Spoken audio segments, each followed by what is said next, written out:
Chapter 1441. Under this kind of towering tree were entrenching auspicious beasts. Legendary immortal grasses were everywhere while untouchable deities lived on top of the branches. It seemed that this tree had turned into 3,000 worlds. To have this tree was to have everything. This is the oldest bloodline, it's too old for any records. Xueqi chuckled. It doesn't matter if everything is dead or have turned to ash. Even if nothing else exists, this bloodline will continue to be passed down. He seemed to be enjoying his own masterpiece while looking at the tree and revealed a satisfactory grin. The old tree has turned into ashes along with its bloodline source. Who would have thought that this bloodline would continue to be passed down? This is simply unbelievable, but I suppose this is something that can surpass common sense in itself. There were virtually no records regarding Yi Xiaoxiao's bloodline. Xueqi only heard some legends about it here and there. However, there were only a few words or phrases. It was impossible to trace. Moreover, the majority of them were false and far from the truth. In the beginning, he wasn't sure of her bloodline since it had never appeared before. However, as time went on, he became more certain. Despite the questionable legends, it didn't mean that this bloodline didn't exist. After so many years, it had finally appeared in this world again. This was the Trent's most unique bloodline, their origin blood that had been there since the olden days. After a while, the sky-blotting tree disappeared while Yi Xiaoxiao remained seated in a meditative pose inside the maelstrom. This galaxy slowly dimmed. Even the gray color was no longer there. At this moment, the sky was still quiet like before. It was still a world of death that renders others breathless. She eventually opened her eyes. She was still the 14-year-old girl with an innocent pair of eyes. Xiaoxiao was still herself. The only thing different was the blood energy flowing through her. It was extremely ancient and emitted a simple yet eternal sensation.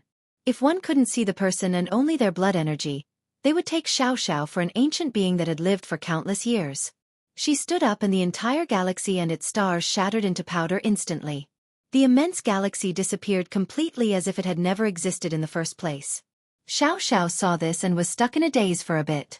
It took her some time to regain her wits. She went back to Xueqi's side only to let him observe her before smiling. Congratulations, congratulations, your blood has finally truly awakened. This place was necessary after all. What is the name of this bloodline? She gently frowned and looked much more mature than before. It's an undocumented one. Xueqi pondered for a bit before answering. However, there are some legends and myths about it. You can call it the Nirvana Genesis tree or Nirvana Genesis bloodline. She murmured, Nirvana Genesis bloodline. She was very unfamiliar with this name even though her bloodline had awakened. Xueqi spoke with a smile. Time to go back, we've been here for a long time now. He considered this trip quite fruitful since he obtained everything he wanted. Now, there was only one more worry left. After settling this matter, it would be time for him to leave Heaven's Spirit with Su Yonghuang. Okay. Xiaoxiao quietly nodded. Even her talkative self was now strangely quiet. The awakening of her bloodline had brought her too many things, and she couldn't digest all of them right away. Meanwhile, Godhalt had suddenly turned quite lively with cultivators rushing in from everywhere. Even though cultivators would visit Godhalt normally, the sheer amount of visitors that came overnight this time was unprecedented. It wasn't only because someone like Meng Zhentian had arrived. In just one night, some secret news spread out at an astonishing pace across Heaven's Spirit. An eternal immortal medicine has been found at the Divine Tree Ridge. No one knew who spread this information so quickly. In short, many people heard it right away. An immortal medicine for eternal life. No one would dare to dismiss this rumor. They immediately reported to the ancestors in their sections. This was especially true for the powerful lineages since they valued it more than anything else. Immortality was the pursuit of many god kings and even immortal emperors. Thus, anyone would be compelled to pay extra attention after hearing this. Although no one knew where this information came from, many chose to believe it. Everyone knew that the ridge was full of spirit medicines of the highest quality. If such a route for immortality were to exist, it had to be at the Divine Ridge. Despite the initial skepticism, many great powers still chose to send their disciples there. Some great characters from the previous generation personally came out as well. They would rather believe it than to miss the opportunity. Even if it didn't exist, they wouldn't lose anything by visiting Godhalt. However, obtaining the immortality medicine would be the greatest of harvests. This was the mentality that cultivators held, causing the ridge to be filled with people and become exceptionally lively. The calm continent was quite rowdy with ships coming and going. Some rode the waves while others crossed the sky. Rumble! As many journeyed towards the continent, a loud explosion detonated along the coasts and lifted a huge tidal wave, shaking the sea. This sudden explosion shocked many people. They used their fastest speed to run out since they thought a sea monster had appeared. Splash! Peaks suddenly rose from below.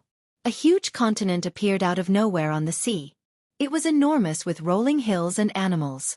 The highest peaks were covered with mists and clouds as waterfalls ran straight down to the bottom. To the astonishment of the crowd, this particular stretch of land suddenly emerged from the sea. They didn't know where it came from at all. Is this a paradise? The majestic sceneries attracted the gazes of many cultivators. No, it isn't. An old paragon noticed a tablet on a particular mountain of this continent and startlingly exclaimed, "It's the true Marshall Island." True Marshall Island? Many were surprised to hear this name. Many had heard of this island in Heaven's Spirit, but very few were able to see it in person. In Heaven's Spirit, there was a popular phrase, "Charming spirits have the celestial pavilion and the sea demons have the true Marshall Island." It was referring to two lineages that have always been very low-key. The true Marshall Island was created by the true Marshall sea god. It was extremely mysterious and rumored to be able to move, so they could appear at any location in Heaven's Spirit. Despite its elusive nature, no one had ever dared to underestimate its power. When talking about the island's strength, one must start with the sea god. According to the tales, he was from the same era as immortal Emperor Min Ren. It went on to say that after the emperor ascended to the throne, the true Marshall sea god challenged him. The battle that ensued was heaven-shattering. The 9 worlds trembled because of it. Even though not many were qualified to personally watch it, rumor has it that it was a tie. Because of this, the sea demons praised true Marshall as the only sea god comparable to the prime sea god. Chapter 1442. The emergence of the true Marshall Island attracted a lot of attention in addition to rousing many speculations. In a short period of time, conflicting opinions appeared everywhere. Everyone knew that this island was mobile and could appear anywhere in the Heaven's Spirit world. However, it still rarely showed itself to the world. Because of this, few had seen it in person. Normally, it was completely untraceable so no one would know where it was. Because of this power was full of mysteries. Today, its sudden appearance at Godhalt made many people curious. The older crowd was even more shocked because they knew it wouldn't appear so easily. Its emergence in full view of everyone meant that a grand event was about to happen. The appearance of this island made many people think about the recent gossip. An ancestor-level character wondered, could it be that Godhalt really has an immortal medicine of immortality? On the second day, an even more shocking piece of news came. The true Marshall goddess is personally coming to Godhalt. This resounding news exploded across Godhalt. Many arrogant characters were shaken. Some youths had never heard of this character, so they curiously asked their astounded elders, "Who the heck is the true Marshall goddess?" With a pale expression, a shaken elder slowly answered, "The daughter of the true Marshall sea god. She's a genius who was once the most likely candidate to become the next sea god." This news left many people breathless. Those who knew about this name was aware of just how significant it was. The people in the world let their imaginations run wild as she personally entered Godhalt. She was the favorite daughter of true Marshall. Rumor has it that at a young age, she had already displayed exemplary talents that even exceeded her own father when he was younger. Her cultivation was also exceedingly high, so she was famous across the 9 worlds. Many people held her in high esteem and thought that she would have the best chance of becoming the next sea god. In fact, there were rumors that claimed that it was a certainty because back in that era, she had used her father's trident and was accepted by it. After all, the trident wouldn't accept someone just because they were the current sea god's daughter. Gaining its recognition meant that they had the potential to become a sea god. In that era, with her father and his legion's protection on top of being accepted by the trident, it seemed that her becoming a sea god was almost a fact. However, for some unknown reasons, the true Marshall goddess suddenly disappeared from sight. No one had seen her again, so people stopped talking about her. People gradually forgot about the goddess. No one knew why she suddenly disappeared instead of becoming the next sea god. Today, the missing goddess had returned in order to visit Godhalt. How could people not be shocked when such an existence was arriving? The sea demons were especially ecstatic and applauded this new development. Her return held great significance for their race as a whole. Could it be that she wants to become the next sea god this time? This means she'll be competing against the 7 sea goddess and sea shield prince. Some sea demons were happy while others sad. In the midst of all the discussions, someone had arrived at Godhalt on this particular day. This woman with a matchless demeanor descended from above like an immortal from the 9 heavens. Anyone would be swooned after being in her peerless presence. Luna Grasp Fairy. A god monarch saw her supreme figure at Godhalt and was immediately captivated. The news of her arrival spread across Godhalt in just one day, sending the entire continent into a furor. Luna Grasp Fairy. Some heard of her personal arrival and took a deep breath while others started shuddering. Meng Xintian's biggest threat is here. A god monarch slowly commented, in this generation, his biggest threat isn't Li Qie, it is the Lunar Grasp Fairy. He must surpass an invincible existence like her or else he will never become emperor. Zhentian's reputation was illustrious and was brothers with immortal Emperor Ta Kong. However, his spotlight was completely stolen when Lunar Grasp came out. In Heaven's spirit, she was a legend and its pride. Before Empress Hong Tian ascended, the fairy was already a supreme character in the 9 worlds. The emperor wasn't qualified to compete against her at all. There was no need to say more about the empress. She had defeated countless geniuses in her life. However, Lunar Grasp was still able to become one of the strongest rivals of Hong Tian. This was indicative of her strength. What is going on in this generation? Some prodigies were shaken after hearing this news. First, there's Meng Xintian, and then the Prince of Darkness and true martial goddess. Now, even the Lunar Grasp Fairy is out? Do all the era evaders want to come out? Many geniuses felt dejected with the fairy's appearance at Godhalt. Some were even drowned in despair. They once had aspirations in this generation. Some wanted to become emperor while others wanted to become the next sea god. However, the appearance of these great characters immediately disappointed these hot-blooded geniuses and drove them crazy. They simply had no chance against these apex existences. Both the throne and the trident were completely out of their reach. Li Qie brought Xiao Xiao out of the inner world and returned to Crane Beak. Sima Yujian, who was guarding the peak, heaved a sigh of relief after seeing their safe return. His trip was now over, so they left the Undying Gate. The gate master personally saw them off for 500 miles. Li Qie waved his hand and flatly said, "Go back."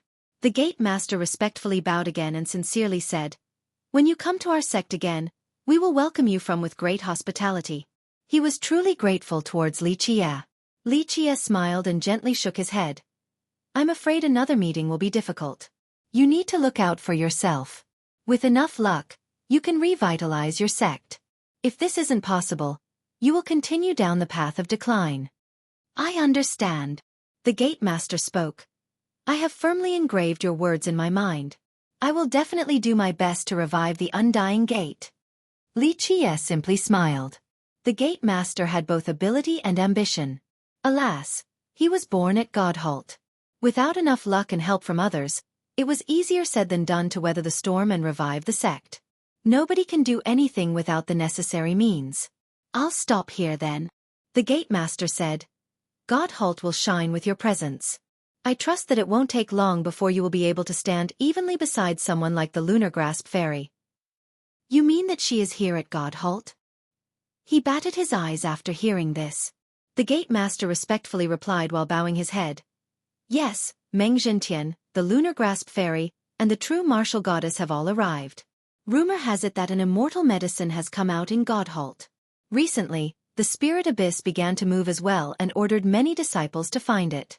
Even the Prince of Darkness has come out, so maybe this type of medicine does exist.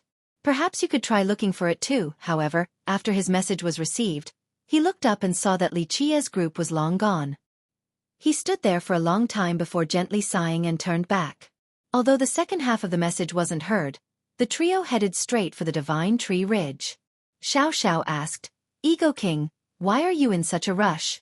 Li Qie was silent for a moment before answering. "I want to see someone." "Lunar Grasp Fairy?" She was quite discerning despite her young age. She spotted the change in his expression after the fairy was brought up by the gate master. "Yes." Li Qie nodded. I have some unfinished business that is overdue. Oh. Yi Xiao blurted. Don't tell me you have a crush on her? Even though I have never seen her before, I have heard of her beauty. She's no different from an immortal. Is it because you have heard this too that you now have a one-sided crush on her? Chapter 1443. Li Qie didn't know whether to laugh or cry after hearing her quip, but he still chose to answer seriously. The lunar grass fairy is indeed very beautiful, she's just like an immortal. He sighed after stating this. Mu Yueli. What a difficult name to forget. They had experienced a lot back then, so it was time for him to face the music. In the future, he needed to visit the end of the world. This might be a path of no return, so he needed to settle all grudges and matters of the past. Will you really go and see her? Xiao found this surprising. Rumor has it that after she adopted a secluded lifestyle, no one has been able to see her face to face. Li Qie only chuckled at her skepticism and didn't reply. The trio arrived at the Divine Tree Ridge once more and visited the citadel. This whole area was currently bustling. One could see cultivators everywhere among the pretty peaks and deep valleys. The culprit was the news of the immortal medicine. After this news spread out, everyone tried to find the medicine. Many experienced cultivators and alchemists headed for the Divine Tree Ridge right away, because this was the most likely location for this immortal medicine to appear. Because of this, the normally desolate terrain of this place was full of people. Even though they knew that it was quite dangerous, especially the deeper locations with the risk of seeds turning them into withered, they still chose to continue their search. This was a chance to make a fortune, even if they couldn't use it for themselves. Selling it to someone else meant that they could live the rest of their lives in peace. The trio's arrival at the ridge immediately attracted a lot of eyes. Fierce is here. Someone couldn't help but shout after seeing Li Qie in the distance. Li Qie was currently extremely notorious across the world. Anyone who heard his name would quiver inside. They quickly made way for him. Wherever he went would become quiet since no one dared to gossip about him. After he destroyed Zhentian's avatar, many put him on the same level as Zhentian. Among the younger generation, both the Sea Shield Prince and the Seven Martial Goddess were put one level lower than him in terms of fame.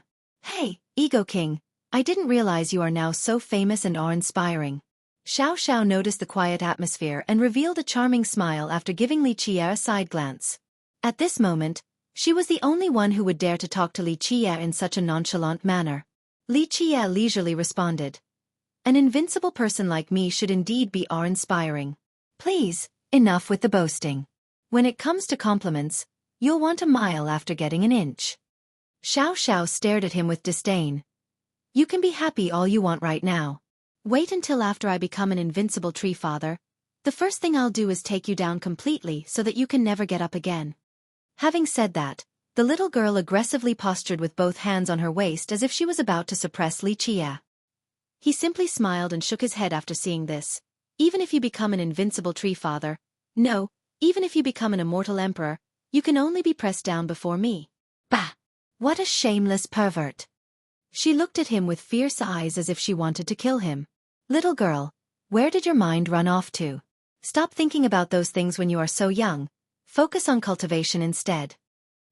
He mocked her with a grin after hearing her strange response. I'm going to kill you, Ego King.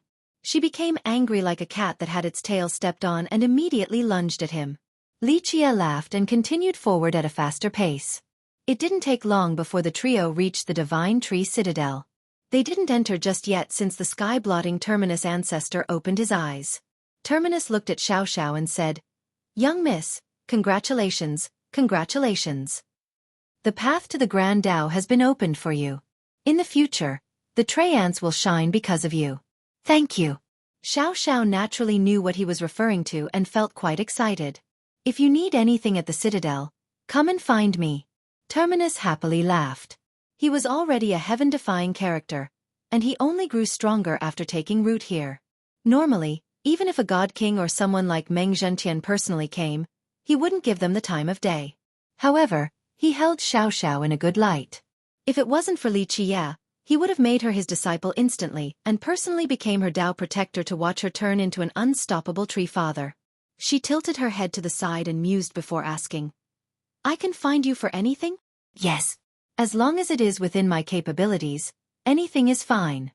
Terminus laughed again. Okay, I do have something to trouble you with. Her pretty eyes beautifully blinked. Terminus cheerfully replied. Let's hear it. He was clearly spoiling her. It's very simple. Xiao smiled and pointed at Li Qia. Help me take this ego king down and force him to submit. Humph. We'll see if he can still be all arrogant then. Terminus didn't say anything since he didn't expect this type of request from her. Well, I'm afraid I can't help you with this. He eventually let out a wry smile and gently moved his face back and forth. He naturally knew who he was facing. Even if he wanted to, he lacked the ability.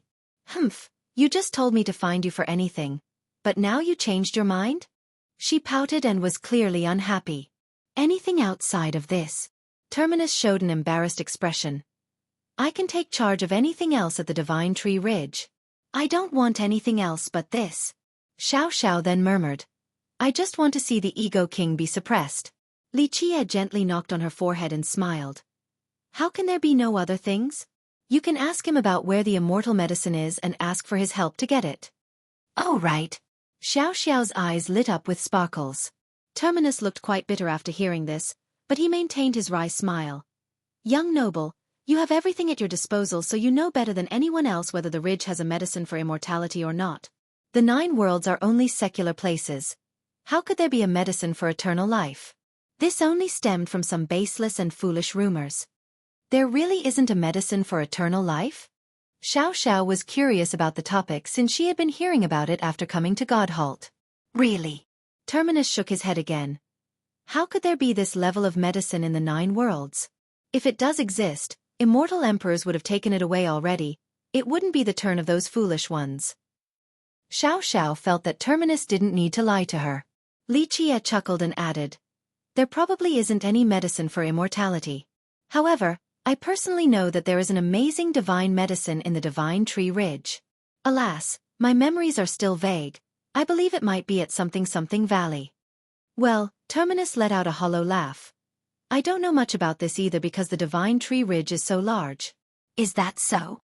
Li Qia grinned. You have taken root here for a long time now, yet something like this can elude you? Young noble, you are too funny. Terminus quickly laughed again. I am only a little tree with limited abilities. The land under my jurisdiction is also very little.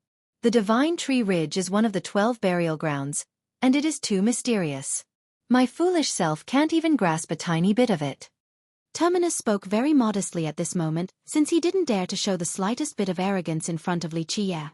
Under normal circumstances, even god kings would have to lower themselves before him. Li Qia only smiled. He didn't continue to tease him. After all, he wasn't omnipotent. Goodbye. Xiao waved at Terminus as they headed for the citadel. Li Qia intended to find a place for the 2 girls to stay so that he could go and see someone. Before he could arrange for their accommodations, however, he was stopped along the way. The streets in the citadel were vast, yet they were immediately stopped at this crossroad. A large number of experts completely surrounded them. Chapter 1444. In just a short period of time, this crossroad was completely surrounded with Li Qia in the center. He was besieged by several hundred experts. This sudden development left all the other cultivators present eager to see what was going on. The people surrounding Li Qia were from the spirit abyss. Their aggressiveness displayed their malicious intent. Li Qia chuckled without a care. He wasn't surprised at all. A male disciple walked out from the group. He was quite handsome and gallant. It was clear that this was an incredible prodigy. It's Huang Yuxuan, the Abyss Spirit Beastmaster's first disciple, the Abyss First Brother. Anyone who had a little influence in Heaven's spirit knew of this young man. It was because virtually all cultivators who visit Godhalt would go to ask the Spirit Abyss for help. Huang Yuxuan would be the person who receives all of these characters. So many have seen him before. Some even had ties with him. You are the famous Li Qia? Yuxuan came forward and chillingly glared at Li Qia, clearly showing his murderous intent. Is something wrong? Li Qia smiled. He was too lazy to look at him. This arrogant and disrespectful attitude fueled Yuxuan's murderous intent. At Godhalt, who would dare to disobey their abyss? It didn't matter who they might be back at their own regions, they had to ask the abyss for help in this place. But now, An outsider was acting so presumptuously that it fueled Yuxuan's will to kill even more. This was a direct challenge to the abyss prestige.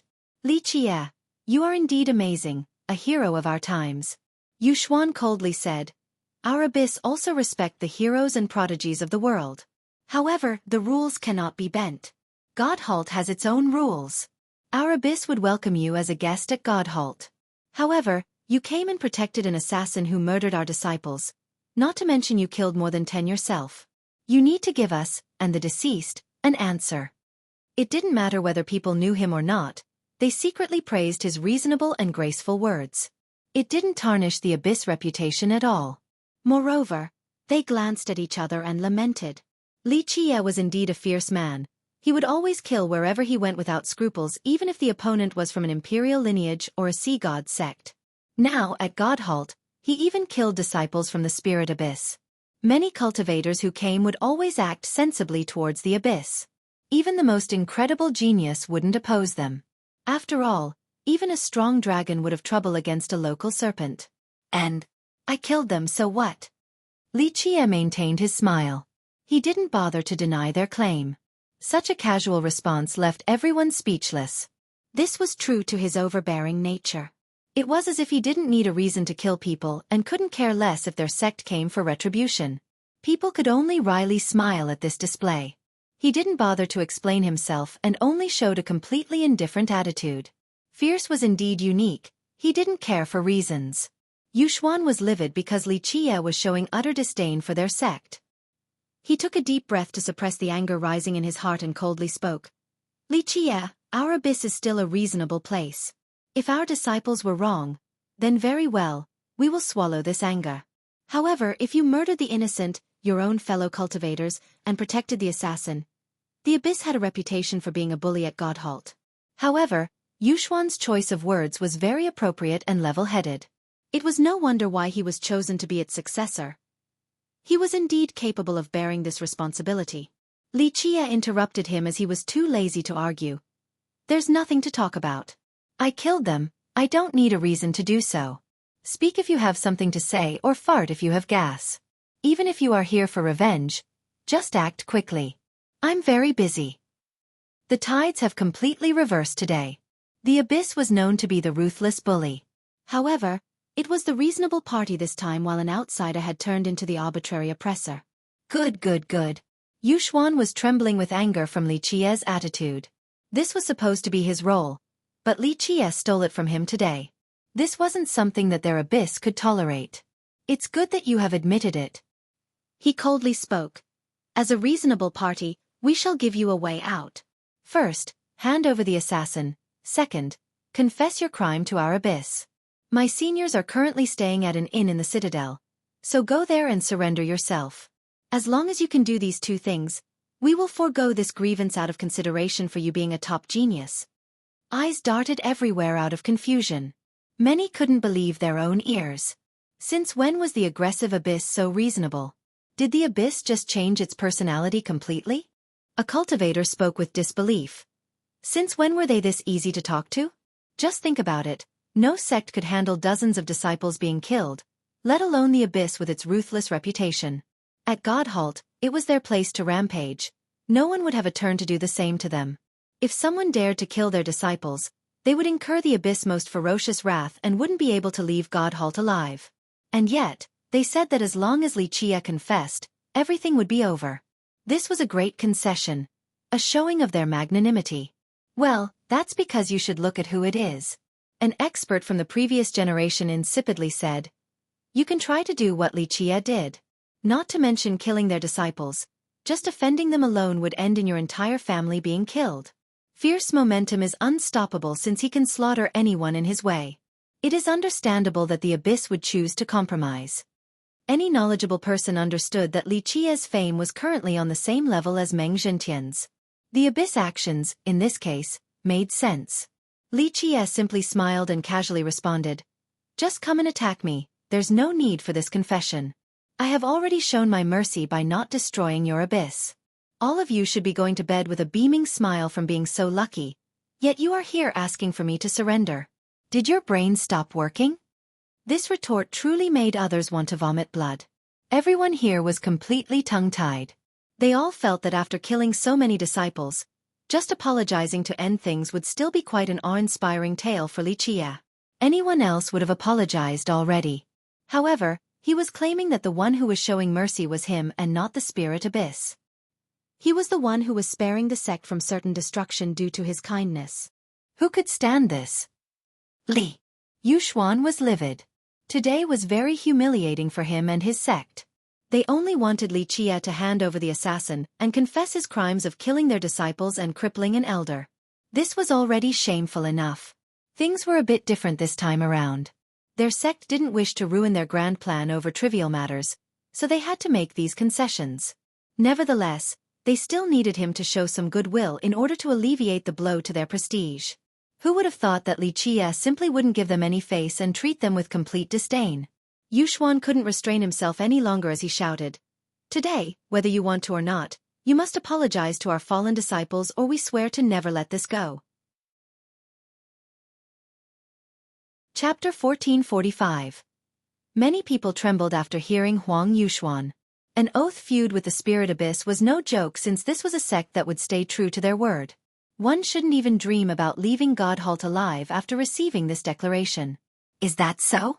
Good, I got it. If there is nothing else, scram. Of course, come if you want to fight. I have other stuff to do after I kill you all. Xueqi spoke in a carefree manner. People helplessly smiled after hearing this. At this minute, it looked like Xueqi viewed the Abyss group as nobodies. It was as if he could kill them on a whim. However, no one dared to question him. They understood that his strength was not simply boasting. He actually had the ability to do so. It wasn't just Yuxuan, all of the disciples from the Abyss glared at Xueqi with fury in their eyes due to this blatant humiliation. One of them couldn't help but scream, "First brother, our Abyss must kill him at all costs." This wasn't something their sect could let go. Another loudly chimed in, "Yes, first brother, we swear to fight to the death. This is an irreconcilable blood feud." They were normally the imperious ones. Since when was it someone else's turn to shit and piss over their heads like this? Yuxuan took a deep breath as his eyes flashed a cold glint. "Xueqi, I know you are very powerful, but if you still refuse to apologize, it will be a fight until one of us dies. Our Abyss will not let this go." Xueqi gave him the side eye and replied, "With just your group? Come together, it won't be until one of us dies. All of you will be dead for sure. It's about time to die." Such disdain left all the disciples here furious. They shouted, "First brother, let's kill him." If the Abyss took this lying down, they wouldn't need to show their face anymore. No one at Godhalt would put them in their sight again. Yuxuan shouted, "Fine. Li, today, we would like to see your amazing techniques." He held a spear in his hands. It was too late for deliberation. The Abyss would not swallow this anger. "Unfortunately, I don't have a method to show them without killing all of you. I'm giving all of you one last change. Get going or I'll massacre you all." People could feel a cold tingle travel down their spines after hearing this. They had no choice but to take a deep breath.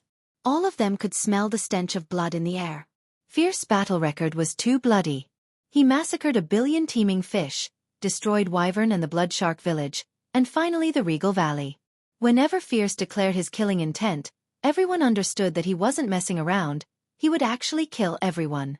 Yuxuan was trembling with rage after being viewed as an ant by Xueqi. Their valley should be the ones with this mentality, not him. This was beyond humiliating. "Okay, Xueqi, you're strong enough. Today, our disciples will not stop until one of us dies." Yuxuan screamed, "Our Abyss and you shall not share the same sky. Yes, to the death."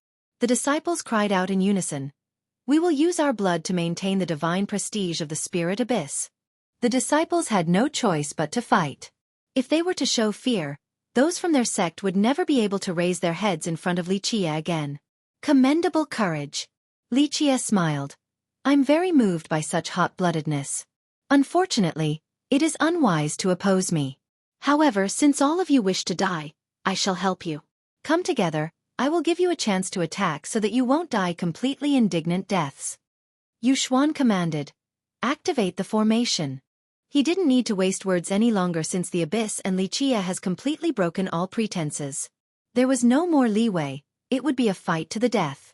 With him as the lead, they formed a great formation with a murderous intent that soared to the sky. This chilling aura spread throughout the world with a sanguine touch. Many held their breaths while observing this scene. Someone quietly whispered with a lack of confidence. Does Huang Yuxuan's group have any chance at all? I'm afraid not. Fierce is too monstrous. The wisest thing to do when you meet someone like him is to run instead of opposing him unless death is on your mind. An expert who had seen Li Qie in action before shook his head. Alas, the abyss cannot let this go, so Yuxuan can't escape death. They can't be blamed either due to their position as rulers of Godhalt. A paragon who knew that Li Qie had slaughtered god monarchs before emotionally commented. If Li Qie can be suppressed, Yuxuan will at least have a chance to escape. Otherwise, there's not much else that can happen. Baz! The group activated their divine reflections. It shone brightly and appeared like a great tree blotting out the sun. Roar! A gigantic divine beast rushed out from this mirror. A beastly aura engulfed the world with its coming. After seeing the beast, someone exclaimed in horror. Apiccio! The divine reflection of the spirit abyss. Remember, the Dream Empyrean are the ones who can exert these reflections to their highest potential. They can even derive a divine beast out of it. Such an accomplishment is indeed amazing. A sea demon spoke with a tinge of envy. A divine reflection was unique to charming spirits. They granted them a great advantage over the other races. The reason why they produced so many grand completion immortal physique users and physique laws was also due to their divine reflections. In Heaven's spirit, the Abyss and the Empyrean were considered to be the most gifted lineages at using their reflections. Some even believed that they were able to use these reflections to their maximum potential. Bang! One Piccio stepped out after another to form the formation. The rest of the disciples disappeared, leaving behind only gigantic beasts to face Li Qie. This was Huang Yuxuan's Piccio formation. It relied on their reflections to turn into Piccio laws. They would utilize the power of these legendary divine beasts to kill their enemies. These monsters exuded a terrifying aura, especially the one from Huang Yuxuan. It was even bigger with a body of a mountain. One stomp from it could render any enemy into a pulp. Piccio formation, quite an illustrious one. An expert commented. I heard Huang Yuxuan used this formation to trap the extreme young monarch back then. The monarch couldn't break out even after spending 3 days. It's a pity that this group has met the wrong person. There's no way that this formation can trap him. Roar! All the Pixius in the formation roared at the same time. Their cries echoed across the world. Just this was enough to scare all of their enemies. Rumble! Next, the earth quaked with loud blasts as the beasts advanced. Their sheer numbers and size made everything else seem insignificant. Even the most powerful cultivator would be torn to pieces. In fact, ordinary paragons would be aghast when faced with this type of formation. It could even contend against god monarchs. Li Qie simply smiled and slowly reached out with his right hand in the face of the incoming horde of Pixius. Boom! His right fist spontaneously combusted. With a series of explosions, it started to tremble as if he couldn't control his own fist. Boom! In a split second, this fist was burned to the limit and exploded. This explosion was very powerful, like a sun that used up all of its refined sun fire. All of the power within erupted right away. Such a violent explosion had unimaginable power. A terrifying refined sun fire rushed out like a towering flood towards the Piccio formation. This fiery storm immediately drowned the beasts, causing them to disappear in a flash. Whoosh whoosh! The solar storm eventually returned to his right hand alongside all of its power. At this time, everything was annihilated. Not even ashes were left behind. Huang Yuxuan and several hundred disciples from the abyss disappeared completely. Chapter 1446. Extreme Yang Fist. Li Qie unleashed it in a nonchalant manner. This was a fist that used the pure destructive power from the source of the sun. Just this fist was more than enough to instantly annihilate Huang Yuxuan and several hundred disciples from the spirit abyss. They evaporated from this world without leaving behind any ashes. It was as if Li Qie had completely erased all traces of them, as if they were never here in the first place. Li Qie had perfect mastery of his myriad Dao fists. It could even be said that the various fists have been trained back to the level of their origin, and have assumed the form of their immortal physiques. Even though these fists still had quite a gap compared to the actual physiques, Their power was still quite unimaginable at this particular level. With respect to the extreme yang physique, if he chose to cultivate it, it would be even more powerful than the physique from the extreme yang school since he had access to the physique scripture. For example, if it was the same technique at the same cultivation, his extreme yang physique would absolutely crush the extreme yang monarch's physique. Due to his own understanding of the physique scripture, his fist techniques had a similar power to the school's extreme yang physique. This was why these fists were so frightening, especially after being trained to the limit. Li Qie could do whatever he wanted. He could even fuse them together to exponentially amplify their effects. The cultivators at the scene were completely awestruck after seeing the complete annihilation of the Abyss force. When the fight first started, they had already expected for the Abyss to fail. If the result was a bit better, some would even be able to escape. Alas, no one expected this utter defeat. They couldn't even block one move from Li Qie before being completely erased from this world. The Pishio formation had trapped the monarch before, but it felt incredibly vulnerable in front of this one punch. Just thinking about it left people shivering in fear. At this moment, Li Qie's power was as clear as day to the crowd. Back during the fight between Li Qie and Zhentian's avatar, it was still quite difficult to gauge Li Qie's strength. After all, Zhentian's might made it difficult for people to compare. However, these several hundred disciples here were a much better reference point. In order to judge Li Qie's strength, they only needed to consider the gap between themselves and Huang Yuxuan. This comparison made them break out in cold sweat. Even the paragons from the previous generation were horrified. Shortly afterward, they were certain that they wouldn't be able to block a single move from Li Qie.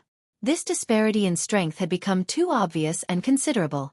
Many quietly retreated and stayed far away from Li Qie.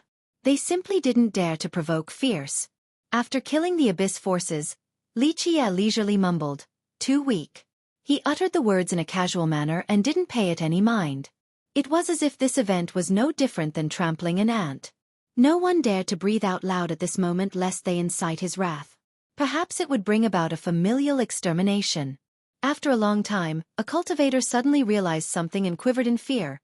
Li Qie isn't suppressed, he's not affected by Godhalt. The listeners shuddered in fear. Just how strong was fierce to not be suppressed at Godhalt? They wanted me to apologize, right? Fine, I'll go then. Li Qie's gaze fell upon the inn named Illustrious and went there with the two girls in tow. Many people were slack-jawed after seeing him walk in that direction. On top of the slaughter just now. He even wanted to go to the Illustrious inn to cause more trouble. He wanted to pull out the roots. A powerful paragon couldn't help but say, "The Abyss messed with the wrong person this time. To provoke fierce like this is really inviting destruction. They're too used to being arrogant.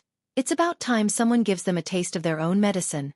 Some were secretly gloating with glee. It was virtually impossible to not be annoyed with the Abyss after coming to Godhalt, but they had no choice other than to play the part. Only the truly powerful would be fine with not giving the Abyss any consideration. The majority had to pay tributes and protection fees. This prompted dissatisfaction for many. Alas, this was Godhalt, and it had become a custom of sorts. People could only endure this tradition. So now, when Fierce was causing trouble for the Abyss, many felt very happy. Even though they didn't dare to express this publicly, they were feeling quite good inside. It was about time for someone to teach this overbearing sect a lesson. The Illustrious Inn was the largest inn at the Divine Tree Ridge. It was opened by the Withered and built on top of a tree that pierced the sky. At this time, the entire venue had been reserved by the Abyss Sect Master, the Spirit Beast Master, who was receiving guests. Of course, only those with great backgrounds were eligible for such treatment, such as ancestors from imperial lineages. The Beast Master was drinking tea with an ancestor at this moment. The ancestor was from the ancestral Terra, an immensely prestigious background. If this was any other place, a sect master wouldn't be qualified to sit. They wouldn't be on the same level as this ancestor. However, at Godhalt, even a behemoth like the ancestral Terra had to give the Abyss some face. After all, the disciples of the ancestral Terra were still suppressed by Godhalt. They needed the Abyss help to lift this suppression. There was a darker side to all the tributes and gifts that get handed to the Abyss. Those who enter Godhalt without visiting the Abyss wouldn't receive any help from them. Moreover, this sect would purposely cause trouble or even rob them. A common fate would be getting killed in order to keep this a secret. This was precisely why many cultivators went missing at Godhalt. Outside of the dangers looming on this continent, a considerable amount of outsiders were robbed and killed by the abyss. In fact, the majority of visitors were aware of this, but no one dared to expose it since they still needed the abyss assistance while visiting Godhalt. The Beast Master was talking about worldly affairs while keeping this ancestor company. Rumor has it that this person's heavenly reflection could summon various divine beasts and use their power. Because of this, others referred to him as the Spirit Beast Master. At this time, the Beast Master suddenly put down his teacup and looked outside. His eyes immediately turned cold. Two people came inside the inn, Li Qie and Yi Xiaoxiao. Although the master had never met Li Qie before, he had seen his portrait. He knew what happened the moment Li Qie showed himself. "You must be that Spirit Beast Master." Li Qie stood there and glanced around before staring at the Beast Master. Many cultivators were watching from afar. They all followed Li Qie here and hoped that he would be able to teach the abyss a lesson. Li Qie. A murderous glint emerged in the Beastmaster's eyes. He understood that his disciples were finished off. This made him gnash his teeth in anger. At Godhalt, who would dare to touch their tiger's whiskers? But now, not only did Li Qie kill their disciples, he also killed the Beastmaster's direct disciple, the next sect master. "Yes, that's me." Li Qie leisurely smiled. "I heard your abyss wanted me to confess my crimes." The Beastmaster coldly uttered, "It's too late for that now." "Oh, I see." Li Qie chuckled before continuing. "I didn't want to confess anyway. It's only the spirit abyss. There's not much to it." The spectators had grown accustomed to his arrogance. They felt that this was only natural. It would be strange if Li Qie wasn't this aggressive. Chapter 1447. The Spirit Beastmaster was enraged since Li Qie directly put down the abyss in front of everyone. Although he tried to endure this anger, it was simply impossible. He stood up and barked. "Li Qie, do you think you can do whatever you want at Godhalt?" "No, not just at Godhalt. I can do whatever I want in the 9 heavens and 10 earths." Li Qie chuckled in response. "You." The Beastmaster had no retort for such an unreasonable answer. He could only point his shaking finger at Li Qie. Li Qie grew bored of this and said, "I'm a merciful person, far from a murderer. I will give you one more chance to scram lest you risk sect destruction. As long as everyone from your abyss takes the long way around me wherever I go, it won't be too late to save yourselves. Be smart, tuck your tail between your legs and I can act as if nothing had happened." "And if we don't?" The Spirit Master was unable to breathe from anger. "If you don't? Even though I am merciful, I will still mercilessly annihilate your spirit abyss, for no one is allowed to block my path." These words made many smell a thick stench of blood. The spectators couldn't help but smile awkwardly. This person had a penchant for mass murder, yet he still claimed to be merciful? No one would believe such words. The Beastmaster cried out, "Li, on the basis of you killing my disciple alone, our abyss will swallow this, not indignation." Li Qie swiftly interrupted him, "You better swallow it. Otherwise, I will visit your sect when I'm free and personally trample it." The crowd began to understand that Li Qie wasn't messing around. His declarations so far have been quite serious. This made them gasp in response since Fierce has stayed true to his word so far. It was very domineering to make such a statement at Godhalt. Keep in mind that even without the suppression of Godhalt, rumor has it that an ancient ancestor was slumbering at the bottom of the abyss. Even though they had never produced an immortal emperor before and people didn't know what kind of ancestors they had, there were still stories about how this sleeping ancestor is one of the most terrifying, charming spirits. Because of this, others were very wary of this sect. In this world, not many would dare to talk about destroying the abyss unless they were immortal emperors. "Young friend, your tone is quite big." While the Beastmaster was trembling with rage, his old tea companion spoke. Li Qie leisurely asked without a care, "Who are you?" "I don't remember my name anymore. However, when I was younger, people used to call me the Dragon Scale Bamboo." Dragon Scale Bamboo. Many shuddered after hearing this title. One of the strongest ancestors of the ancestral Terra, the direct disciple and nephew of the Dragon Bamboo Vice Ancestor. He also has the Dragon Bamboo Vice Ancestor's bloodline. A paragon was startled. Such a powerful ancestor had quietly arrived at Godhalt.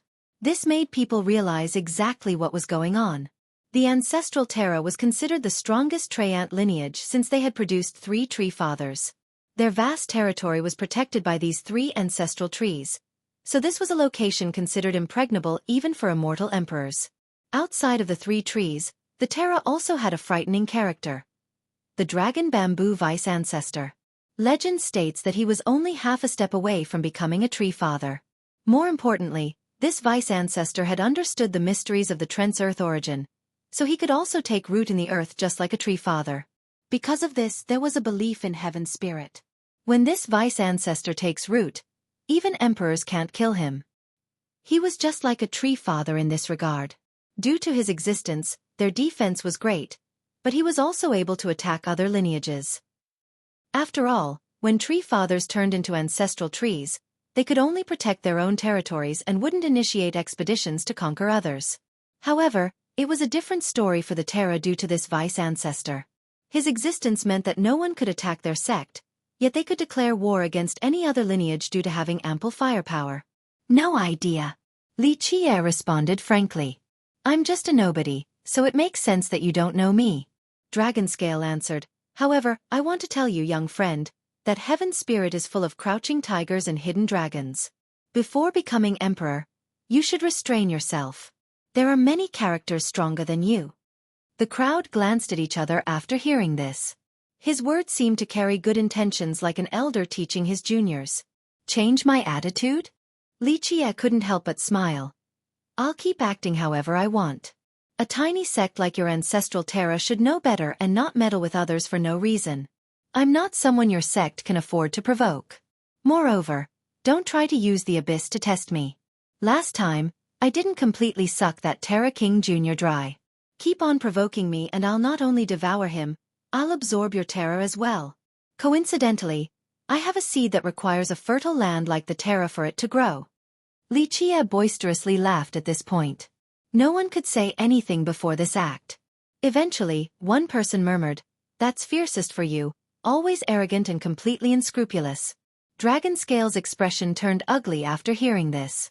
Of course, his words early didn't come from goodwill, it was only a stratagem. He came to Godhalt because of a mission given to him by his master. In his eyes, nothing could be better than Li Qie fighting the abyss. Everything was an act.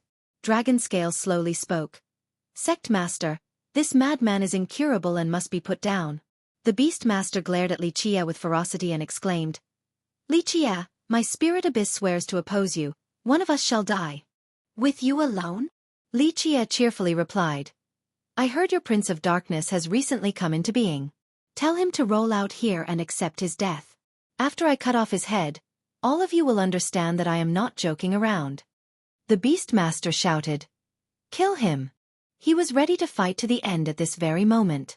In the Beastmaster's opinion, there was no way out for their abyss. Regardless of how powerful Li Qie might be and the ultimate price they must pay, they must fight to the very end until he is dead. In fact, outsiders might not know, but this wasn't only for vengeance. When Zhentian visited their abyss and their prince came out, one of the main reasons was to deal with Li Qie so that Zhentian could smoothly become an immortal emperor. Clank, clank, clank. A series of saber hymns resounded. Several hundred combatants in black appeared with the saber as their weapon of choice. They had stern expressions and emitted chilling auras. They surrounded Li Qie while stomping on the ground. Black runes emerged and were interwoven to form a grand formation. Dark Enforcement Squad. An expert felt a chill after seeing these newcomers. These are monsters who specialize in taking down outsiders. This was another reason why the Abyss was so powerful at Godhalt. They had the means to take down visitors who were immune to the innate suppression here. The Dark Enforcement Squad was one of the methods. They were specially selected at a young age and underwent special training by being buried in the depths of the Abyss. They withstood the power of Godhalt and were incubated at the same time. Because of this, their natural heavenly reflections had the power to debilitate. Once their reflections shone on someone, they would be subjected to the power of Godhalt again. Baz! The squad instantly took form. Their natural mirrors emerged and shot out dark rays like the coming of night. These rays instantly locked onto Li Qie. Clank! It was as if a gigantic lock was placed on his body while he started to glow due to the dark light. Is he now suppressed? Others shivered as they watched on. Many were afraid of this squad due to this particular ability. Once suppressed by Godhalt, The victims would be lambs to the slaughter. Chapter 1448. Buzz. When all of these heavenly reflections shone on Xueqi, they suddenly fused together until only one was left. A black hole emerged from this mirror-like innate gift. A hand as black as ink came out from within this black hole. Its darkness could even absorb all the nearby light sources as if nothing could escape its grasp. Boom! The black hand directly came crashing towards Xueqi. It was direct and overbearing without any technique or variation. It was just raw suppression. All the cultivators in the citadel trembled as this hand came pressing down. They felt that it was coming from the deepest part of the divine tree ridge. This power neither belonged to cultivators nor the Grand Tao and definitely not the abyss. It seemed that this force belonged to the ridge itself. It was completely unfathomable and capable of suppressing the world and deities. It looked like the abyss had control of many mysteries unbeknown to others. This was why they could stand strong at Godhalt for so long. Burying healthy babies in the depths to incubate them? In the end, they are only monsters. Xueqi simply smiled when facing this incoming suppression. He didn't waste any actions and crushed the void with his palm. A series of clanking noises resounded as if a Tao chapter had been unlocked in a natural manner. In the blink of an eye, his palm was holding all the power in the world. It was as if the grand vein of the ridge was under his control. Bang! The black hand that was pushing down on him suddenly disintegrated after he made his move. The suppressive power vanished instantly. Whoosh! Whoosh! The dark rays from the reflections that engulfed Xueqi rushed towards the single mirror. Ah! A series of screams resounded along with the noises of something breaking. The reflections of the dark enforcers collapsed while their bodies emitted buzzing sounds. In the blink of an eye, they turned into dried corpses as if something had robbed them of their strength, blood, and life. Everyone felt their hair standing on end after seeing the enforcers fall. No one knew what Xueqi did. Trying to suppress me by borrowing the ridge's power despite having such a shallow understanding. Xueqi smiled. Your abyss only touched the surface of the mysteries at Godhalt. How hilarious. You actually wanted to use this power against me. Fine, this power belongs to the ridge. So I shall return it to the ridge. You think that burying babies in the ground and letting the ridge's power incubate them is equivalent to controlling the ridge's power? If it was this easy, the ridge wouldn't be one of the 12 burial grounds. To the Beastmaster's chagrin, Xueqi stared at him with disdain. The Dark Enforcement Squad had always been frightening, the nemesis of all outsiders. Anyone who dared to oppose the abyss would be suppressed by these enforcers to the lowest cultivation level. At that point, they would be completely helpless against the abyss. However, their triumphant squad appeared incredibly fragile before Xueqi. Xueqi grasped some of the ridge's mysteries. A great character who knew the origin of the enforcers felt a chill and exhaled a cold breath. These enforcers were buried in the depths of the abyss when they were babies. Rumor has it that this place could reach the earth veins of the ridge. They used the earth veins to incubate these disciples, so that their bodies would be filled with the ridge's power. Because of this squad was able to suppress outsiders by borrowing the ridge's power. Unfortunately, they met Xueqi. He had a much better grasp on the mysteries here compared to the spirit abyss. Xueqi dispersed all of this power early. Once this happened, everything the disciples had was instantly sucked out and returned to the earth veins. This was why they turned into dried corpses. The Beastmaster furiously howled. Xueqi, don't even think about leaving Godhalt. His heart was bleeding. It wasn't easy for their sect to train a group of dark enforcers. A group required several decades or even centuries of grooming. But now, all of them were killed by Xueqi. This was quite a blow to the abyss. I have heard these words already. Xueqi waved his arm and said, You should be thinking about whether or not you can leave here alive. The Beastmaster screamed, Even if we are down to the last man, we will still take your head. Xueqi didn't really mind the raging opponent. I should decapitate you on account of these words alone. However, your head is already spoken for.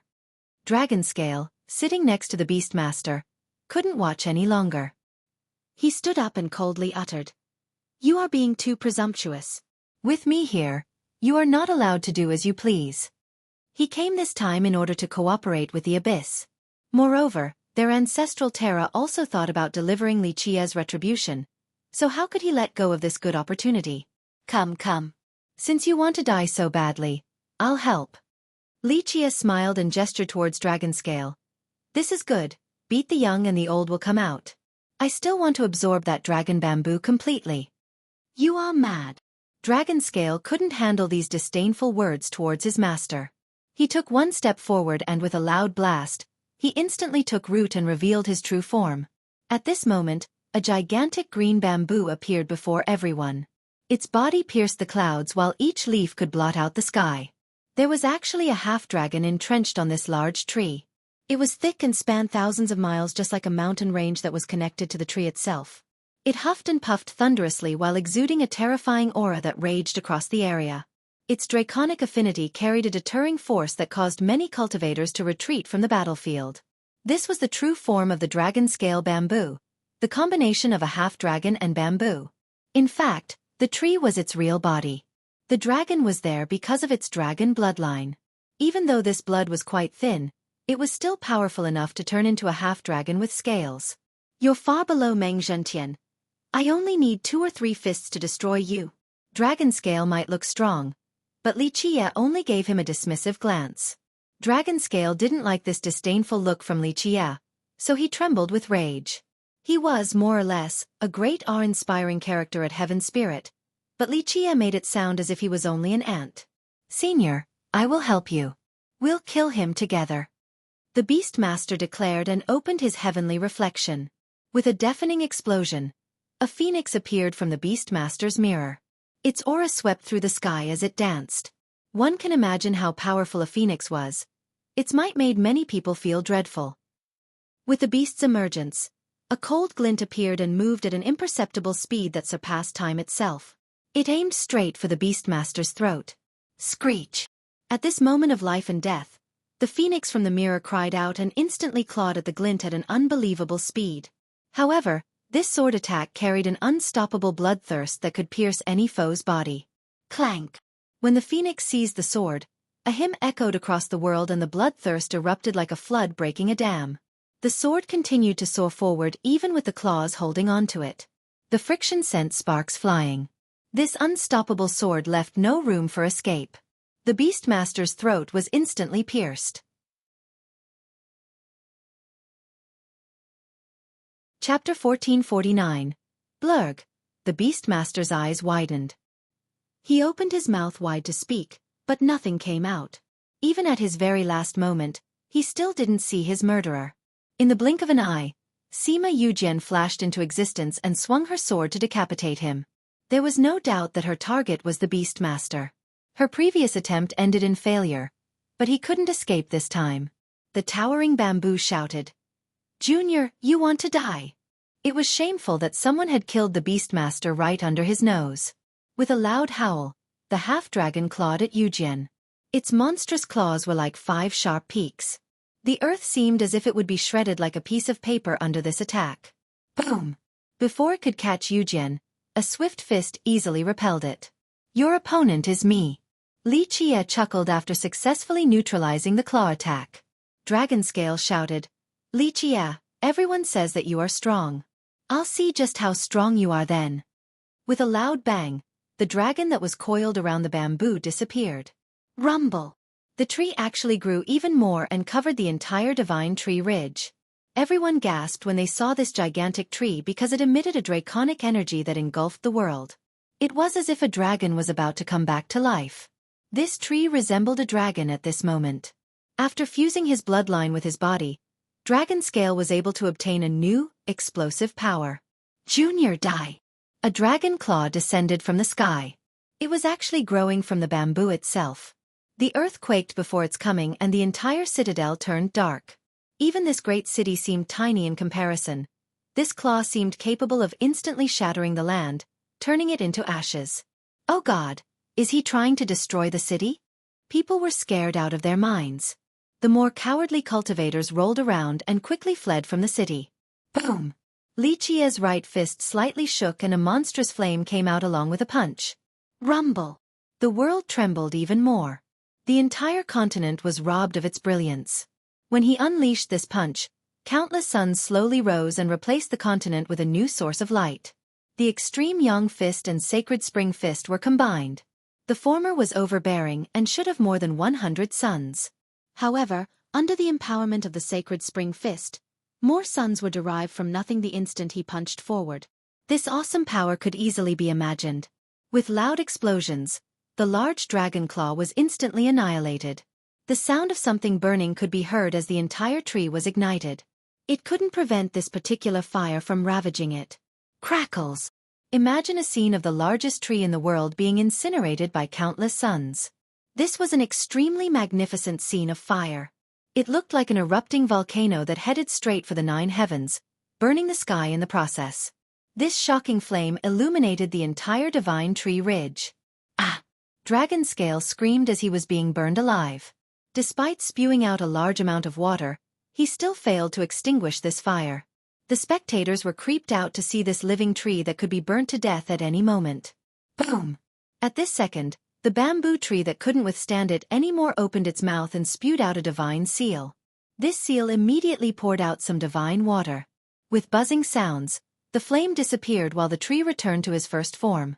However, he was completely black like a piece of charcoal. The divine seal continued to float above his head. It was quite profound. No one could understand it in a short amount of time. "Little animal, you are forcing my hand." Dragon Scale screamed while his blood energy surged and poured into the seal. Boom! A different towering tree appeared right behind Dragon Scale. Its presence heralded a sacred and supreme aura. It was as if an untouchable sovereign had awakened with enough power to suppress the 9 heavens. Under its sacred aura, all other existences seemed insignificant. A tree father! Many Treants shouted and slowly prostrated in unison after seeing this. What is that? A sea demon who had never seen this type of seal was startled. It's an ancestral seal that belongs to a tree father. The ancestral terra is indeed incredible. A charming spirit paragon slowly explained. It's unbelievable that they can produce a seal before their tree father passes away. Sea gods had the trident while tree fathers had their ancestral weapons. These weapons were quite powerful as well since it could borrow the supreme power of their forefathers. The difference was that these weapons were personally refined by the tree fathers. Refine the seal, transform into the root, form a weapon. This was the process a Treant disciple must take on the path to become a tree father. The day when this weapon takes form would be when they become a tree father capable of borrowing the power of their race's forefathers. This allowed them to oppose the trident of the sea demons. However, when these tree fathers returned to the void, their ancestral weapons would also dissipate from this world. In this aspect, the ancestral terra was quite amazing.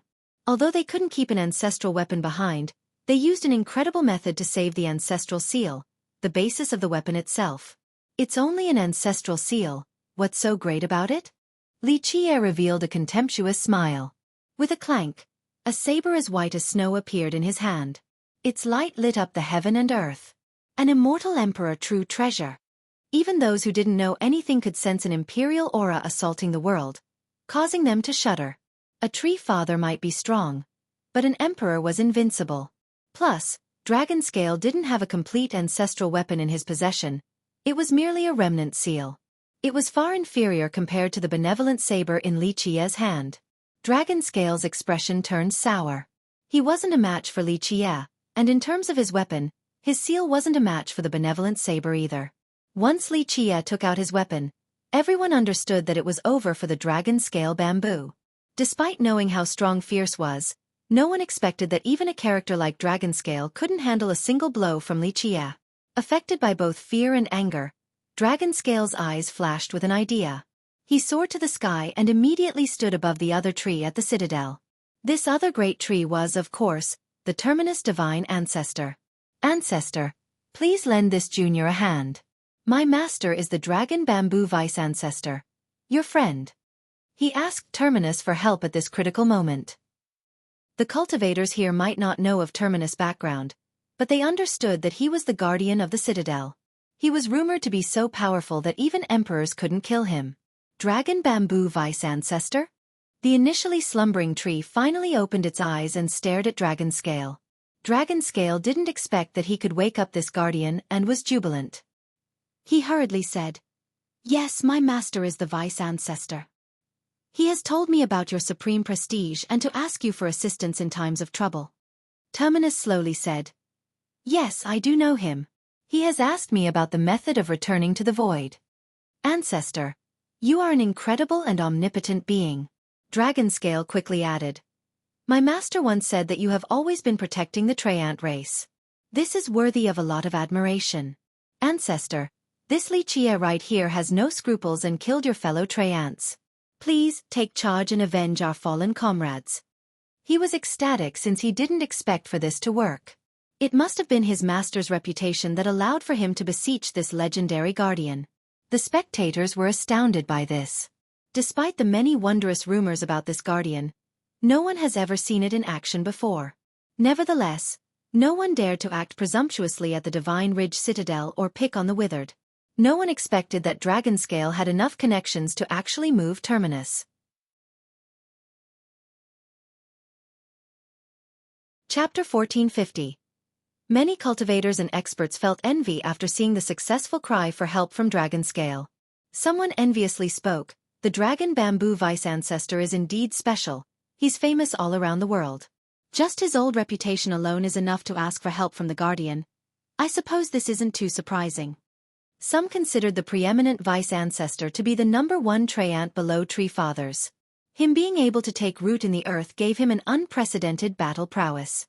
Some even considered him an Emperor Assailant. Of course, few people knew about his origin. In fact, with respect to status, Terminus was much higher than the Vice Ancestor. It wasn't even close to being comparable. The Vice Ancestor came to ask for guidance from Terminus in the past. Because of this fateful connection, Dragonscale tried to ask for help. Xueqi faintly smiled after seeing this. He watched this play out without a care. Terminus finally looked at Xueqi and smiled as well. Causing trouble at the Divine Tree Ridge? This is disturbing the peace. Dragonscale was elated to hear this. He thought that Terminus was talking about Xueqi and has decided to help him. With Terminus' help, he was emboldened. Li, did you hear that? He coldly glared at Xueqi and uttered, disturbing the peace of the citadel and killing our Treant race. This is worthy of 1,000 deaths. Many people took a deep breath after seeing the Guardian helping Dragonscale. I'm afraid Xueqi is in trouble. Legend states that even emperors can't kill this Guardian. Some people felt worried for him. Even though his strength was as clear as day, the Guardian was very powerful. It has existed in the citadel for generations. Perhaps it was even an unfathomable Emperor Assailant. This meant that Xueqi was going to have a bad day. Perhaps it would mean defeat or even mortal danger. That's the ancestral Terra for you, it has many connections. A charming spirit enviously said. How many people in this world can actually ask the Guardian for help? Because of his master, Dragonscale can actually do so. Yi Xiaoxiao was smirking while looking at Dragonscale's smug expression. In her eyes, he was simply hilarious. I see. Xueqi touched his neck and told Terminus.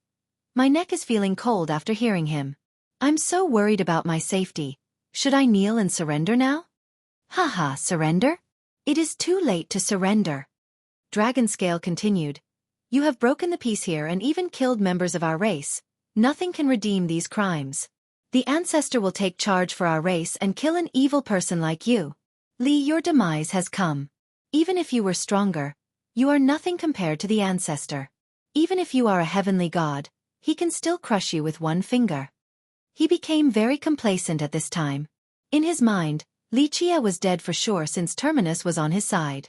Not to mention Xueqi, even Meng Xintian wouldn't dare to act up in front of this Ancestor. Although these words were quite smug, many people stared at Xueqi and felt that his defeat was certain. Maybe he could even die here. Everyone knew that no one in this world could stop this Guardian. Terminus finally opened his mouth and spoke. So noisy, I'm talking about you. Ha! Being suddenly interrupted by Terminus left Dragonscale confused. He couldn't react and stammered a bit. Ancestor this Li, he shattered the peace of the citadel and killed our fellow disciples. A divine light shot out from Terminus' eyes as he slowly spoke. Fool! You don't know that you have invited a catastrophe. Hurry and commit suicide as an apology. Maybe then, your ancestral Terra will be able to avoid a sect-destroying disaster. Terminus said this for Dragonscale's own good as well as to open a path of escape for the ancestral Terra. Dragonscale might not know who he offended, but Terminus did. Terminus was actually speaking up for the sake of the Terra. Otherwise, It wouldn't be difficult for the provoked dark hand behind the curtains to destroy the Terra. For generations, many invincible lineages had fallen because of him. Dragonscale couldn't react at all. He only stood there looking silly. He thought Terminus would back him up because of his master. The death of Lichia was surely about to happen. In fact, such a reversal took everyone by surprise. They watched in astonishment and didn't know what had just happened. Ancestor, my master is the Dragon Bamboo Vice Ancestor. He has told me. When Dragonscale calmed down, he tried to speak again but couldn't find the right words. I know who your master is. Even if his true form comes here, my answer will still be the same. Terminus interrupted him. Go on, it isn't too late to commit suicide for the Terra's sake. Dragonscale was completely speechless. Not even in his dreams would he expect for Terminus to take Lichia's side. All right, my patience is limited and so is my time. I have other things to do.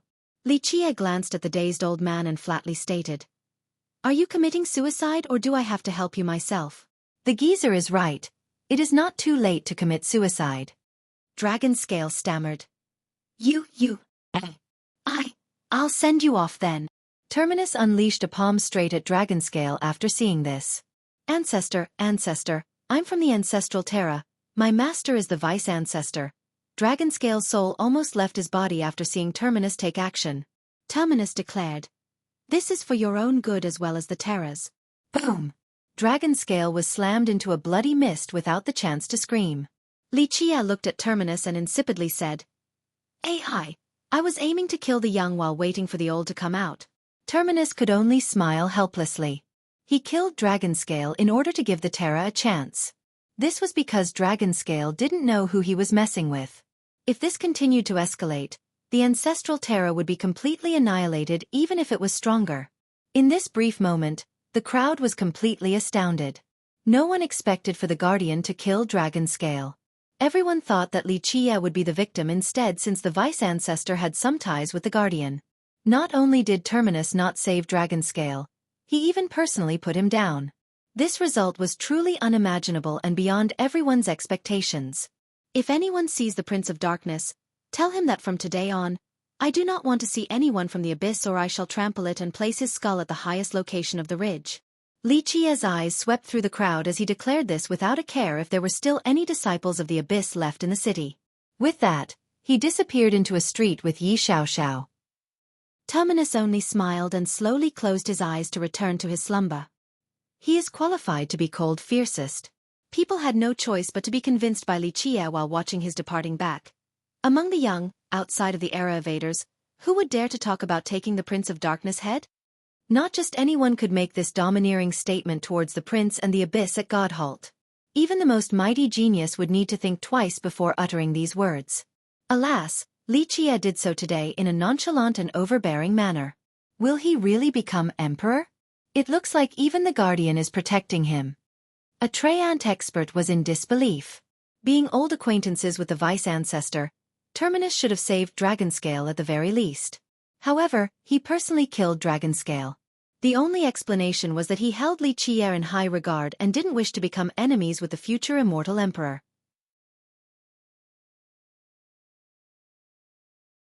Chapter 1451. Lichia brought Yi Xiaoxiao and Sima Yujian to another inn inside the citadel. After settling them in, he said, Stay here for now until I come back. Ego King, where are you going? Xiaoxiao was curious because his expression was a bit different this time. However, she couldn't pinpoint exactly what was different. To meet someone. Lichia smiled and turned to leave. However, before he made it to the door, he paused for a bit and added, If I don't come back, just return from whence you came. Why? I'll just wait for you to come back. Xiaoxiao was quite puzzled. Maybe I'll be dead at that point. He chuckled and left. This response stunned the two girls since they didn't know his intentions. After spending several days together, both of them believed that he wouldn't die so easily, not even in the competition for the Heaven's Will. Moreover, their impression of him was that he wasn't someone so pessimistic. Confidence was ingrained in his nature, and in his eyes, no one could actually kill him. Thus, when he suddenly brought up death out of nowhere, it became quite ominous and confusing. He went deeper into the Divine Tree Ridge at a quickened pace. Of course, He wasn't there to find anything or to pluck some immortal medicines. His destination was a particular peak. It pierced the clouds and reached all the way to the firmament. It wasn't the tallest peak in this place, but it could definitely be ranked among the top 10. He stood there and gazed at the heaven and earth in silence with thoughts rampaging through his mind. Even though he has never been afraid of anyone, there were certain things he found difficult to face. At this moment, he was about to face someone that he owes. The sun rose and set as he calmly stood there to enjoy the changes in the wind and clouds. It was as if he had turned into a statue. In the blink of an eye, several days have passed as he stood there motionlessly. Eventually, at sunrise, a figure descended from the sky.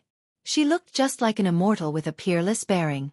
She floated among the bustling wind with the sun and moon as her companions. Anyone would be intoxicated by her magnificent style. The seemingly petrified Xueqi finally opened his eyes and looked at this woman. His heart slightly skipped a beat after seeing her. He carefully stared at her. It looked like the countless years did not leave their mark on her at all. Meanwhile, the woman chillingly glared at him. There was no hatred or anger, only coldness. He felt a slight pain after seeing this gaze. In the past, this pair of eyes used to be charming and bright just like the stars. Alas, the eyes have become cold all because of him. He took a deep breath and said, "I knew you would come.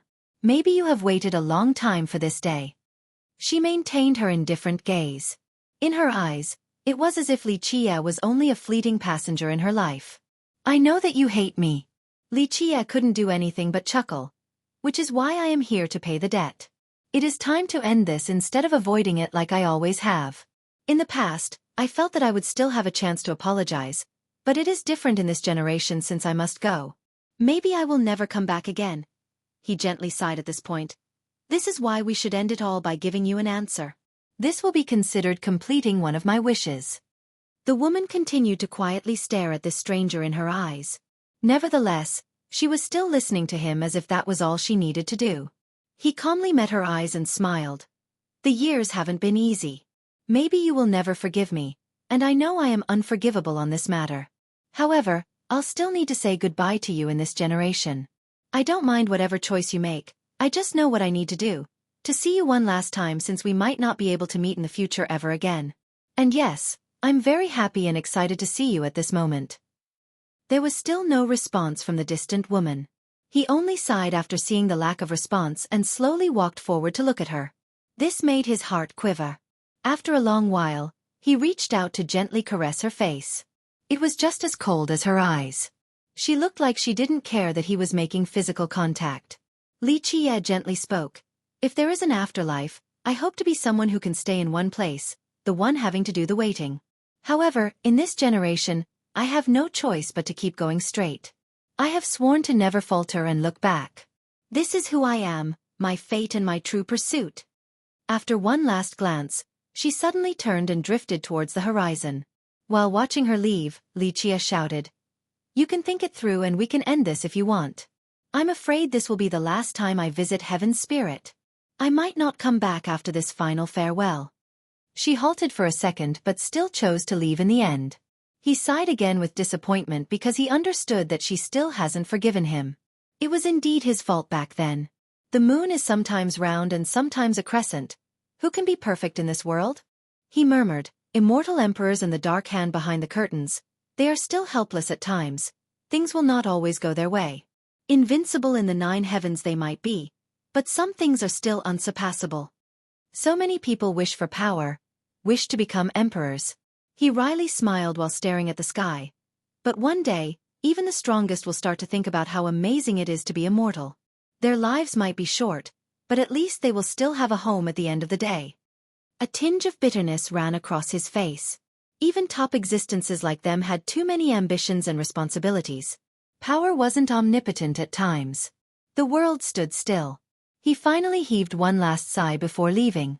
Back in the inn, both Xiao and Yujian were looking outside, especially Xiao. She anxiously paced back and forth with a worried expression. Xueqi still hasn't come back after several days. She even wanted to go out and look for him, but Yujian held her back. She was ecstatic to see Xueqi return and immediately jumped into his chest. The corners of her eyes and eyelashes were inadvertently teary even though she wasn't crying. Lichia grabbed her face and noticed her tears before smiling.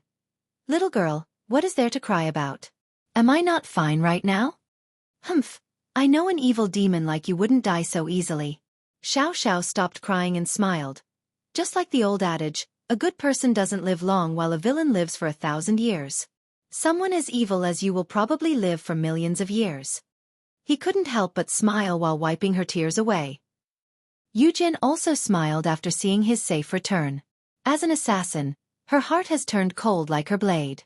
However, she was still quite anxious after he left, especially after hearing his final words. Her hanging heart was finally put down after seeing this. She felt an indescribable happiness.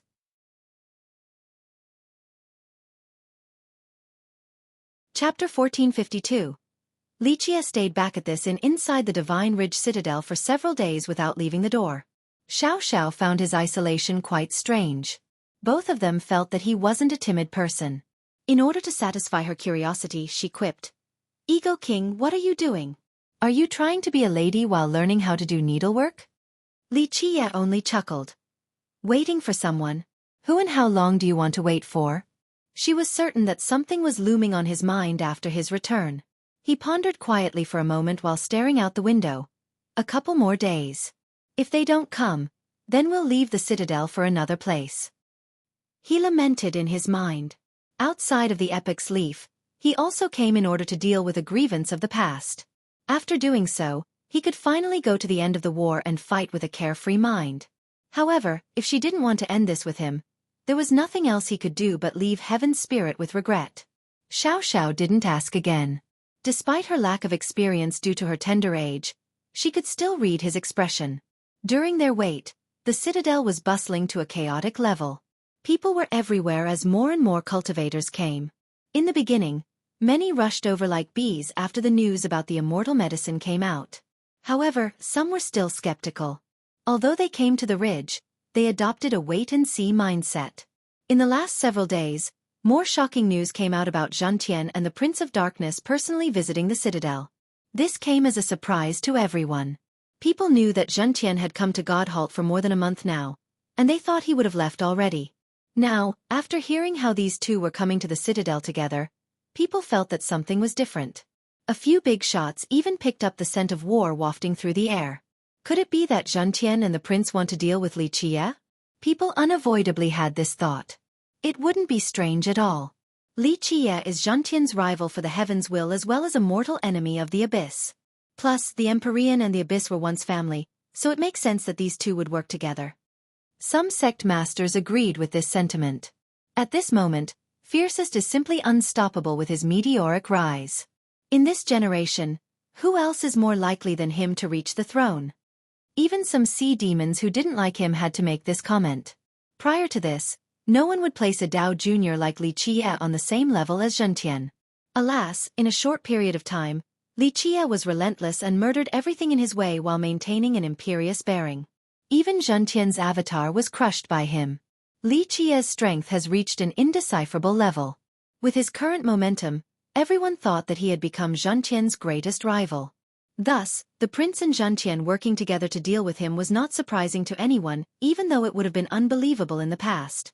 This news made complete sense, but shortly after their arrival, the true martial goddess visited the citadel as well. Now this took everyone by surprise. The entire ridge became lively with her presence. The Roaring Conch's oldest and most powerful ancestor has come into being. He is personally coming to visit the citadel right now. This message suddenly came from an unknown source. Strongest and oldest ancestor? Who? Some listeners were curious. The Conch Overlord. Even some older god monarchs had a strange glow in their eyes.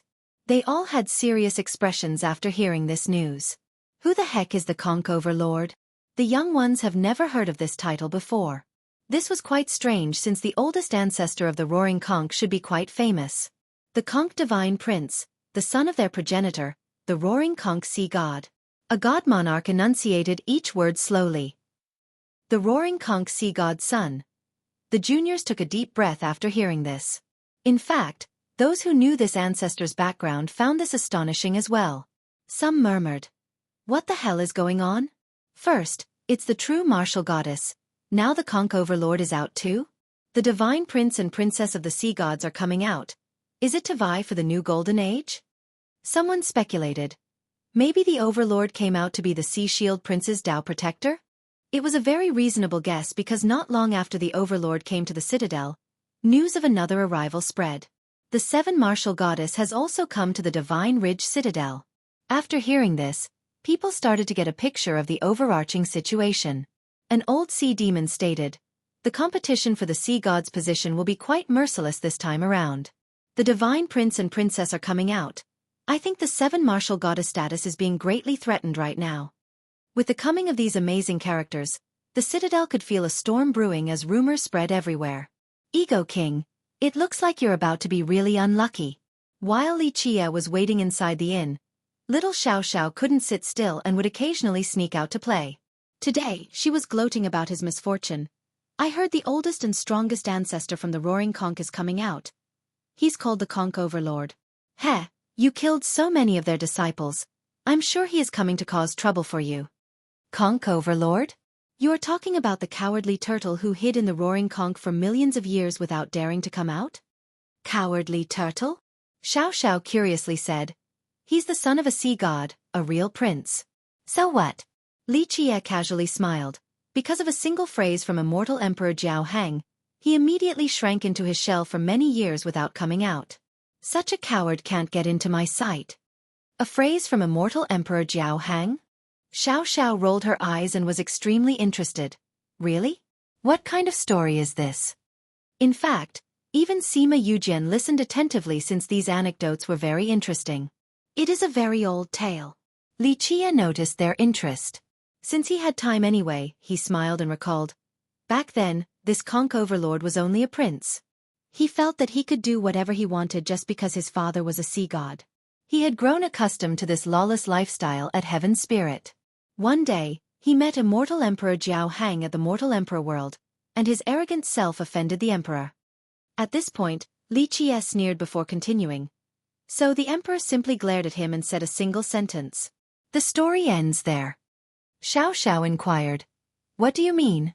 It means that the prince went into hiding and never dared to come out again.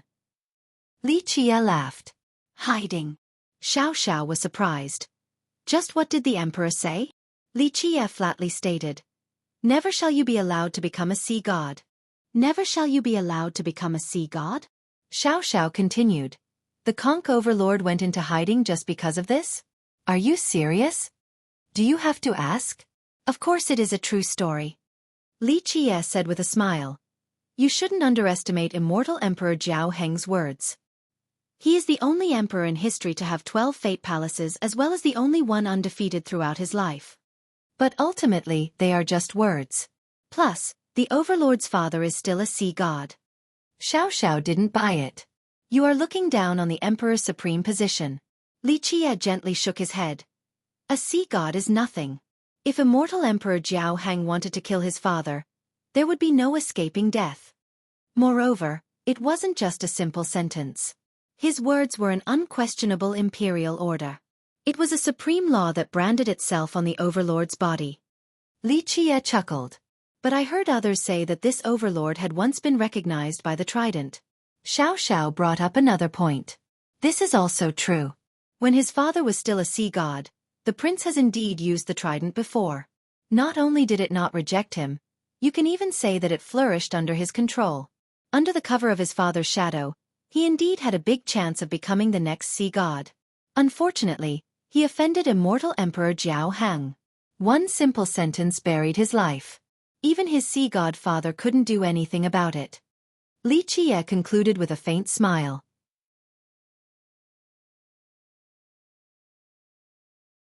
Chapter 1453. Are an emperor's words really that powerful? Yu Jian, standing to the side, chimed in with a question. Immortal Emperor Jiao Heng's reputation is not embellished at all. When his supreme imperial order brands someone, there's no removing it, ever. Li Chia said. After that single phrase, the Trident abandoned the Overlord and refused to come close. This meant that his dream of becoming a sea god was shattered. Even though his father was the current sea god, he still couldn't dispel the branding. Li Chia continued. In the end, his father sealed him by banishing him into deep space. He wanted to use the power of time to slowly destroy the Imperial brand. So does this mean that this brand is now gone from the Overlord's body? Xiao went straight to the crucial point. It should be pretty close. Li Qie replied with a smile. In fact, after offending the Emperor, the roaring conch rarely showed its face. It wasn't until the Emperor's era did they rear their ugly heads, and even then, it was all done in secrecy. He snuck out once to become the Dao protector of the young river devourer sea god. Alas, he didn't last long and couldn't bear the damage caused by the indelible mark, so he had to go back into hiding again. Li Qie concluded. Now that he's running here in public like this, it does look like the Emperor's phrase has been removed by time. Yu Jin murmured. He probably wants to protect the Sea Shield Prince so that he will become the next sea god. Xiao added. Humph, Sea Shield has no chance even with the Overlord protecting him since the true martial goddess has come out. I think she has the greatest chance.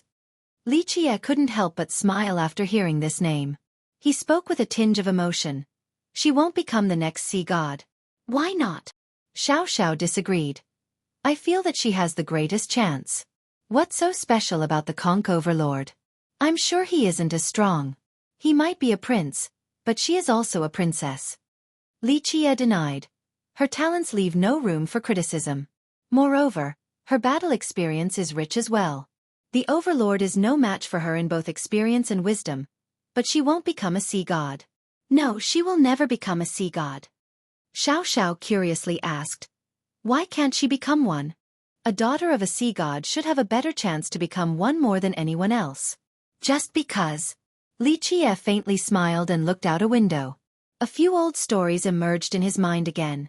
Xiao could see that he didn't wish to continue this topic after seeing his expression. Li Qie was staying at the citadel to wait for her, but she never came. Instead, someone else visited him. Xiao quietly told Li Qie. The third elder of the 7 Martial Pavilion wishes to have an audience. He withdrew his gaze from the window and leisurely replied. Let them in. A while later, third elder entered. He didn't come alone this time since there was a girl next to him. This girl made everything inside the room bright. True to the proverbial saying, her presence brings light to their humble abode. She would attract gazes wherever she went. Not only was she beautiful, there was a special aura about her, granting her a unique and charismatic temperament. She was wearing a treasure armor that emitted a blue glow. Of course, this armor didn't hide her curves. Her breathtaking figure was still outlined beneath the armor. Her huggable waist, full and round breasts, slender thighs. Just one glance was enough to see them. The most attractive aspect about her wasn't her appearance or her alluring figure. It was her temperament and aura. She exuded an air of the ocean. Looking at her was the same as looking at the blue sky and sea, making people feel quite pleasant and comfortable. However, this oceanic aura wasn't weak, it was rather firm. This aura wasn't one of peaceful waters and more like a torrential wave. She was the tsunami that would fight the heavens and assault the tall peaks, not gentle rippling waves. After seeing the girl, Li Qie smiled and commented. The culmination of the 7 seas essence with a majestic bearing, it isn't unreasonable to call her the 7 martial goddess. There was no need for an introduction. Young noble Li, this is our pavilion lord. The elder took this chance to introduce her. Li Qie smiled while her eyes fell upon him. Her gaze was quite unyielding. It was as if nothing could shake her.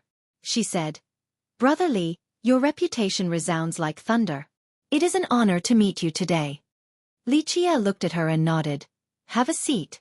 She wasn't reserved and readily sat down. The third elder was perceptive and quietly left at this moment. Li Qie was lying on his chair as he calmly said, I hope you are the bearer of good news this time. She took a deep breath before solemnly answering. Our hallowed ancestor has agreed for you to see our progenitor. Li Qie slowly closed his eyes and began. Prime. He is indeed a visionary sea god. Because of this, he was able to establish a foundation for your pavilion that has lasted millions of years. Is the sea god still alive? She finally asked the question that has been looming in her mind. Logically speaking, this sea god was no longer of this world. However, Li Qie wanted nothing more than to see their prime sea god, and the hallowed ancestor had also agreed. This only added to her puzzlement. Li Qie smilingly replied, You should be asking the old man, not me. The princess went silent for a moment. If the hallowed ancestor was willing to tell her, She wouldn't be asking him right now. Even though he has told her many things, his mouth was tightly shut about this matter. Even a pavilion lord like her didn't know the circumstances. She eventually asked, "May I ask when you will perform the life replenishment for our hallowed ancestor?" "There's no rush.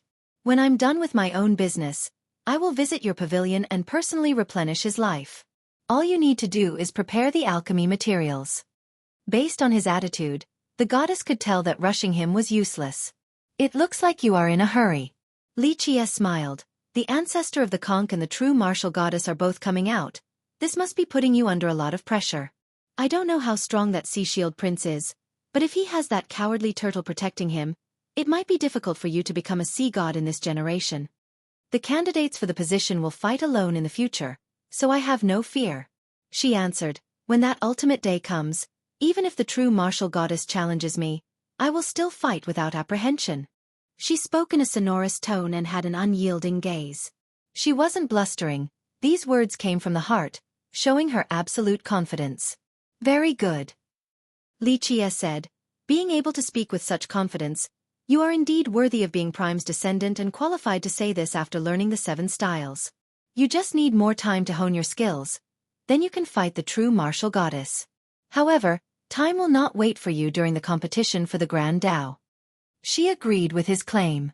Despite her absolute confidence, she needed more time before being able to fight the other goddess in the future. Presently, she still lacked mastery and experience. Moreover, her opponent was someone who has been accepted by the Trident in the past. That particular gap couldn't be made up in such a short amount of time. While resting in his chair, Lichia cheerfully spoke. "Because of this, you need the 7 hallowed ancestor to help you for a while." He pinpointed the exact reason why they needed the assistance of the hallowed ancestor, making her dumbfounded. Lichia asked with a grin, "Do you want to become a sea god?" "I will become a sea god in the future," she firmly uttered as if this was already a fact. "The path to becoming a sea god isn't difficult." Lichia's eyes remained shut as he answered, "The Sea Shield Prince and the Conch Overlord are just a group of nobodies. As long as I take action for you, I can trample them whenever I wish." Now this took her by surprise.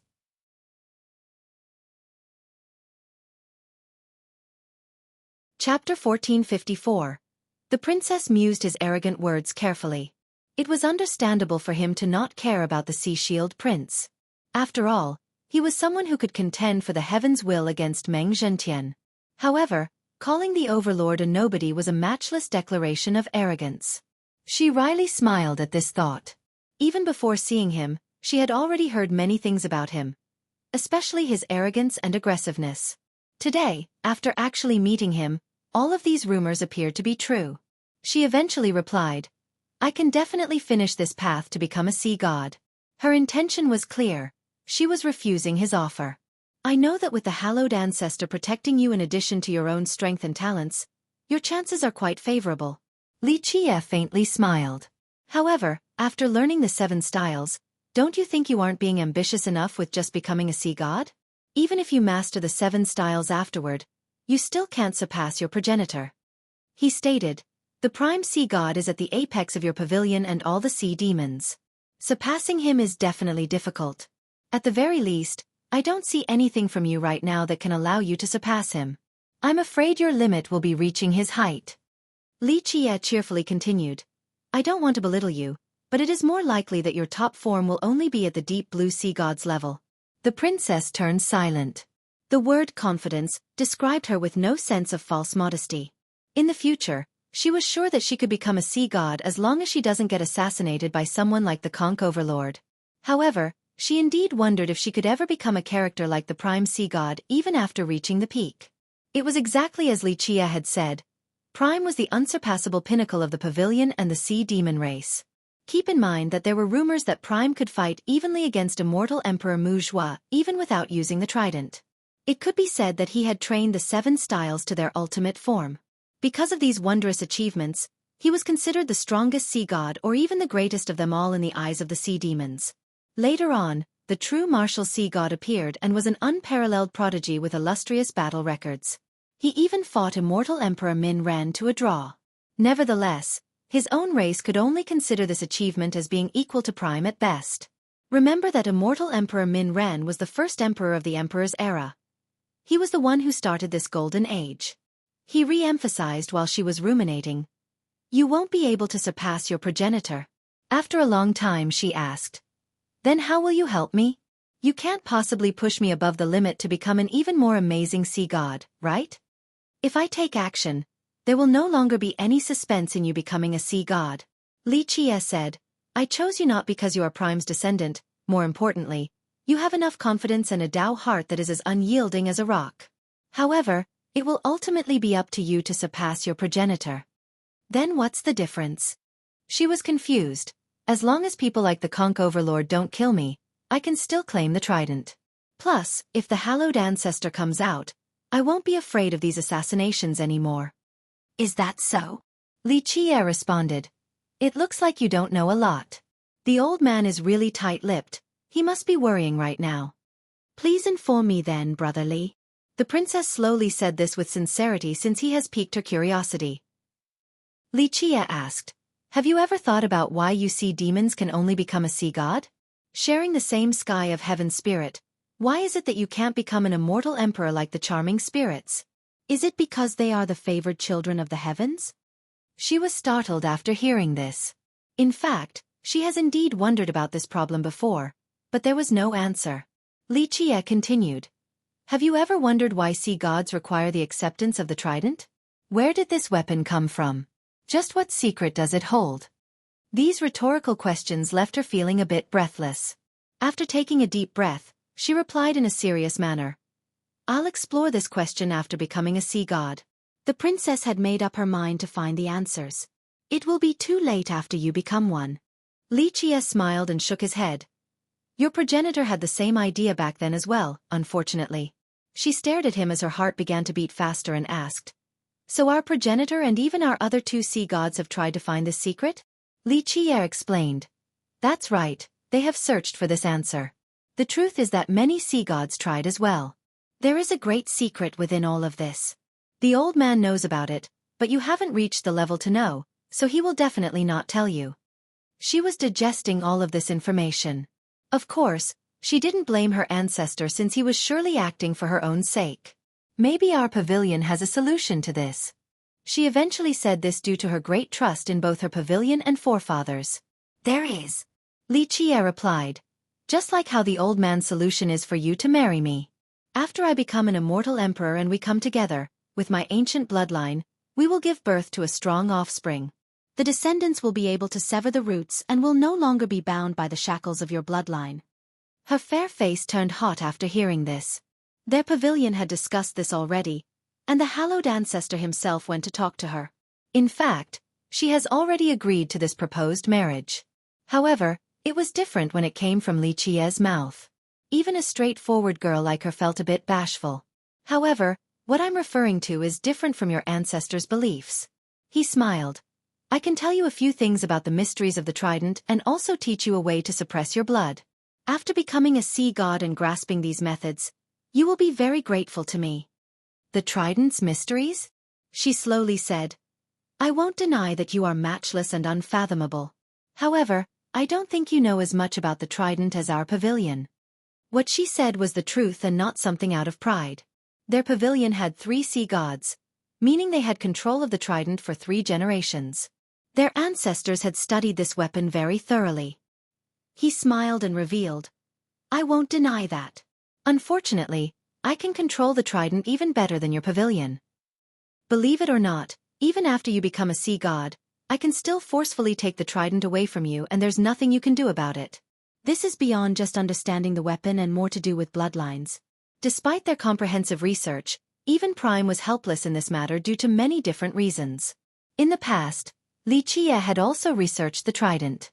Otherwise, he wouldn't have been able to create such a powerful imitation. Without holding back, it could be said that outside of the Bone Sea, no one that was currently living understood this weapon more than him. More importantly, he has a supreme method of control in this matter. It wasn't just due to his understanding of the weapon, it was also because he had completely researched the sea demon's bloodline. Meanwhile, the goddess didn't know how Li Qie took hold of these secrets. The princess asked, Do you have any conditions? Li Qie flatly stated, Yes, I do. There is no free lunch in this world. If you want something, you must pay for it. She replied. Well, may I ask what you want? Is it the 7 styles? Lichia couldn't help but reveal a leisurely smile. You are underestimating me. Little girl, it seems like you don't really know me. If I really wanted your 7 styles, I wouldn't need to perform a transaction with your pavilion. I can just go up there and seize them. It's that simple. A while ago, the only reason why I even made this proposal was to give your ancestor some face. I do not want to make blood flow like rivers at the pavilion since it is still of some use to me.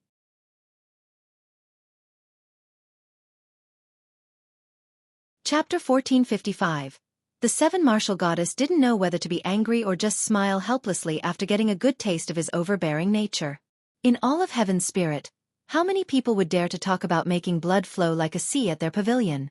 However, in front of this man, she could only wryly smile. With all of his past exploits, he was domineering to an unimaginable level. They were bloody and had shown the world his power. Because of this, everyone found it natural when he acted this aggressive and fierce. Lichia continued, the 7 styles are indeed amazing, but having them or not doesn't matter to me. I actually don't want them right now. She slowly asked. Then what do you want, Brother Li? He smiled and answered. You. Me. She stared at him in a strange manner and didn't know how to respond. Don't think too much of it. Lichia elaborated. I don't want a woman, just a sea god. I will give you a chance to break through. Of course, the height that you reach in the future will depend on you. If you can't reach that level, it will be very disappointing and due to my poor judgment. In the future, when you have the chance to see me again, it will be the time for you to pledge your allegiance, one that lasts a lifetime. The goddess breathed in deeply before giving her answer. I am grateful to earn your favor, but I'm afraid I am not lucky enough to enjoy your blessing. She spoke very politely. Anyone else would have called Lichia insane. After all, why would a sea god willingly work for anyone else? This was simply impossible. They wouldn't even want to do so for an immortal emperor. You feel that after becoming a sea god, working under me will be a disgrace. He smiled since he understood her thoughts. Lichia added, the truth is that if someone doesn't move me, even if they become a sea god, I wouldn't necessarily give them the time of day even if they wanted to join my banner. The princess was completely speechless at this moment. If it wasn't for his historical feats, she would take this as mere blustering. Lichia finally sat upright and said in a serious manner, you might not know this, but I am not only giving you a chance, I'm also giving the pavilion as well as all the sea demons a chance. To be perfectly candid, I really don't care for your race's well-being. I'm far too lazy for that. Only a few among your race have been chosen by me. Therefore, a frank way of putting it is that even if your race faces extinction, it wouldn't bother me at all. He chuckled at this juncture. This made her shudder since she suddenly realized something at this moment. Why do I want to meet your prime sea god? He continued. Do you think it is for my own gains? If I didn't care for your heaven spirit world, I wouldn't have any need to see prime and would just take away the 7 styles. Who cares about you sea demons? Alas, I am still giving you, the pavilion, and the sea demons a chance. I can only say that I am too merciful in this matter. She felt a bit dazed.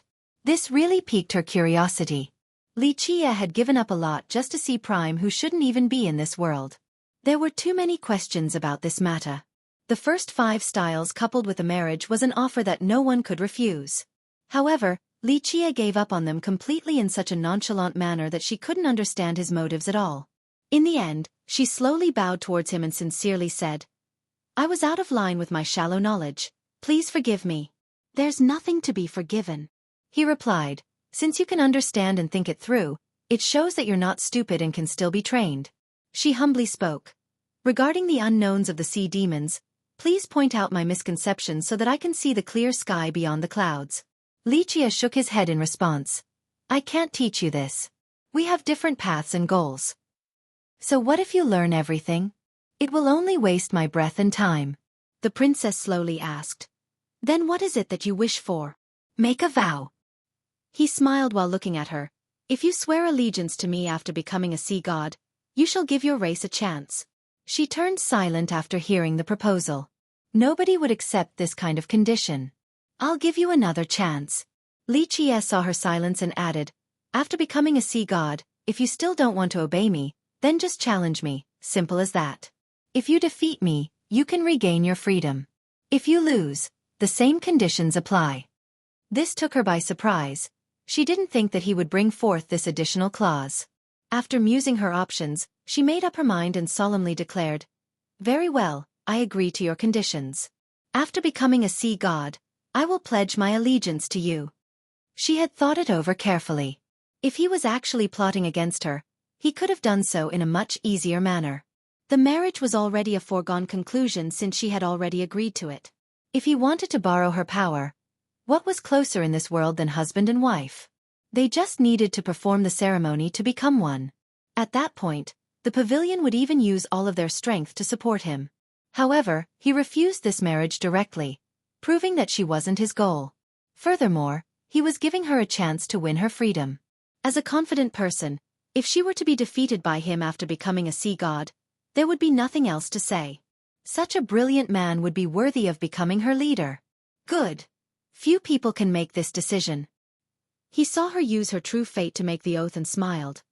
You might not have the great insight of your progenitor, but you certainly have his courage. She didn't become complacent from the praise and naturally replied, "You flatter me, brother Li. Very well, I shall stay true to my word. It is time for me to teach you." With that, he took out the Pentadeo gates and used its eternal seal to lock this space. At the same time, he performed a supreme art from the space scripture to add another layer of containment by opening up an entirely new space. After these precautions were set, he utilized cryptic space to hide inside the multi-layer spatial compartments. Such seriousness shocked the goddess. She was a discerning person and understood that all of these spatial methods were most likely on the same level as methods immortal emperors used. "Brother Li, is there a need to be so careful?" She spoke with a changed expression. "Who can actually come and eavesdrop on us? If it's just a normal conversation, it would be hard for us not to notice intruders." He smiled and said, "However, I will not only tell you secrets that your hallowed ancestor has been keeping quiet about, I will also be performing something to your blood." This was when the goddess realized that the scope of this situation was far beyond what she imagined. "Do you see why he doesn't want to tell you now? He is afraid of exposing your pavilion's plan, or rather, the prime sea god's secret plan." Having said that, he pointed at the sky. She inquired, "The high heavens?" "No, not the high heavens. Your sea god hasn't reached that level just yet." Li Qi'er elaborated, "It is about your race, your origin." The princess felt as if she was being suffocated after hearing this due to her own astuteness. This was not a good thing. This was an omen that stemmed from her bloodline. "This is also why your sea gods have a shadow council." Li Qi'er chuckled. "A shadow council?" She was startled. Li Qi'er noticed her expression and realized something. "I see. The old man didn't tell you anything while the pavilion erased all traces of it in addition to forbidding people to talk about it."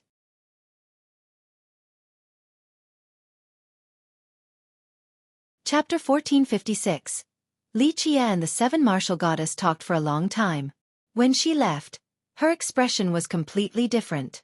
"Ego King, what did you and the seven martial goddess talk about?" Xiao was curious. They talked for several days in one sitting, so it couldn't have been a normal conversation. He blinked and replied, "A man and a woman alone together. What else did you think we would talk about?" "Bah!" She turned red right away and ruthlessly stomped on his foot. "Pervert deviant! Take this." "Little girl, where did your mind drift off to? We were talking about serious business. Only dirty-minded people would actually think about those things." Li Qi'er laughed after seeing her explosive demeanor. "Say that again." She aggressively posed with both hands on her waist again, her signature look when angry. Li Qi'er never failed to find amusement in teasing this little pepper. He then stared at the sky. Even though the city was very lively at this moment, he found the sky to be quiet and lonely. "Pack up a bit, we're about to leave." In the end, he sighed and intended to leave the city in order to meet Su Yonghuang. She noticed his lonely expression and asked, "We're not waiting anymore? We can stay for a bit longer." She didn't know who he was waiting for, but when such a nonchalant person revealed this kind of expression, it meant that he was waiting for someone very important to him. "Forget it," he said with forlorn. "Some things can't be forced in this world. Life will always carry some sort of regret. The moon is round and crescent at times. This is the course of life." Xiao quietly nodded and didn't pry any further. She went off to get ready with Sima Yujian in order to leave with him. During this moment, Li Qia's heart suddenly quaked, causing him to frown. His blood energy surged as his eyes turned cold. He immediately started moving and exclaimed, "Let's go, we have to save someone." Who? Xiao was caught off guard. He didn't answer and left right away while the two girls quickly gave chase. He was afraid that the two couldn't keep up, so he simply pulled the two of them and crossed through space. In the depths of the ridge, many powerful cultivators were on an adventure to find the rumored immortal medicine. Of course, even if they couldn't find it, there were still other precious herbs and materials. It wouldn't be a complete waste of their trip. The deeper they go inside, the more dangerous it would be.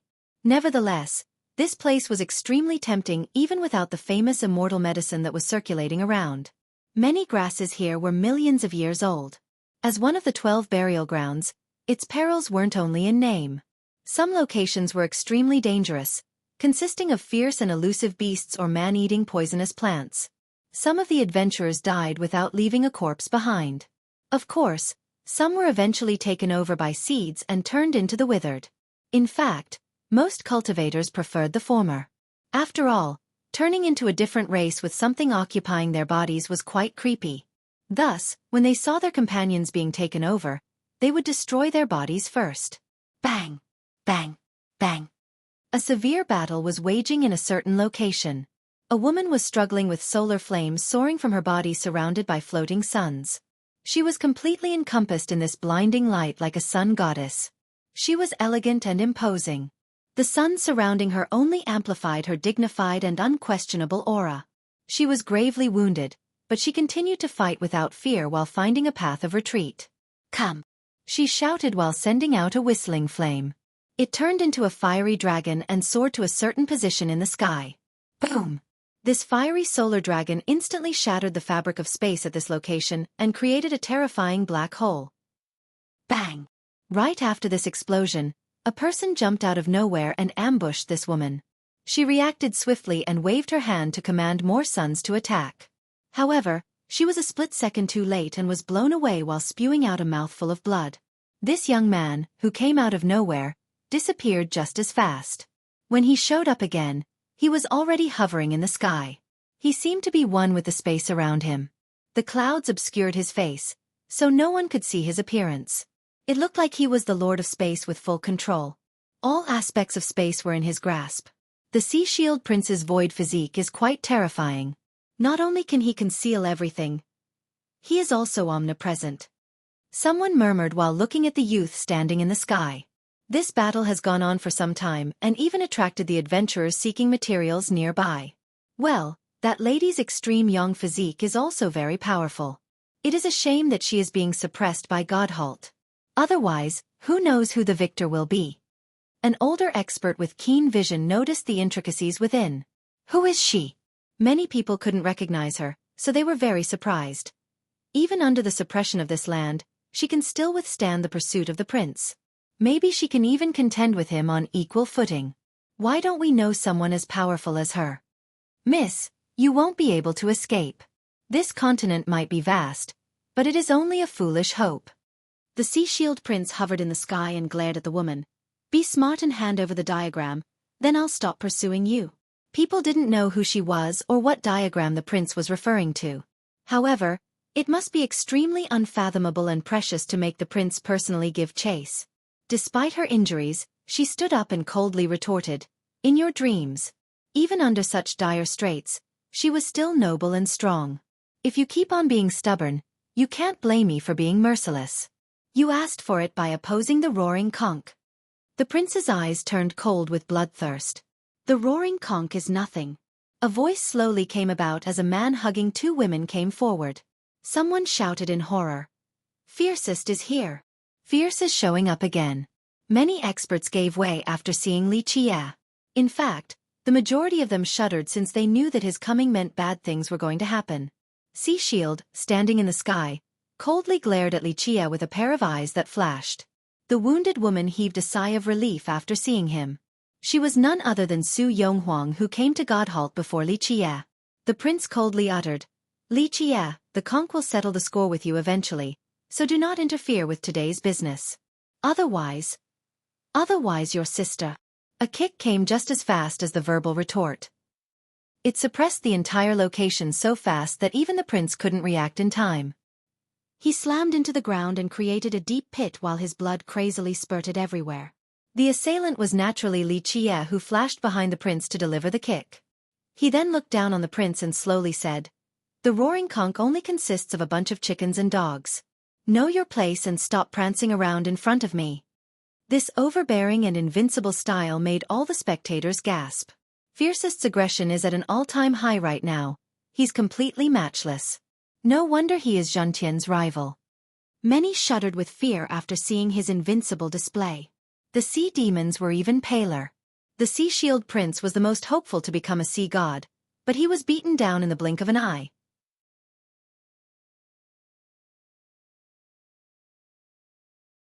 Chapter 1457. Li Qie's notoriety from his past exploits was well known around these parts. No one among the younger generation could match him. Today, he instantly stomped the most elite genius of the sea demons down to the ground and seriously injured him. This domineering presence left everyone astounded with dread. At this time, Xiao Xiao and Yujian helped carry Su Yonghuang over. Li Qie gave her a pill that she immediately swallowed it. Many people felt a chill. Some even broke out in cold sweat after seeing this. A spectator stated with horror, "She is in Li Qie's camp. It looks like the Sea Shield Prince has messed with the hornet's nest this time." Everyone knew that those who dared to touch Li Qie's people would suffer total annihilation. Wyvern and the Blood Shark village were past examples stained with blood. The prince crawled up, both shocked and scared while shouting, "Li Qie you!" Li Qie nonchalantly looked at the prince before speaking. "What about me? You think someone like you can touch my master?" This made the crowd glance at each other in astonishment. This woman was actually Li Qie's master? No matter how they looked at it, these two didn't look like master and disciple at all. She wasn't as strong and arrogant as him. Some would rather believe that he was her master. The opposite was simply unbelievable. However, this actually came from Li Qie's mouth. "Accept your death and apologize to my master right now, then I can let go of this matter. Otherwise, I will kill any disciple from the roaring conch on sight and trample your sect completely before this is over." Li Qie glared at the prince. The crowd was dumbfounded by these words. They knew that Fierce wasn't messing around and would kill all who stands in his way. The prince had a twisted expression and was trembling with rage. His face turned extremely red like a pig's liver, showing his indescribable anger. He had always been peerlessly famous even before Li Qie. Only characters like the Seven Martial Goddess were qualified to be compared to him. Thus, he had been quite arrogant until now. The truth was that his pride was justified. His cultivation was great and he even has a half-completion void physique. These were enough to let him stand at the top of the younger generation. He was loved and respected wherever he went, but now, Li Qie spoke as if he was only an ant. This was utterly humiliating to him.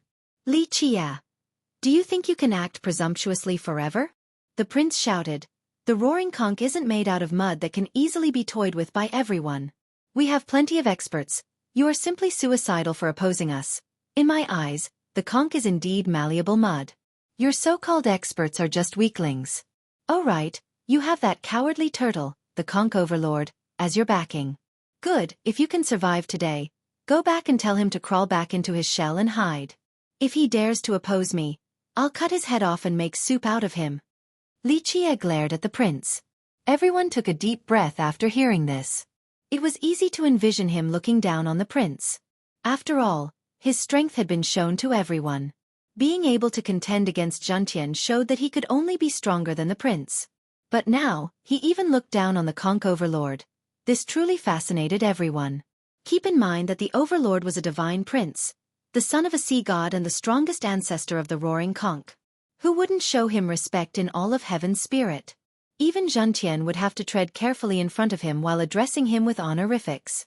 However, Li Qie was arrogant to the point where he didn't place the overlord in his sight. This domineering nature was beyond words. "You!" The prince angrily pointed his trembling finger at Li Qie. His chest was heaving up and down so fast that blood almost gushed out. In the end, he took a deep breath and exclaimed, "Fine. Li Qie, I know you are strong, but I'll have to see it with my own eyes. Having said that, he instantly disappeared. The Void Physique, one of the 12 immortal physiques. The moment this physique is completed, one would be completely untraceable. It was everywhere yet nowhere, a physique capable of refining space and controlling the world.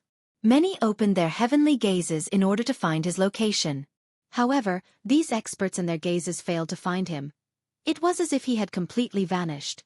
At this moment, a silent punch headed for Li Qie. Despite not making any sound, it was mighty enough to drill a hole through the ground or sink an ocean. Bang! It couldn't connect with Li Qie's head. Li Qie casually repelled it with a fist. The prince was exposed under Li Qie's attack and went flying. Such a carefree retaliation resulted in Li Qie's victory.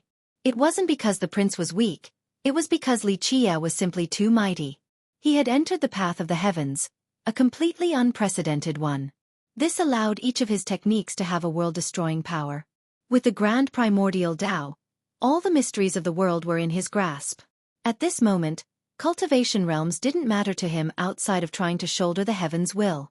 The crowd shuddered in the face of this easy victory once more with cold sweat running. The sea demons were even more dejected. This prince and the 7 martial goddess have been their pride. But now, the prince couldn't even withstand a single blow from Li Qie. They felt as if their self-esteem was being trampled by him. Bang! After a loud blast, the prince disappeared again. The space where Li Qie stood suddenly turned into a terrifying furnace. Space itself melted like liquid and submerged Li Qie inside. This terrifying power was refining him into liquid just like the space around him. Void refinement. Those who understood the void physique were startled. This is one of the scariest parts about this physique. When the surrounding space is being refined like this, the opponent inside suffers as well. It doesn't matter where they run, the result will be the same. They will be unable to escape the fate of being refined. Many held their breaths after seeing this.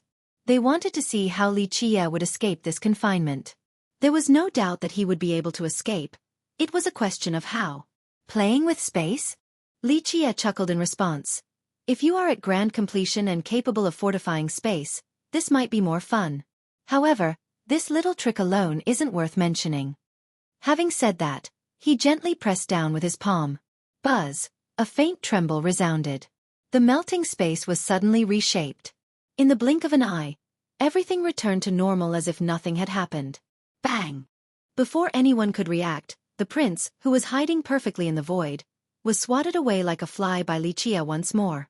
It didn't matter where he hid, he would be easily found again and forced down to the ground. There was nothing else for the spectators to say. Sea Shield was far from being Li Qie's match and could only take the beating. The gap between the two sides was too great. Only Zhentian, the Prince of Darkness, and the true martial goddess will be able to shake Li Qie. Others simply can't withstand a single move. The desperate sea demons had to accept this reality. Li Qie was too strong. The prince was not on the same level as him. Yujian, who was quietly standing next to Li Qie, was speechless as well. She understood that Li Qie showed mercy in the past. If he wanted to kill her, 2 or 3 moves would have been more than enough. With his current power, her god-slaying Tao would be as insignificant as an insect. She gently sighed after seeing this. There is always a higher mountain and a greater man. With someone like Li Qie around, everyone else would be overshadowed. It didn't matter how great of a genius they might be. In the end, all would become bones that paves the path for him to become emperor.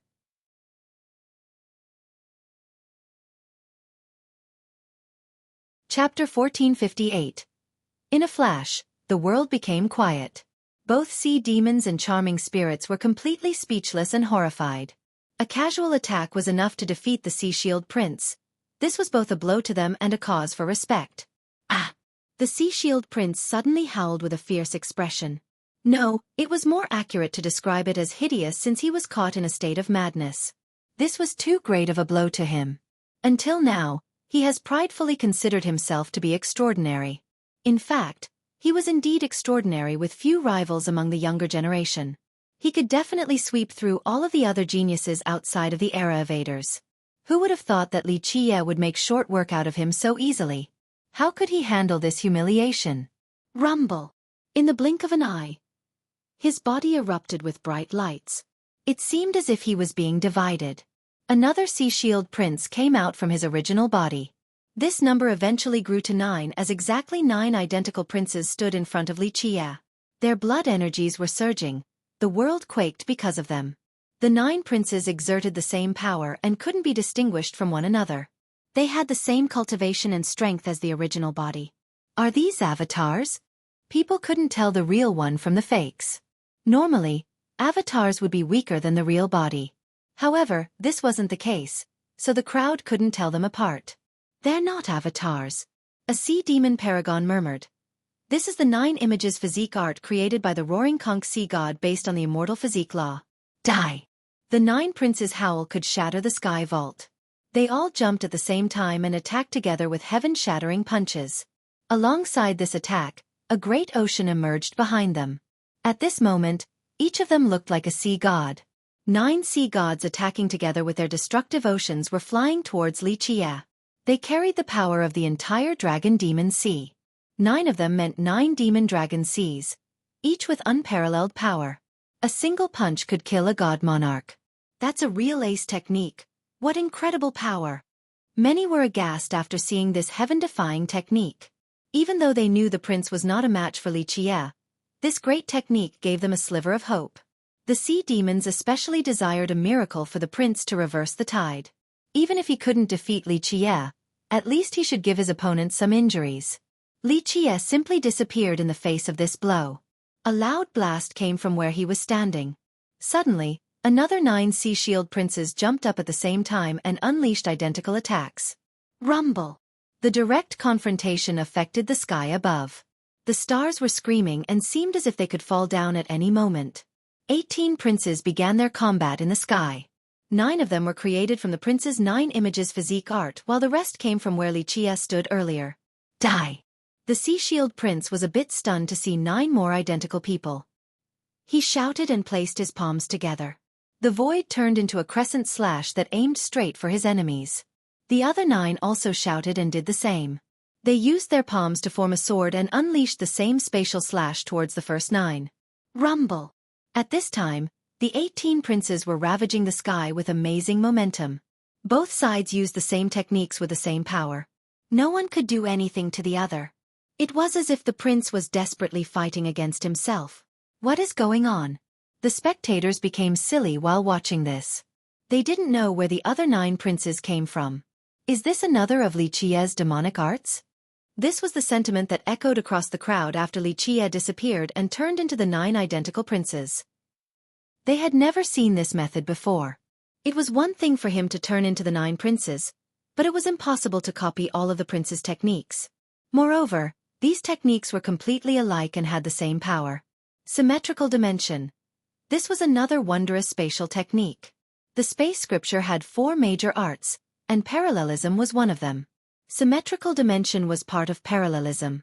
When he utilized this art, it would create a parallel space that mirrors his combatants exactly in techniques, merit laws, and power.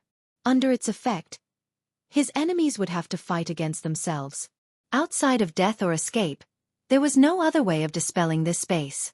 The prince crazily rose to his strongest state. However, the other 9 did the same. They continued to shatter the sky and fought until blood was spilled. This was the prince injuring himself. Everyone was at a loss for words while watching this. No one had an answer for this type of demonic art. Not interesting at all. After enough blood was spilled, Li Qie suddenly appeared and spoke while shaking his head. Bang! Bang! Bang! In a split second, his soaring immortal and hell-suppressing physiques erupted at the same time. He directly lunged forward without using any techniques or weapons. The 18 princes were originally at a tie where no side had the advantage, so when Li Qie suddenly attacked, the prince was obviously not his match. 8 of them instantly shattered. The symmetrical versions shattered as well. The prince's real body was slammed flying outside with blood spurting everywhere. He was seriously injured. Li Qie withdrew the parallel space and grabbed the flying prince. Bang! Bang! Bang! The prince was slammed side to side, causing the earth to tremble. Li Qie showed no mercy as he swung his opponent to the ground continuously. The prince was covered in blood and on the verge of death. Too weak. Li Qie casually threw the nearly unconscious prince to the ground and clapped his palms clean. This scene suffocated all the spectators. The peerless and beloved son, the Sea Shield Prince, was thrown to the ground like a dead dog by Li Chia. This was even more shocking than if Li Chia had just killed him. Li Chia glanced at the dying prince on the ground and said, "Someone like you still claims to be the Heaven's son? Then wouldn't I be the High Heaven's father?"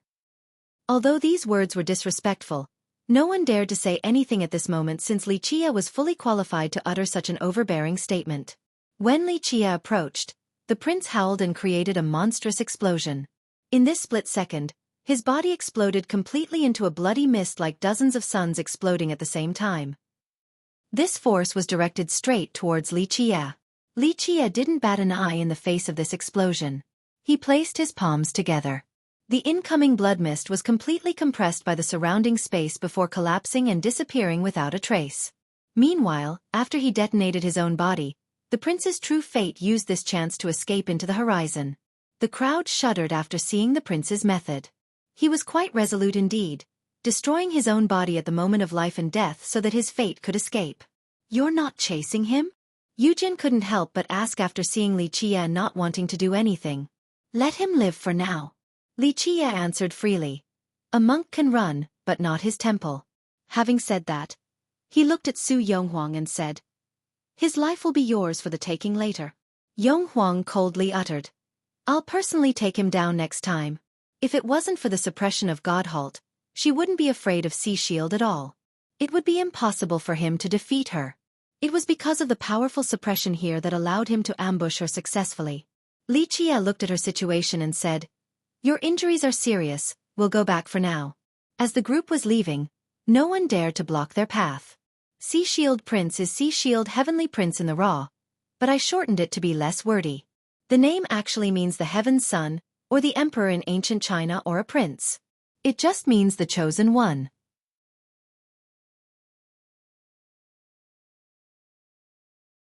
Chapter 1459. After returning to the inn, Li Chia looked at Su Yonghuang and asked, "Why did that kid ambush you?" "What is this, you?"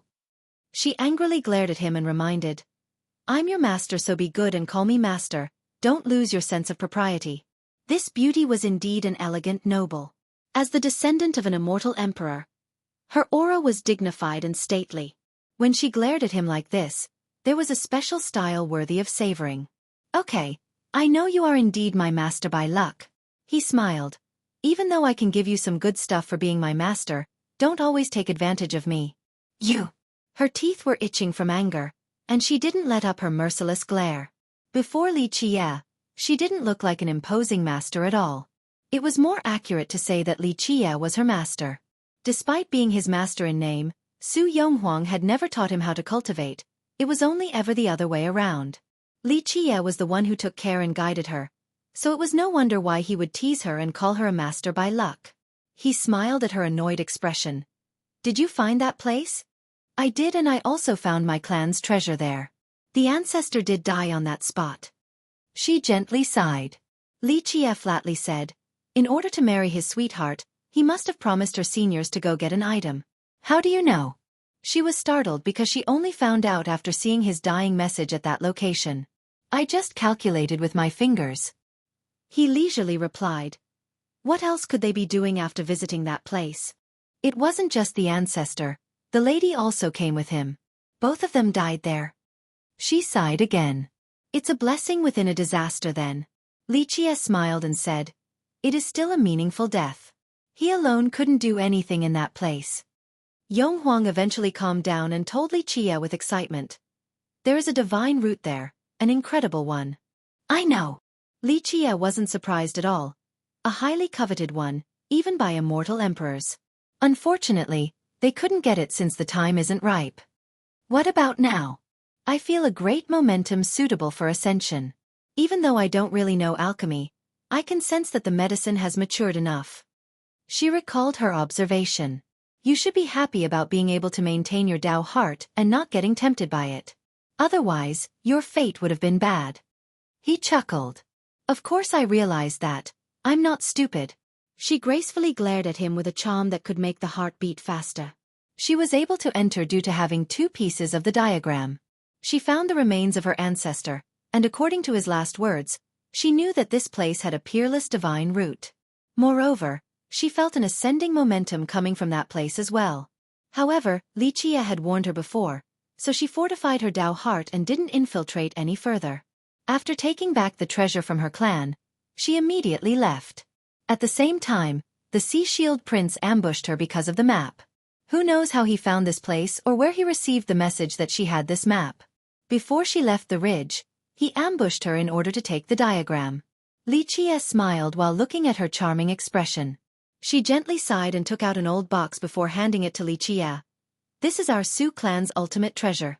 She didn't need to hide anything in front of him. They treated each other with sincerity, and she could give him her all.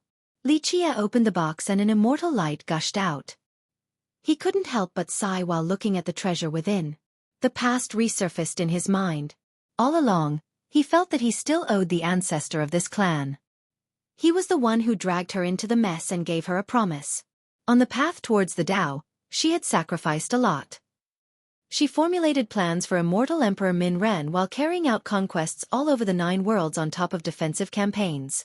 When the Emperor failed, she was there by his side. After he accomplished his Tao, she was also there, silently standing beside him. She laughed and cried together with him through good times and bad. For him, she didn't hesitate to abandon her clan and home. Unfortunately, as the Dark Crow, he failed to carry out his promise and couldn't make her the queen. The emperor back then seemed to be possessed and couldn't forget that idiotic woman. This eventually escalated into a conflict between him and the emperor. After this, the emperor stopped associating with him. The two of them parted unhappily. He had no choice but to enter an early hibernation. Even though the Su ancestor had never blamed him since she thought that it was her own choice and fate, he knew that he owed her. If he didn't involve her in the changing world, she could have lived happily as a golden daughter or a carefree princess.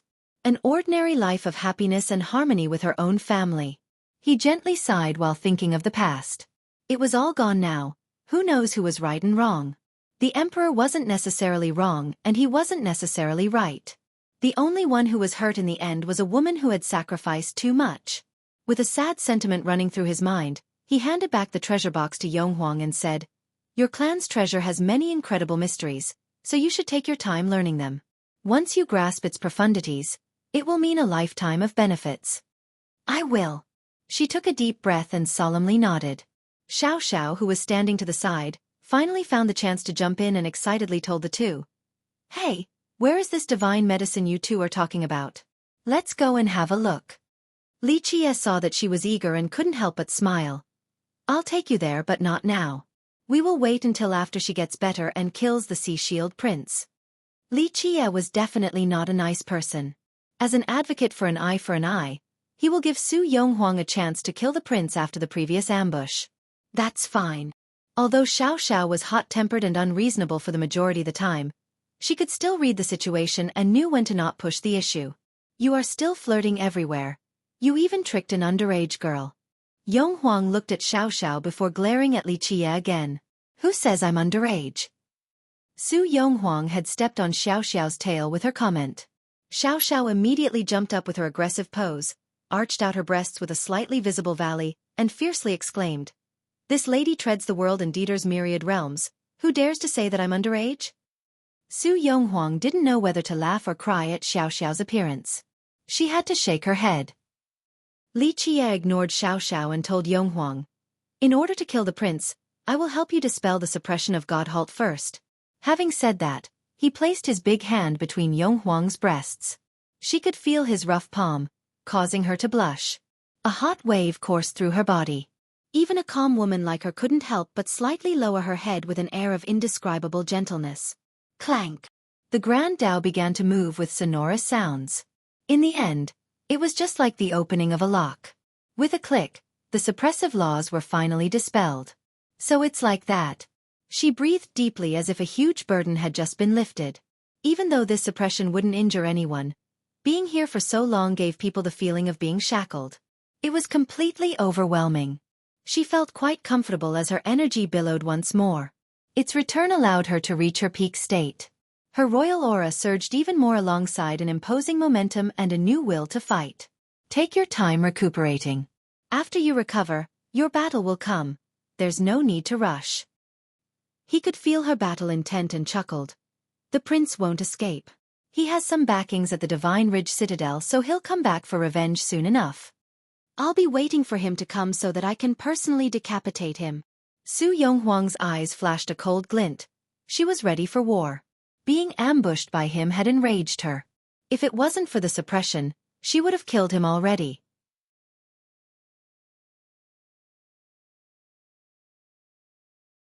Chapter 1460. While Yonghuang was recovering, the group stayed at the citadel to wait for her so that she could kill the Sea Shield Prince when the time comes. On this day, someone arrived at the citadel and caused a huge commotion even before entering. It was a middle-aged man with the bearing of a king. He didn't move very quickly. However, the world thumped with each of his steps. He was walking with a very particular cadence, neither fast nor slow. His steps weren't loud either, but people felt as if the world was shaking and that the ridge itself was a beating heart. Visual phenomena appeared at the citadel with his coming. The sky turned peerlessly green and the city was engulfed in a verdant light. This majestic life force spread to every corner of the city. In the sky, leaves began to fall. Each leaf was very delicate and seemed to be heralding new life to the city. Moreover, a path was formed below his steps with leaves and grasses. They were all precious alchemy ingredients. Wherever he went, plants would start to grow, providing an abundance of vegetation. Many people were afraid of these phenomena. This middle-aged man looked like the lord of the forest in control of all plants. After arriving at the outskirts of the citadel, his eyes swept by and the city suddenly lit up. His gaze was what illuminated the entire area. People felt a chill after sensing his gaze. It seemed that they were completely enveloped by his vision. Such a casual glance spanned the entire city. There was no place to hide. He didn't try to hide his own divinity and let it run rampant. It was omnipresent, to the dismay of the crowd. Who is this? People were in awe of his aura. Even the ignorant crowd would know that this newcomer was frightening.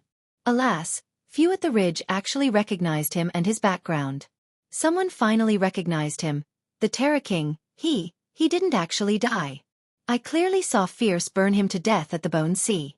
Why is he still alive and stronger and more terrifying than before? Terra King? Who? Many still didn't know him. They hadn't heard of this name before.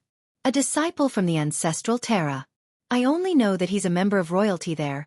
No one knows the exact details. The expert who recognized him found this whole thing quite strange as well.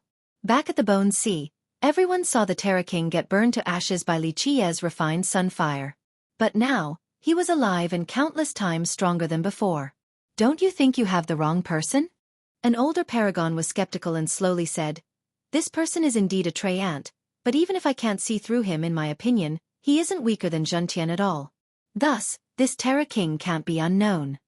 The expert took another careful look and spoke in a serious manner.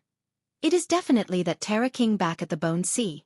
I'm definitely not mistaken in this. This is very strange. I clearly saw him die. Why is he still alive and stronger than before?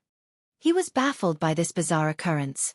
While many people were wondering about the Terra King's identity, he climbed up the divine tree at the citadel and stood on a branch near Terminus' decrepit face.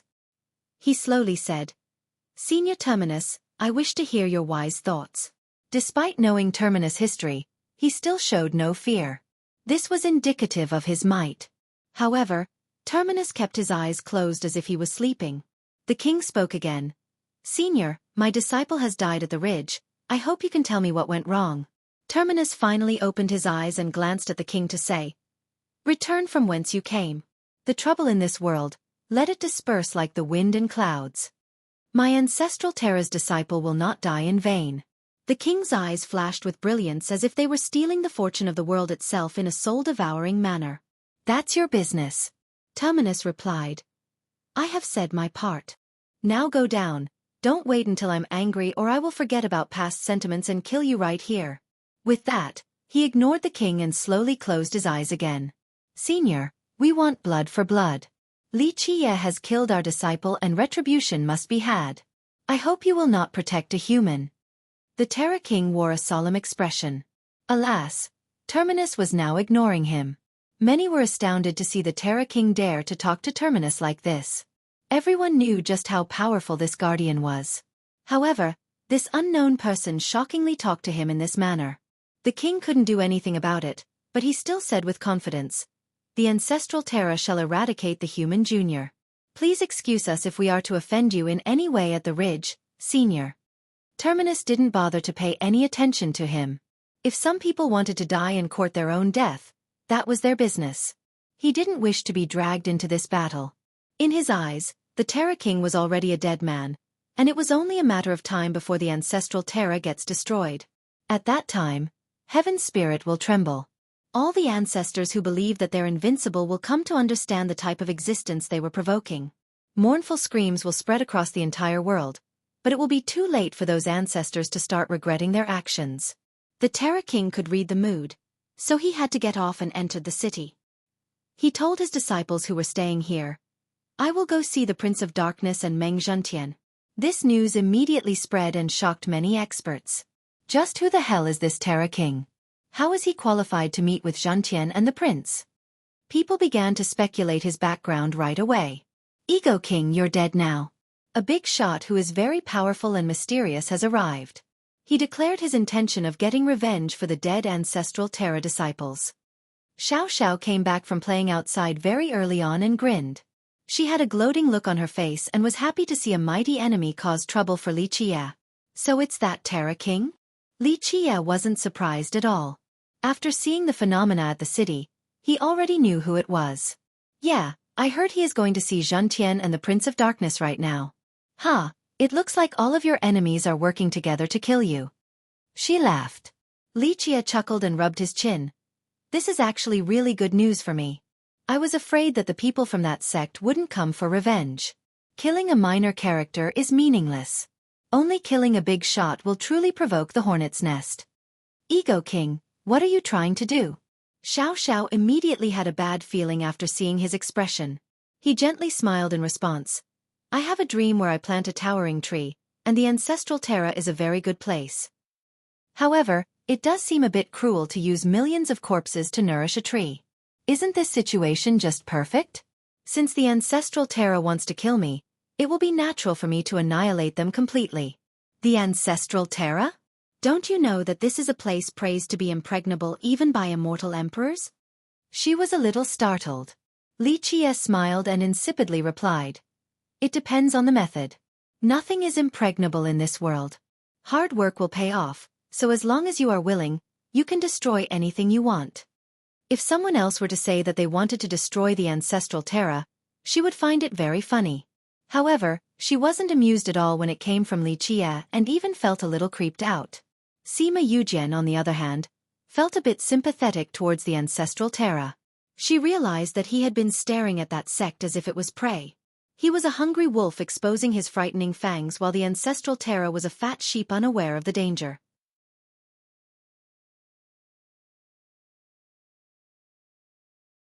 Chapter 1461. On the second day after the Terra King arrived at the citadel, many experts suddenly received a divine order.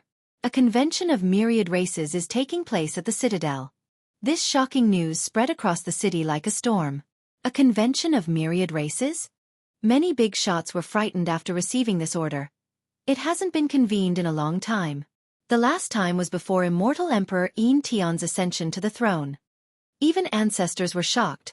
Not just anyone can call for this convention. What's the reason this time? Who is qualified to preside over this meeting? Another piece of news answered this particular question. The son of a sea god and the vice ancestor of the Treants, they are capable of presiding over a convention of myriad races. Some grand characters were alarmed and murmured, "Is the storm coming now?" That's right, the storm is coming. All enemies of us charming spirits, Treants, and sea demons should be eradicated. Heaven's spirit must have the next emperor. This declaration stirred the people. The younger generation had never heard of this matter, so they asked out of confusion, "What kind of convention is this?" A senior explained, "There are two major points to this convention. First, all races can participate. Second, it is to deal with the problems of Heaven's spirit. This convention is very majestic and important. Generally speaking, the less influential people can only sit on the sidelines and watch without being able to make decisions. They will discuss all the grand matters in Heaven's spirit. Of course, the final say is up to the behemoths behind closed doors. They will announce the result to everyone at the convention. A junior replied. So a lineage like ours will merely be listeners. The senior nodded. Yes, not too many people can actually make decisions at this convention. The rest of the participants are only there to hear the resolutions in order to avoid problems while implementing these decisions and to reduce further conflicts between the races. Normally, the decisions made there could affect all of heaven's spirit. For example, the Lithodity sea god. After the battle at the Warcliff, his position was fortified. Afterward, a convention of myriad races was held and the sea demons, treants, and charming spirits recognized his status. From then on, no more lineages directly tried to compete with him by stealing the trident. Because of this, he was able to wipe out all obstacles and become the next sea god. What's the purpose of this one then? The junior was unavoidably curious. The senior didn't answer this time and fell into silence. Ego King, the convention of myriad races is about to begin. Do you want to go listen? After hearing this news, Xiao immediately told Li Qie and cheerfully smiled. I heard a sea god's son and the vice ancestor of the treants are in charge. It looks like they are going to deal with you. Convention of myriad races? More like a convention of a massacre. Li Qie smiled. It is best if they want to scheme against me so that I can kill all of them at once. There will be fewer problems that way. Su Yonghuang reminded him. I'm afraid the enemies want you to do just that. They are digging a pit and waiting for you to jump in so that they can make you the enemy of all the races in heaven's spirit. After several days of recuperation, her injuries were much better. Li Qie laughed in response. So what if this is a trap? Nothing can be better. There can only be more enemies. Slaughter 100,000 and they will think they can still fight. Kill 1,000,000 and they would still think that there is a chance for retaliation. However, if you kill billions, all of heaven's spirit will shut up. Silence will finally come. It's only a couple races. Just wait until I begin the massacre. People will soon figure out which side is the right one. Obey me and live, disobey me and die. Those who stand in my way shall be killed without mercy. It doesn't matter if blood drowns this entire world. He softly smiled at this point. It was a stark and jarring contrast between his gentle smile and the cruel contents of his speech. Xiao, who just wanted to tease him, felt a chill after hearing his response. She believed that he wasn't just speaking for fun. This was his intention from the start. Su Yonghuang couldn't do anything but wryly smile. She had grown accustomed to Li Qie's slaughtering wrath. In this split second, he raised his brows and told Yonghuang. You want to kill Sea Shield, right? He will definitely go to this convention, so that will be your time to shine. Xiao added. That scared conch overlord might be there to protect him. Li Qie casually handed an item to Yonghuang and said, Go find the true martial goddess. If that cowardly turtle dares to cause trouble, she will protect you. Kill the Sea Shield Prince at the convention to show everyone the fate of those who dare to attack my people. Having said that, he turned and left. This surprised both of the girls. After calming down, Yonghuang raised her voice. Where are you going? I'm going to see someone. Like I said before, don't wait for me. If I don't come back, just go back to your homes. He disappeared into the sky before finishing his sentence. A shadow crossed the city's sky. It was so fast that no one was able to detect it. However, Li Qie immediately gave chase to this shadow. He could cross realms by utilizing the immeasurable speed of his soaring immortal physique. Eventually, he was able to catch up. It was the same woman who was drifting through the void.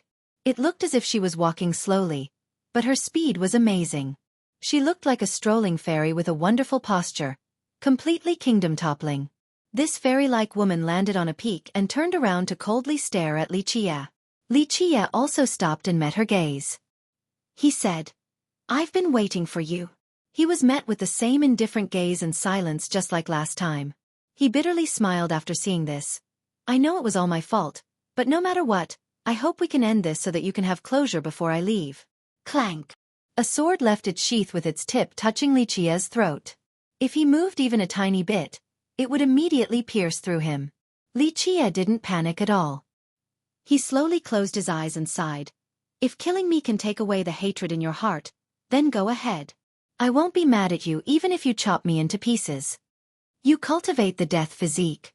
In the end, She finally spoke with a voice as heavenly as an immortal. Despite the cold intent, it was still very pleasant to the ears. Yes, you understand me too well. Lichia chuckled without hiding anything. She coldly uttered. Understand you? If I did, I wouldn't have been tricked by you. He pondered for a moment before opening his mouth to speak. However, she interrupted him. You shouldn't say it was all for my sake.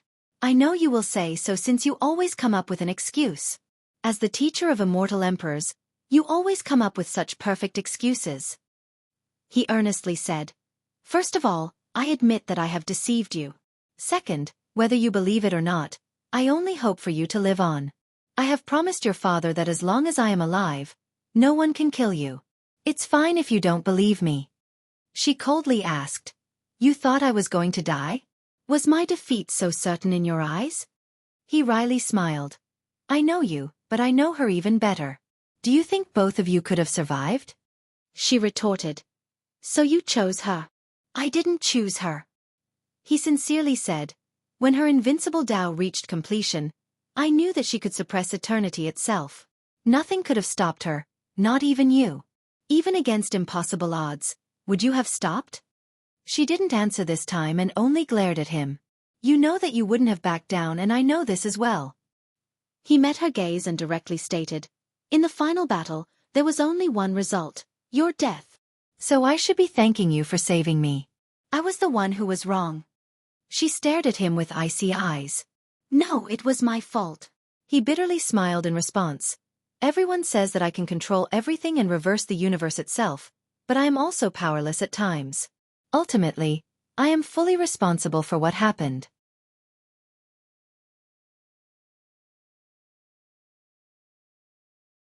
Chapter 1462.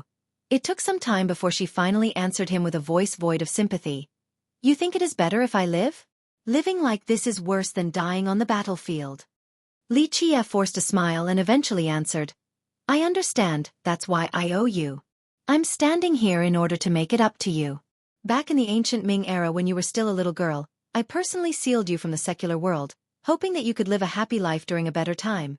At that time, I promised your father that as long as I am still in the 9 worlds, no one can take your life. Alas, you came into being early in that generation and it ended up like this. I have hurt you. He helplessly sighed at this point. Having said that, he stared straight into her eyes and solemnly stated, in the past, I didn't like going to Heaven's Spirit, but now, I am here as Lichia to see and tell you that as long as you wish for it, I can make it up to you. She coldly glared at him. Will you concede the heavens' will? He looked deep into her eyes and nodded. Yes, I will even concede the heavens' will. If you want to become an immortal emperor, this generation shall be yours. After some time, she emotionlessly replied. I don't need anyone to give the position to me. If I desire the position, I shall sweep through all things and ascend myself. My throne does not need your support. I know, you have always been arrogant like this, never willing to bow down. He couldn't help but faintly smile. After a long time, she continued the conversation. I don't want the heavens' will or the throne. If you want to make it up to me, it is quite simple. Stop and stay here, this would be more than enough. Li Chia began to quietly ponder her words. In the end, he looked up and said, You should know that I can't do so. No matter the era, I will never stop. I will continue to move forward until the end of the world and fight to my last breath. No one can hold me back. She wasn't affected by his words. It was as if she was expecting this response. Nevertheless, she still asked, Is there no exception? I can make exceptions for other things, such as the heavens' will. Despite knowing that I have to fight to the end, I can still give it to you and continue on regardless. He calmly let her gaze into his heart. However, stopping in something I will never do. I will never stay back, not in the past, the present, or the future. My Tao heart will never waver unless I am no more in this world. She spoke with a bleak tone. I have never been an exception in your life. Li Chia stated in a serious manner. It's not just you, I don't make any exceptions in this matter. It isn't because my love is not deep enough, it's because this is my ultimate pursuit in life. Without it, it won't matter if I am Li Chia or the Dark Crow, all will seem meaningless. I knew that you would say something like this. The conversation thus far didn't improve her mood. He gently sighed. It's all my fault. You, Sewer, and Wenxin are the same. I won't stop because of you or them or anyone else for that matter. I am me, a moth flying towards the flame. I will never stop until the finality or death. I am grateful to have met you all who have made my life even more brilliant. I can only say that I am too selfish. He concluded with a bitter smile. Go. Eventually she slowly spoke. I am not a resentful woman. I don't need you to make it up regardless of whether you owe me or not. His heart fluttered as he looked at the woman standing so close to him and couldn't help but reach out to gently touch her beautiful face. At this time, images of the past resurfaced in his mind. In those times, he was a rash and violent youth named Li Chia who relied on his own talents and looked down on people while she was a woman trapped in love. Someone as proud as her could still be so gentle and lovely. Recalling the intimate scenes stirred his heart. Even an existence like him that had long forgotten what pain was now felt a slight prick. He murmured, Goodbye, my little Yuer. If I return victorious, we can meet again. If I die, you may have to find and bury my body one day. She slowly closed her eyes. Pearl-like tears appeared at the corners of her eyes and began to drip down her cheeks. He made up his mind and turned to leave without stopping. He didn't wish to see her tears. Even when blood flowed like rivers and bodies piled into mountains, the overlord of the 9 worlds always remained as cold and emotionless as steel. He would never grieve and never cry. She couldn't help but open her eyes to watch his back gradually disappear into the distance. Li Chia continued to travel farther and farther. Voices echoed in his head and scenes of the past kept on resurfacing in his mind. Jian Wenxin once told him, The heavens is too unreachable. There is nothing bad about being a trapped ant in this world. Recalling her words forced a bitter smile on his face. He quietly repeated his justification to himself. Even if I am an ant, I will not yield to the heaven and earth. I will kill my way to the 9 heavens and never submit, for I am Li Chia. The citadel was still as lively as before, with many cultivators anticipating the upcoming event. Only more and more came to visit as time went on due to the convention of myriad races. This convention would be the highlight of this generation, so no cultivator or lineage wanted to miss it. Despite everyone being able to participate, the real hosts were the charming spirits, sea demons, and the Trey ants. These were the 3 strongest races and could even be said to be in charge of heaven's spirit. The other races, such as the humans, stone golems, and the blood race, were only minor additions as spectators. They weren't qualified to make any decisions. Who called for this meeting and who will be running it? People were quite curious. Don't worry, the hosts are definitely qualified. The vice ancestor from the Trey ants, Meng Zhentian, the Conch Overlord, and the Prince of Darkness signed their names on the divine order earlier. With the power and status of these supreme existences, they are indeed eligible to call for this convention. There's no doubt about that. A friend explained. Moreover, I heard that even the Lunar Grasp Fairy and the true martial goddess will participate. No matter how you look at it, this will be a good event. In fact, the invited experts had many speculations about the goals behind the convention. After all, it was very urgent without any prior signs. Many were caught off guard. It seems that they're in a hurry, and it's even taking place at the Divine Ridge Citadels. Why this location instead of any of the great powers? So strange. Someone felt uneasy about this sudden convention. Maybe it is to deal with fierce. A sea demon suggested. The convention was called upon by Zhentian, the prince, the vice ancestor of the Trey ants, and the Conch Overlord, who all signed their names. Even the true martial goddess and the Lunar Grasp Fairy might participate, so it must be to deal with Li Chia. Maybe it is even more than that. Dealing with someone like Fiercest doesn't necessitate a convention of myriad races. Someone else who had a better understanding of the convention said, maybe outside of the 3 races joining forces against Li Chia, it is also to determine the candidates for the next emperor and sea god. People who hadn't participated before curiously asked, this can also be decided through the convention? It's possible. This knowledgeable expert responded, if the geniuses from Heaven's Spirit are stuck in a deadlock, they will use this method to divide the benefits with agreements. Right now, I think Zhentian will be the emperor candidate. As for the sea god candidates, it could be the 7 martial goddess, the sea shield prince, or the true martial goddess.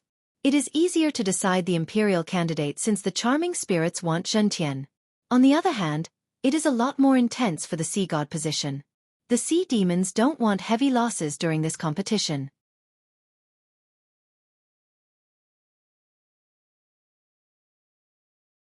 Chapter 1463. There were all kinds of speculations about the convention. Some believed that it was to deal with Li Qie, while others said that it was to determine the next sea god in order to avoid excessive wars. In fact, such things had happened before. Immortal emperors had been decided through this particular convention. These meetings made the three races of heaven's spirit work together in order to defeat the chosen ones from the other 8 worlds so that their own could have this title. As for the sea god's role, the Lithodity sea god was chosen after stabilizing his own position through the convention. Right now, the Sea Shield Prince, the 7 Martial Goddess, and the True Martial Goddess had the best chance to become the next sea god. The sea demons might be using this opportunity to pick one of them. The True Martial Goddess was clearly the most optimistic among the 3. Nevertheless, the other 2 weren't bad either.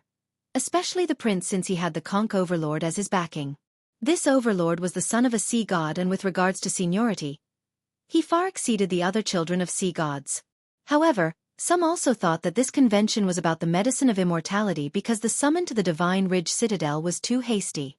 Thus, many believed that this was a ploy to form an alliance between powerful lineages and individuals to obtain the medicine. The convention borrowed a large space from the Treants. The old ministers of many sea gods came as well in order to stop troublemakers and to prevent unwanted complications. The old ministers are keeping the peace for this convention? Many were surprised to hear this. It meant that this convention was held to a very high standard. Any disruptor would be severely punished. These ministers used to work under sea gods, so they were quite influential in heaven's spirit. Thus, any troublemakers must think twice before being rash here. The convention finally began as many cultivators rushed into the temporary venue. Even though the decision-makers were from the powerful lineages, even the weaker ones were allowed to enter. Because of this, the venue was quickly filled with a sea of people, including members of all races. Despite the high volume, the venue was still orderly without any confusion. The participators sat in accordance with their status and sect. No one dared to do anything out of line. After all, the presence of the ministers prevented any mishaps, otherwise death might be the outcome. Rumble! Right when people were seated, a series of explosions occurred. 2 carriages shattered the void while causing the world to quake. They lined up together and sailed into the venue. Everyone was rendered breathless by the auras that came from them. Someone shouted after seeing the carriages, "Meng Zhentian and the Prince of Darkness are here." Zhentian still emitted an aura capable of suppressing the heavens with divine rings coming out of his body. Each of these rings emitted an unbearable pressure. His carriage was being pulled by a half-phoenix with the Crimson Flame ancestor holding the reins. As for the Prince of Darkness, his carriage was completely black and seemingly made from some ancient metals. The carriage itself emitted a chill that went straight to the bone. The prince became famous long ago. Despite being an ancient character, he still looked very young with his black crown. Atop of his head was a divine reflection as dark as ink. This mirror looked like an abyss. Anyone who stared at it would fall deep into the bottomless abyss and disappear forever. Because of this, many didn't dare to look at him. His divine reflection was too scary. Anyone who took a glance at it would feel their knees giving in and barely be able to stand straight. After arriving, the 2 went to their respective pavilions. The whole venue was made in the shape of a fan. The very top had 3 separate royal thrones reserved for sea gods, tree fathers, and immortal emperors. Of course, these 3 beings were absent today. The seats were merely there as a formality. Below these 3 royal thrones was another row with floating pavilions in the air. They were linked together to form a huge hall. Only characters on the same level as Meng Zhentian and the prince were eligible to be in there. These were the main decision-makers of this convention, the supreme experts. Further down were rows of seats meant for cultivators from all over the world. A bit after the duo arrived, a middle-aged man landed from the sky. His arrival signaled strange images of trees growing in the air with countless leaves falling down. It gave the venue a newfound vigor. This was naturally the Terra King. He didn't converge his aura at all, so visual phenomena always accompanied him. Many were surprised to see him walking into the venue with such an assertive posture. After all, there were many important characters here while he was unknown. This was quite an incredible showing. However, the unbelievable happened. The old ministers led the way and allowed him to enter one of the pavilions as well. To be eligible to sit in a pavilion like Zhantian and the prince, just who the heck is he? Many were startled to see this scene. After all, only the influential powerhouses were able to stay in those buildings. However, this middle-aged man called the Terra King was able to do so. No one could guess his real identity.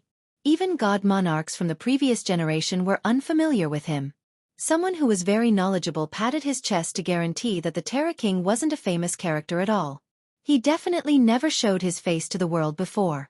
Another team came right afterward. They all had magnificent auras with soaring blood energies. Anyone would retreat before such a mighty army coming from the distance.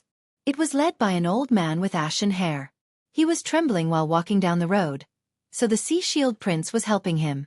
Despite being a famous contemporary genius, he still acted very respectfully before this old man. There was a sacred light behind him. Despite not exerting his invincible divinity, there was a shadow standing there. It was distant and untouchable as if it was located deep in space. Nevertheless, it was definitely present behind the old man. Because of this shadow, anyone would feel frightened while standing in front of him. Some sea demons even kneeled at its sight. The divine conch prince is here. Even the older generation respectfully spoke after seeing the old man. This was the conch overlord, and the shadow behind him was the conch sea god. The sea demons were worshipping the old sea god. The overlord was also led into a pavilion since he was qualified to be there in terms of status and position. Even Meng Zhentian, the Prince of Darkness, and the Terra King stood up to greet him. So exciting, it looks like I'm here on time. A leisurely voice came about not long after the overlord took his seat. These words immediately attracted countless eyes. Fiercest is here. Someone screamed while looking at the youth with a carefree smile on his face. Li Chia cheerfully walked into the venue. No sea demons dared to stop him from participating. The ones in charge even guided him into the area where the humans were sitting. Fiercest is so domineering. He actually dared to come even under such circumstances. Both friends and foes spoke with admiration. There were rumors that this convention was meant to deal with Li Chia. Plus, because of the top experts presiding over it, anyone who came would be at a disadvantage. People thought that since there were so many enemies here, Li Chia might not show up. There was the risk of them working together to kill him here. Who would have thought that he would come and all by himself too? Knowing that there is a tiger on the mountain, yet he still goes up. This courage and determination is indeed worthy of reaching for the throne. A sea demon god monarch became a fan of Li Chia.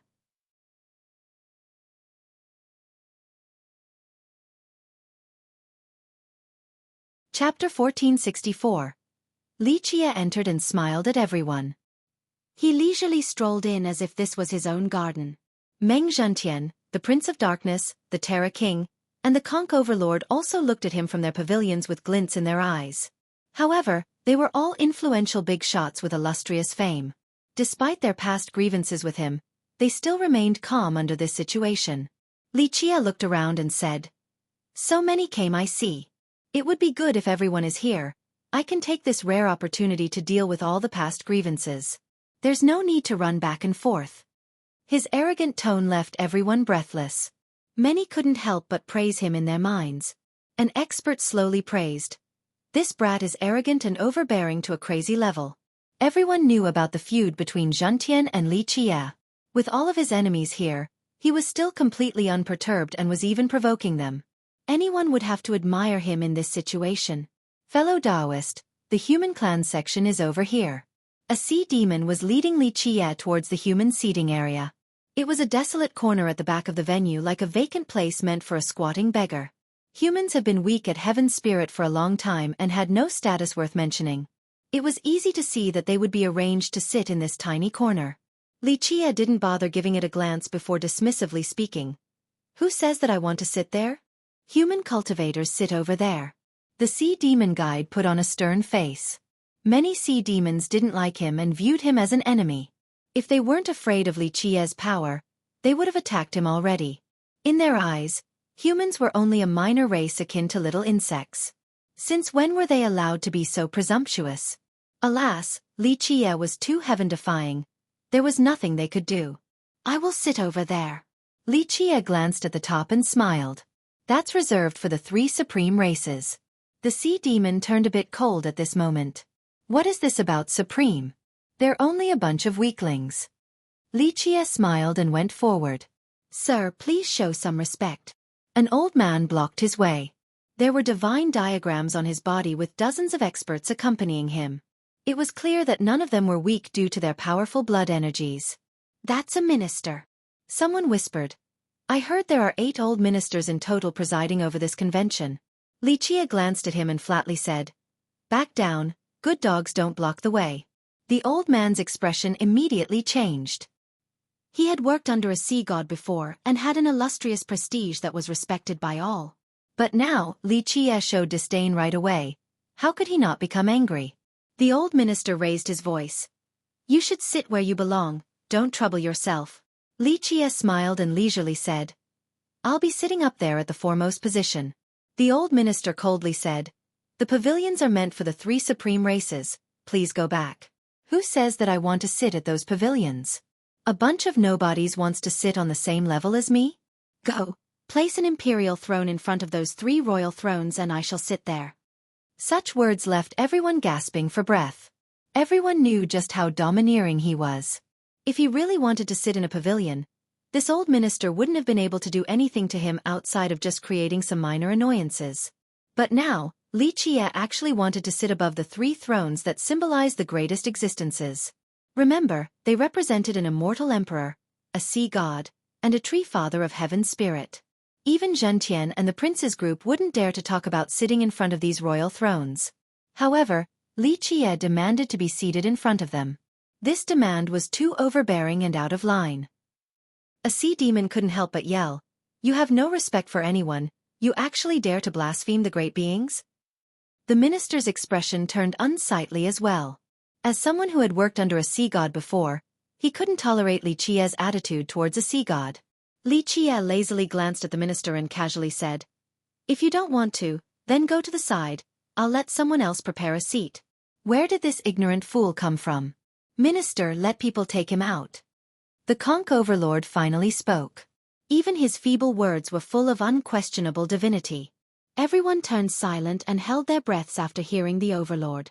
The atmosphere became quite tense since a battle might break out at any moment. The minister coldly spoke. Sir, will you leave or do we have to escort you? The experts behind him were quite eager, evident by the cold glints in their eyes. Once the command came out, they wouldn't hesitate to call Li Jie. Bang! Bang! Bang! Before the minister could even finish, the experts behind him were sent flying at the same time. They all spewed out blood, creating a spectacular scene that resembled a blooming blood lotus. Meanwhile, Li Jie still stood there as if he didn't move from start to finish. He nonchalantly stated, Do you know why I spared your life? It is because I need a slave to wipe the floor. After all, these bloodstains would make people feel uncomfortable. Such a big tone. The other 7 ministers stood out and immediately surrounded Li Jie. Just a bunch of errand boys and lowly vassals. You're not even soldiers. Li Jie didn't bother looking at them. Go, do your job and find me an imperial throne, then place it above these 3 seats, then I shall spare you all. Naive fool. The ministers were furious.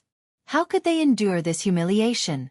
One of them grimly said, Human ant, you aren't even qualified to sit at the pavilion, yet you dare to boast about sitting on the throne above?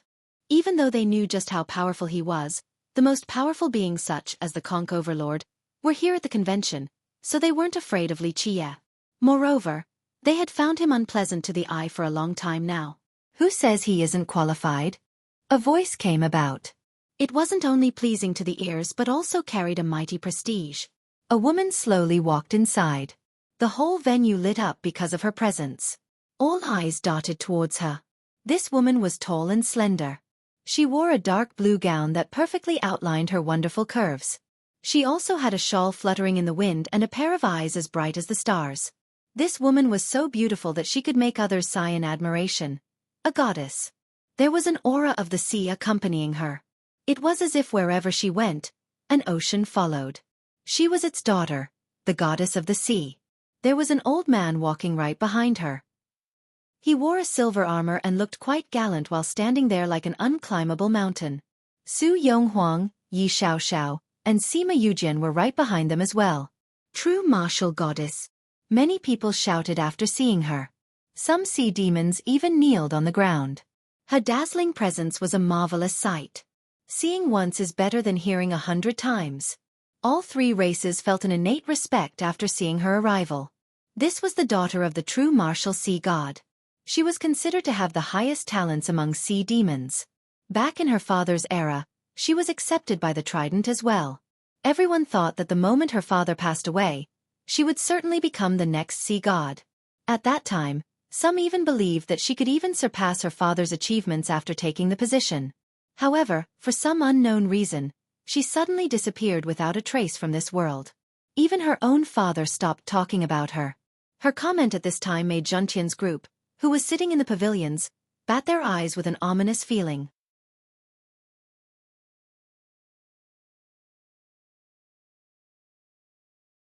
Chapter 1465. Li Qie couldn't help but smile after seeing her arrival. He stared at her with quiet jubilation. "Your Highness." The ministers immediately prostrated after seeing her. It didn't matter which sea god they used to be under, the true martial goddess was a real princess. She was above them in terms of bloodline and status.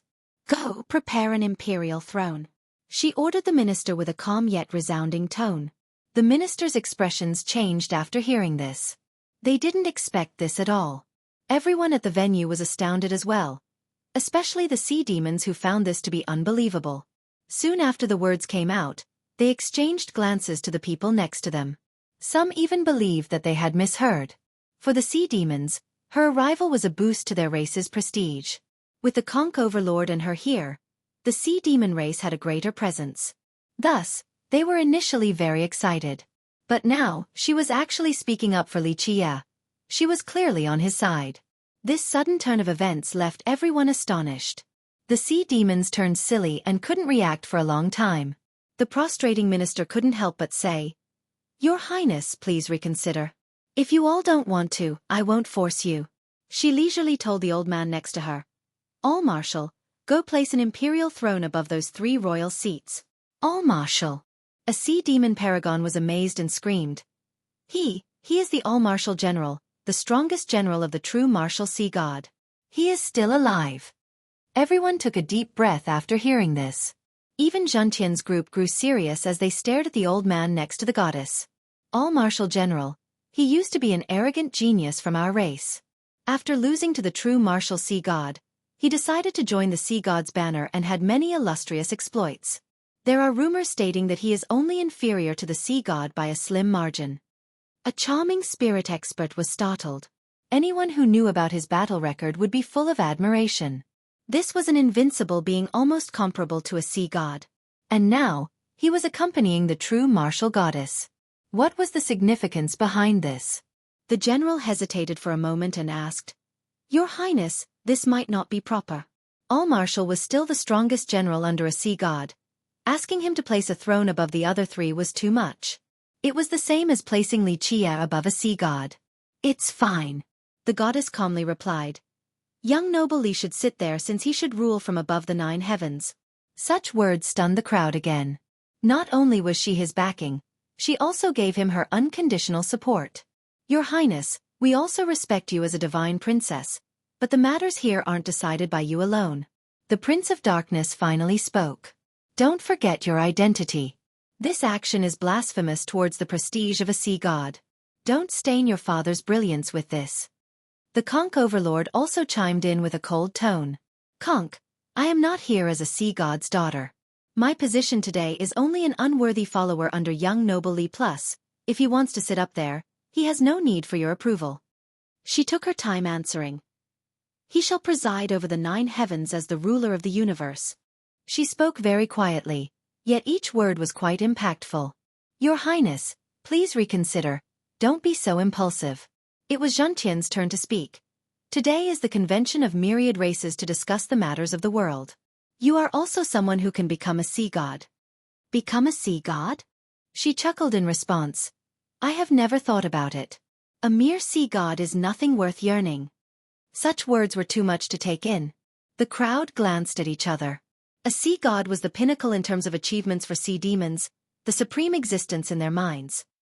However, a daughter of one actually viewed this position with disdain. No matter how one looked at it, this was too hard to believe. All Marshal, put the imperial throne up there already. She ordered again with a commanding tone this time. All Marshal finally walked forward without hesitation.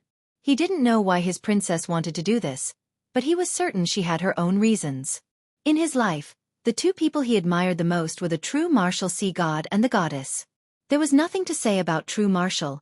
This was an existence that could compare to the ultimate prime sea god. As for the goddess, after returning from her disappearance, she became even more unfathomable.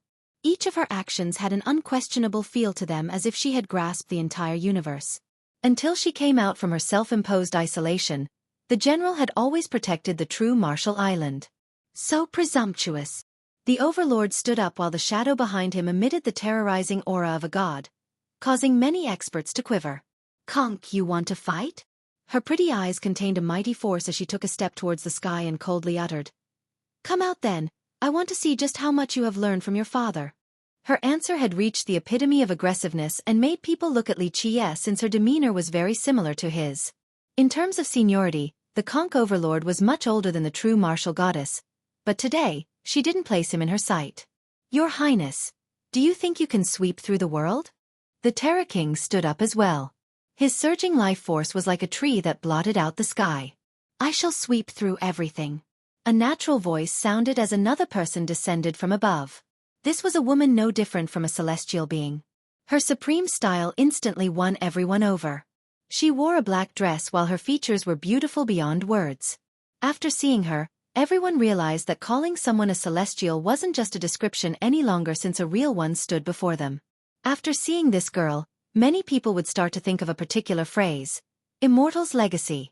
Outside of her cold gaze, she left no room for criticism. Li Qie revealed a bright smile that could melt snow. This was a smile that came from his heart.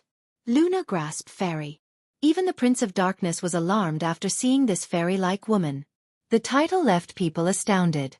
It was a magical title that would cause people to be dazed for a long time.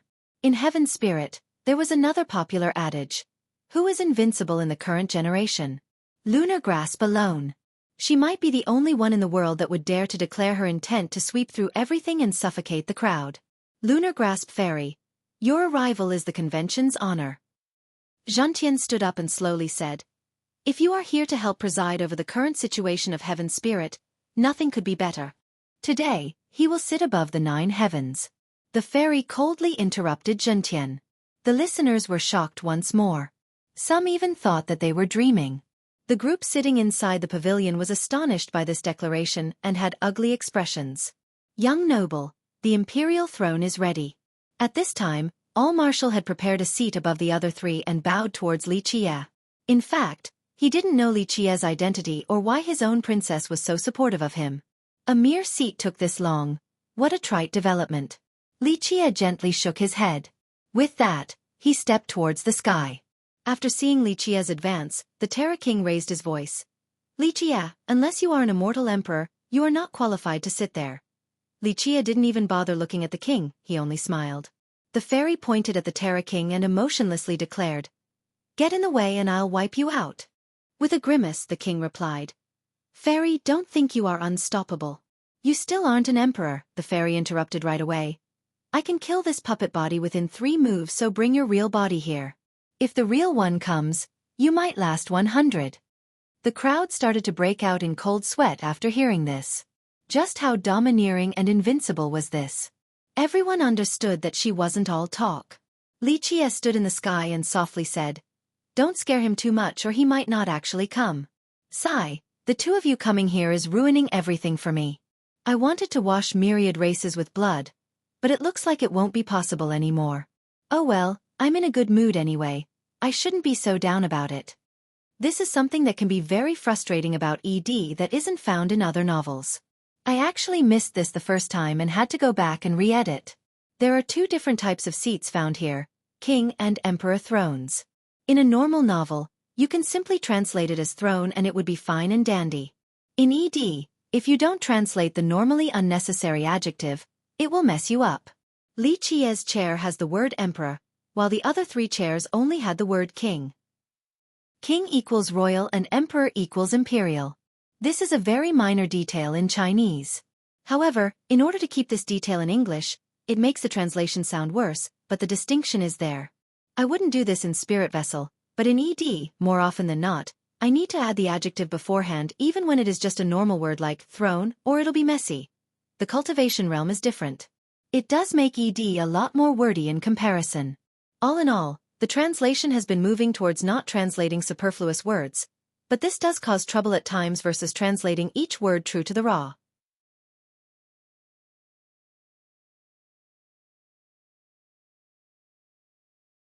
Chapter 1466.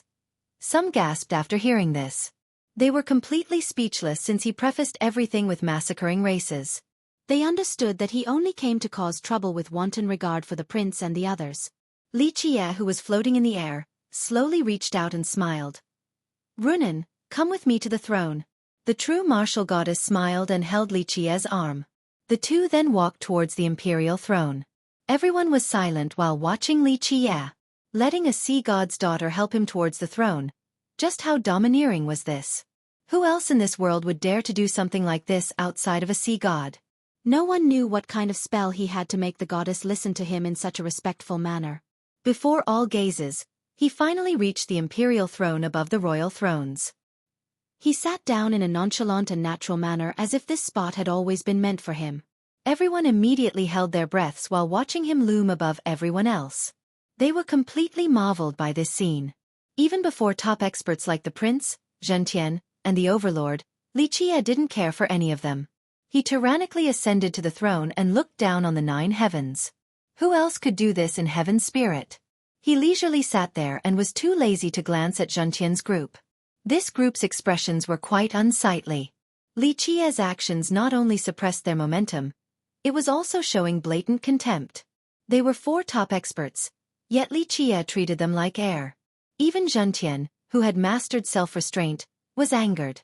If it wasn't for the true martial goddess and lunar grasp fairy backing him up, they would have rushed over to kill him.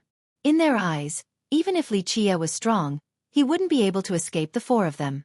Unfortunately, the 2 women were on his side. They didn't know how to feel at this moment. All of their calculations was for naught because of the heavens' whim. After reaching an agreement, they convened this meeting.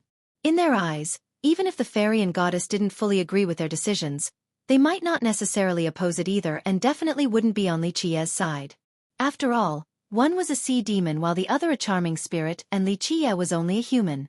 Because of this, the group was very confident that during the convention, even if Li Qie came to cause trouble, it would all be fine. It could even be said that they were certain of being able to kill him on the spot. In their plan, they hoped that Li Qie would actually come. Killing him here would allow them to deter the others who had their own plans. However, this current development was beyond their expectations and calculations. All became meaningless because of the 2 women. The Terra King couldn't help but scowl while looking at the throne above. He was the main proponent of this convention and aimed to kill Li Qie for revenge. This development wasn't something he expected either. Li Qie took note of this and casually glanced at him with a smile. Dragon bamboo, you insignificant tree, there's no need to look at me like that. Don't assume that you are a tree father just because you learned the method to return to the origin from Terminus.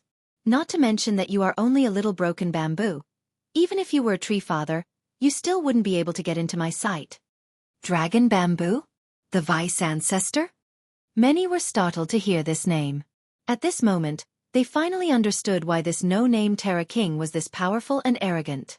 According to legend, the dragon bamboo vice ancestor from the ancestral Terra was in existence only inferior to tree fathers. He was able to take root in the earth just like them. The Terra King coldly uttered with a murderous glint in his eyes. We need to settle our scores. You should crawl out with your true body now. Li Qie leisurely smiled. Attaching to a junior like this, even if you could exert 20 to 30% of your power, it still wouldn't be fun. Come, I have a divine tree in need of supplements, and an old tree capable of connecting to the earth is very nutritious indeed. Li Qie's blatant disdain left the Terra King with a twisted grimace. The murderous intent in his eyes grew even more intense. It turned out that after being taught a bit by Terminus, he used this method to return to the origin and took root in the earth. However, it wasn't easy for him to move afterward, so he couldn't leave the ancestral Terra. Later on, He came up with a technique that allowed him to attach himself to a suitable junior. The Terra King was a suitable host.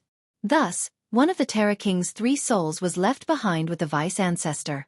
Because of this, even if he were to die, as long as his soul was still there, rebirth was possible. This was the reason why he was still here after being incinerated to ashes by Li Qie. At the same time, this allowed the vice ancestor to walk in this world instead of being confined to his own ancestral ground. Taoist Li, the vice ancestor is an unparalleled existence. Zhentian finally spoke. Your words are too frivolous. Li Qie looked at him and grinned. Frivolous? I have always been frivolous like this. You got a problem? Zhentian shook his head in response. I have always regarded you as a respectable opponent. It is unfortunate that you are shallow and arrogant like this. An immortal emperor is the ruler of the 9 worlds. How could one be? Okay, don't be sour with me. Li Qie interrupted him. Shallow and arrogant? If I wanted to become emperor, what can the villainous heavens do about it? Don't use that crap about the prestige of the crown against me. Zhentian, if you want the heavens' will, just go all out for it. There's no need to maintain a certain visage all the time. Stop being a prostitute yet still demanding an honorary plaque. Ta Kong is much better than you in this regard. At the very least, he wasn't like you who started hiding just because of the Dragon King statement. A little legion playing around yet still dares to call itself heaven suppression? Not knowing your own limits. Although the emperor lost many times in his life, he still courageously walked forward without changing his initial goal. This is a must-have quality for all emperors. Being shallow and arrogant doesn't matter. As long as you have an unchanging heart, you will be qualified to compete for the heaven's will. Someone as indecisive and superficial as you will never become an emperor regardless of your talents. With that, Li Qie sneered. You! Zhentian turned red after Li Qie revealed his secret. He couldn't maintain his carefree act any longer, and suddenly stood up to glare at Li Qie. This secret astounded the crowd. No one expected a story like this to be behind it all. So it turns out that Zhentian didn't stop competing for the heaven's will in order to give it to immortal Emperor Ta Kong. It was because of a single phrase from the Black Dragon King. At that time, Zhentian was a hot-blooded youth reaching for the throne. He named his legion Heaven Suppression after his own name. However, the Black Dragon King's seaside city was named Heaven Protector. In one encounter with the Black Dragon King, the king gave him this evaluation. A little legion playing around yet still dares to call itself Heaven Suppression?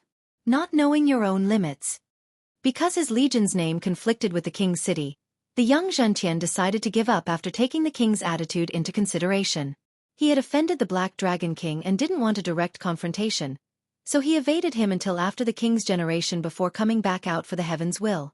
There were rumors in Heaven's spirit saying that Meng Zhentian gave up the heaven's will because of his brotherly love for immortal Emperor Ta Kong. No one expected that the truth was far from this. In fact, some people were aware of this. Existences such as the Prince of Darkness knew full well. However, they had no need to make it public. After all, the Black Dragon King reigned for 3 generations. Being afraid of him wasn't shameful at all. During his era, even immortal emperors respected him, let alone others. Because no one revealed this truth, Zhentian's prestige became even better. Some people even praised him for being righteous and benevolent. Now that this belief was completely debunked, Zhentian glared at Li Qie and wanted nothing more than to rush out and fight him to the death. It was the Conch Overlord's turn to speak. Arrogant Junior. Such malice in your slanderous words. You are only a villain, you're not qualified to reach the heaven's will. Villains and the wicked are still capable of becoming an immortal emperor as long as their hearts are firm. Li Qie smiled and stated, and if I'm a villain, what are you? Just a useless piece of trash. You thought that you could do whatever you want while relying on your father's power. Unfortunately, your eyes were there for no reason and actually offended immortal Emperor Jiao Hang. His lone phrase robbed everything from you and turned you into a cowardly turtle.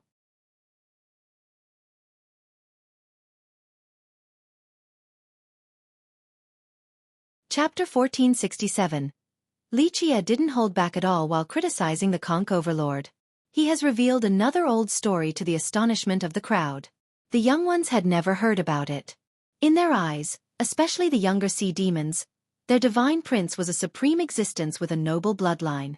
Who would have thought that he was suppressed for a lifetime because of a single sentence from immortal Emperor Jiao Hang? A few ancient paragons from the previous generation had heard of it before. However, out of fear for the Conch Overlord's power, no one was willing to talk about it. If the Overlord were to know, it might bring about a fatal disaster. Being suppressed by the Emperor was a great humiliation for the Overlord. He didn't know where to place his old face right now after Li Chia told everyone. "Little animal, come out, I'm going to make mincemeat out of you." A fiery rage spewed out from the Overlord's eyes. Li Chia had uncovered his shame, so he definitely wouldn't forgive Li Chia. Without killing the brat, this rage would never subside. "Is it that fun to tease them?" Luna Grasp coldly stared at Li Chia and said, "Quickly deal with them already, then go get the heaven's will." "You can't put it like that." Li Chia smiled and waved his hand. "Since they want to team up to kill me, I should take my time destroying their morale first before killing them. No rush." Lunar Grasp ignored him and walked forward while glaring at the Overlord's group. "Too much nonsense, we're only wasting each other's time. If the four of you are not convinced, come together. I'll deal with you and dissolve this convention." The crowd became slack-jawed after hearing this. The word domineering wasn't enough to describe her. 1 against 4 was unbelievable. These 4 were top experts. It could be said that few could match them in the contemporary. However, the fairy didn't care for them and spoke as if she could make short work out of them. Just how confident and overbearing was this? The group had no response either. Her words pressed down on them like a mountain and made them feel breathless. It was because she wasn't all talk. This was something within her abilities. In this brief moment, the cultivators here glanced at each other. This was the Lunar Grasp Fairy, someone who had defeated Empress Hong Tian in the past. A genius who had swept through the 9 worlds with marvelous achievements. Lunar Grasp Fairy. There are still Emperor Assailant ancestors in this world. The prince answered her challenge. This was to remind and warn her that she wasn't the most powerful in Heaven's spirit. Li Chia laughed and freely asked, "Are you talking about the old man lying deep in the spirit abyss? Tell him to come out." The fairy emotionlessly spoke. "Only an Emperor Assailant, he's not an immortal emperor. Only an Emperor Assailant." Such a powerful statement. Emperor Assailants were completely dreadful. In the eyes of many, these existences consisted of people like the 7 hallowed ancestor. However, the fairy made it sound as if they weren't much at all, that they weren't worth mentioning. Her confident and invincible style suffocated the atmosphere. Zhentian's group were quite uncomfortable, but they had to endure. Regardless of what happens against the fairy, the only person who would benefit from this was Li Chia. "Good, if no one is going to fight, allow me to say a few words." Li Chia smiled and spoke after noticing that Zhentian's group didn't want to be the first to take the stage. He sat on his imperial throne and casually swept through the crowd. At this moment, he turned into a supreme ruler of the 9 heavens and 10 earths. "It is good that you all have started this meeting. Very well, if this is to decide who will become the next emperor and sea god, I'll make the decision for everyone." He paused for a bit before smiling. "Naturally, no one else will become emperor but me in this generation. As for the sea god position, I'll also pick someone. It shall be the 7 martial goddess." The crowd didn't know how to react to this. It was understandable that he would claim to be emperor considering his arrogant attitude. However, his appointment of the goddess took everyone by surprise. Many thought that his candidate would be the true martial goddess. After all, she had advantages far beyond her competitors, not to mention that she was on his side at the moment. Thus, this strange decision made everyone think that the 7 martial pavilion was also on his side. Zhentian coldly said, "Li Chia, you can't become emperor just because you want to." He no longer referred to Li Chia as Taoist Li, as he was unable to restrain his anger. Li Chia flatly denied. "If I say I'll become emperor, then I'll become emperor." Humph. The Sea Shield Prince snorted at this time. He was quite unhappy as well since he was one of the candidates to become the sea god this generation. Several behemoths in Heaven's spirit had made a deal. In particular, the sea demons had reached a consensus that if the true martial goddess had no objections, the Sea Shield Prince would have priority over the 7 martial goddess. But now, Li Chia has chosen his rival before everyone could say anything. How could the prince not become angry? The prince didn't dare to yell at Li Chia, but the overlord couldn't let this develop any further. If the convention actually decided for the 7 martial goddess to be the next sea god, it would be very unfavorable for the prince. The Overlord coldly exclaimed. Junior, a human like you is an outsider. Since when do outsiders get to dictate our sea demon's business? The position of the sea god has to be decided by us. I agree for the 7 martial goddess to become the next sea god. The true martial goddess added with a smile. Many were shaken after hearing this. This came from a very influential person, and she didn't seem to be kidding. With her support, it meant that the 7 martial goddess would have an advantage over the Sea Shield Prince. The Roaring Conch was quite inferior to the 7 martial pavilion in terms of strength and influence. Its status was not as prestigious among the sea demons. Even though the Sea Shield Prince had the Overlord as his backing, the pavilion also had people on the same level as the Overlord. This was the reason why the Conch decided to work together with the other great powers in Heaven's spirit to shake the pavilion's influence. But now, the true martial goddess open support immediately weakened the prince's position. The 7 martial goddess status had been elevated. The island and the pavilion working together with a sea god's daughter could definitely change the overall situation of the sea demon race. At that time, as long as the pavilion said the word, many sea demon lineages would stand with them, and this new alliance would completely suppress the Conch's prestige. The Overlord was alarmed to hear this open support from the true martial goddess. Your descendant, Sea Shield, has no chance of becoming a sea god. Xueqi flatly said before the Overlord could retort. Tell him to come out since he has attacked one of my people. The wisest thing for him to do now is to take the initiative and accept his responsibilities. Junior, what do you want? The Overlord glared at Xueqi. Nothing. He smiled in response. Don't worry, I won't do anything or people will call me a bully. The person he attacked will be the one to kill him. Of course, I will give him a fair chance since that's just who I am. With that, Su Yonghuang slowly came out. People held their breath since everyone here knew about the feud between her and Sea Shield. The Overlord coldly uttered. The convention of myriad races isn't suitable for a duel. He didn't want Sea Shield to fight under these circumstances. Winning was one thing, but if he were to lose, it would be a great blow to his status.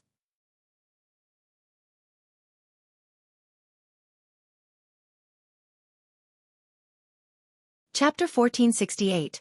While sitting on the throne, Xueqi laughed at the Conch Overlord's refusal and leisurely said, It's fine if Sea Shield doesn't wish to fight.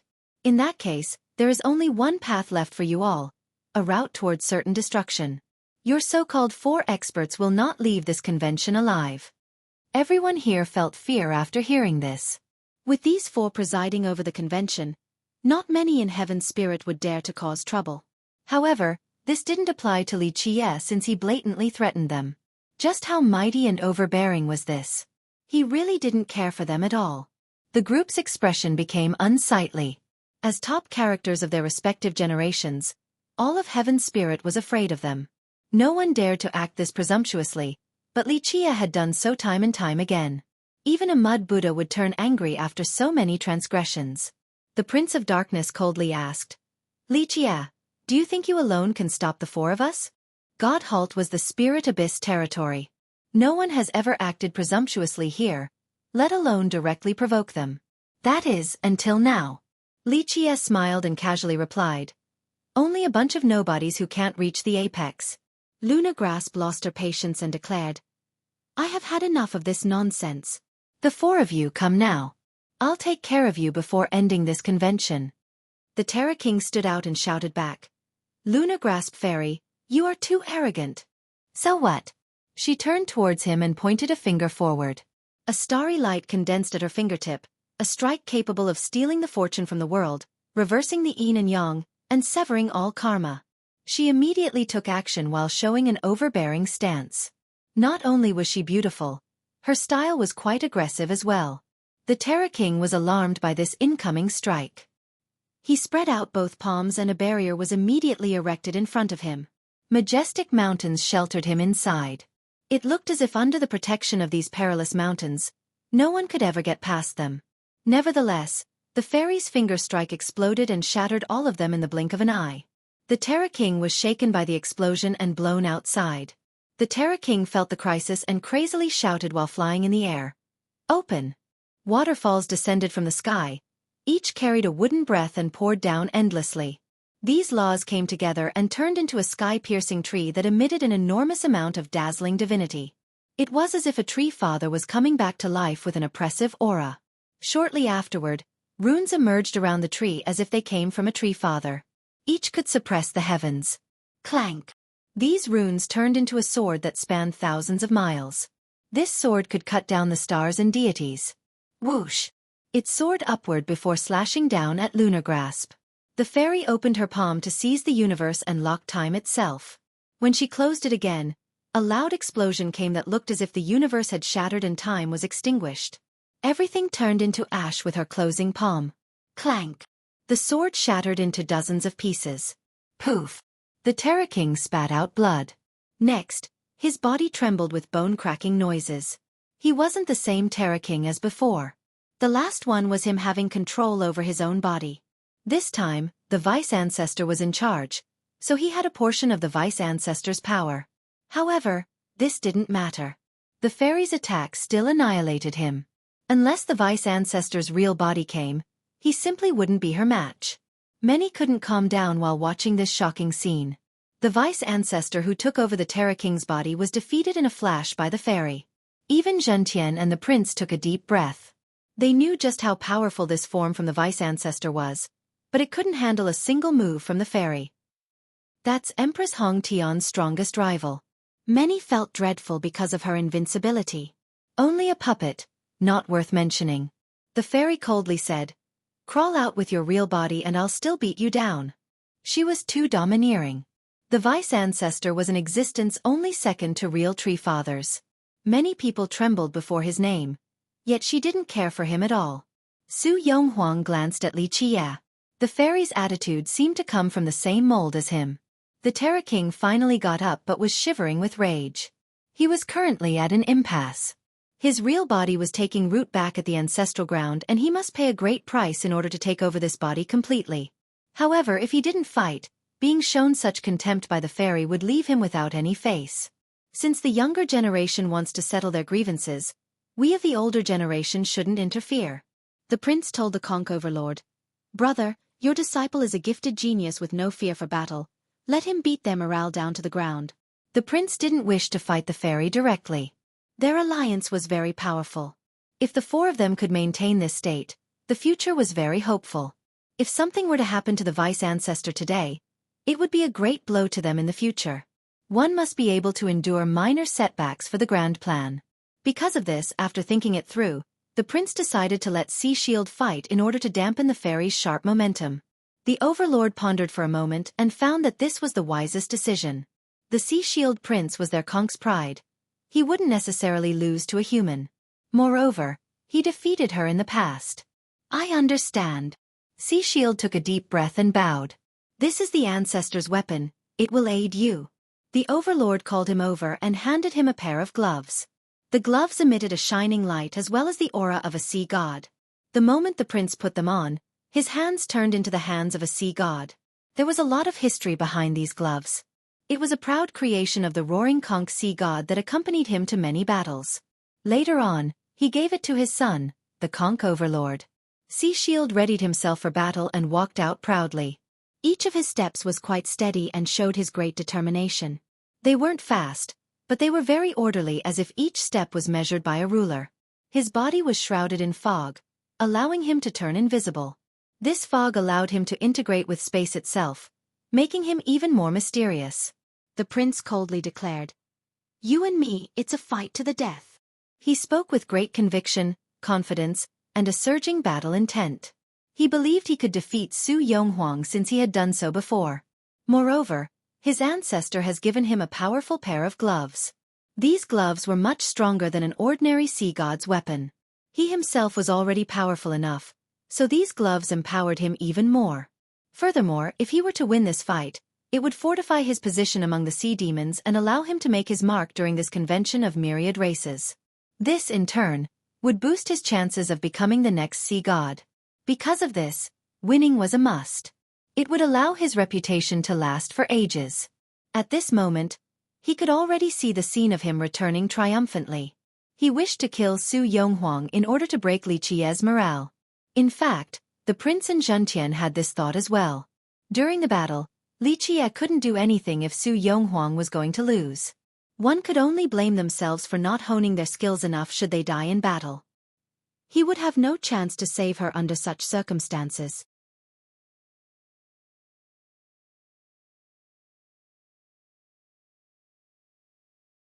Chapter 1469.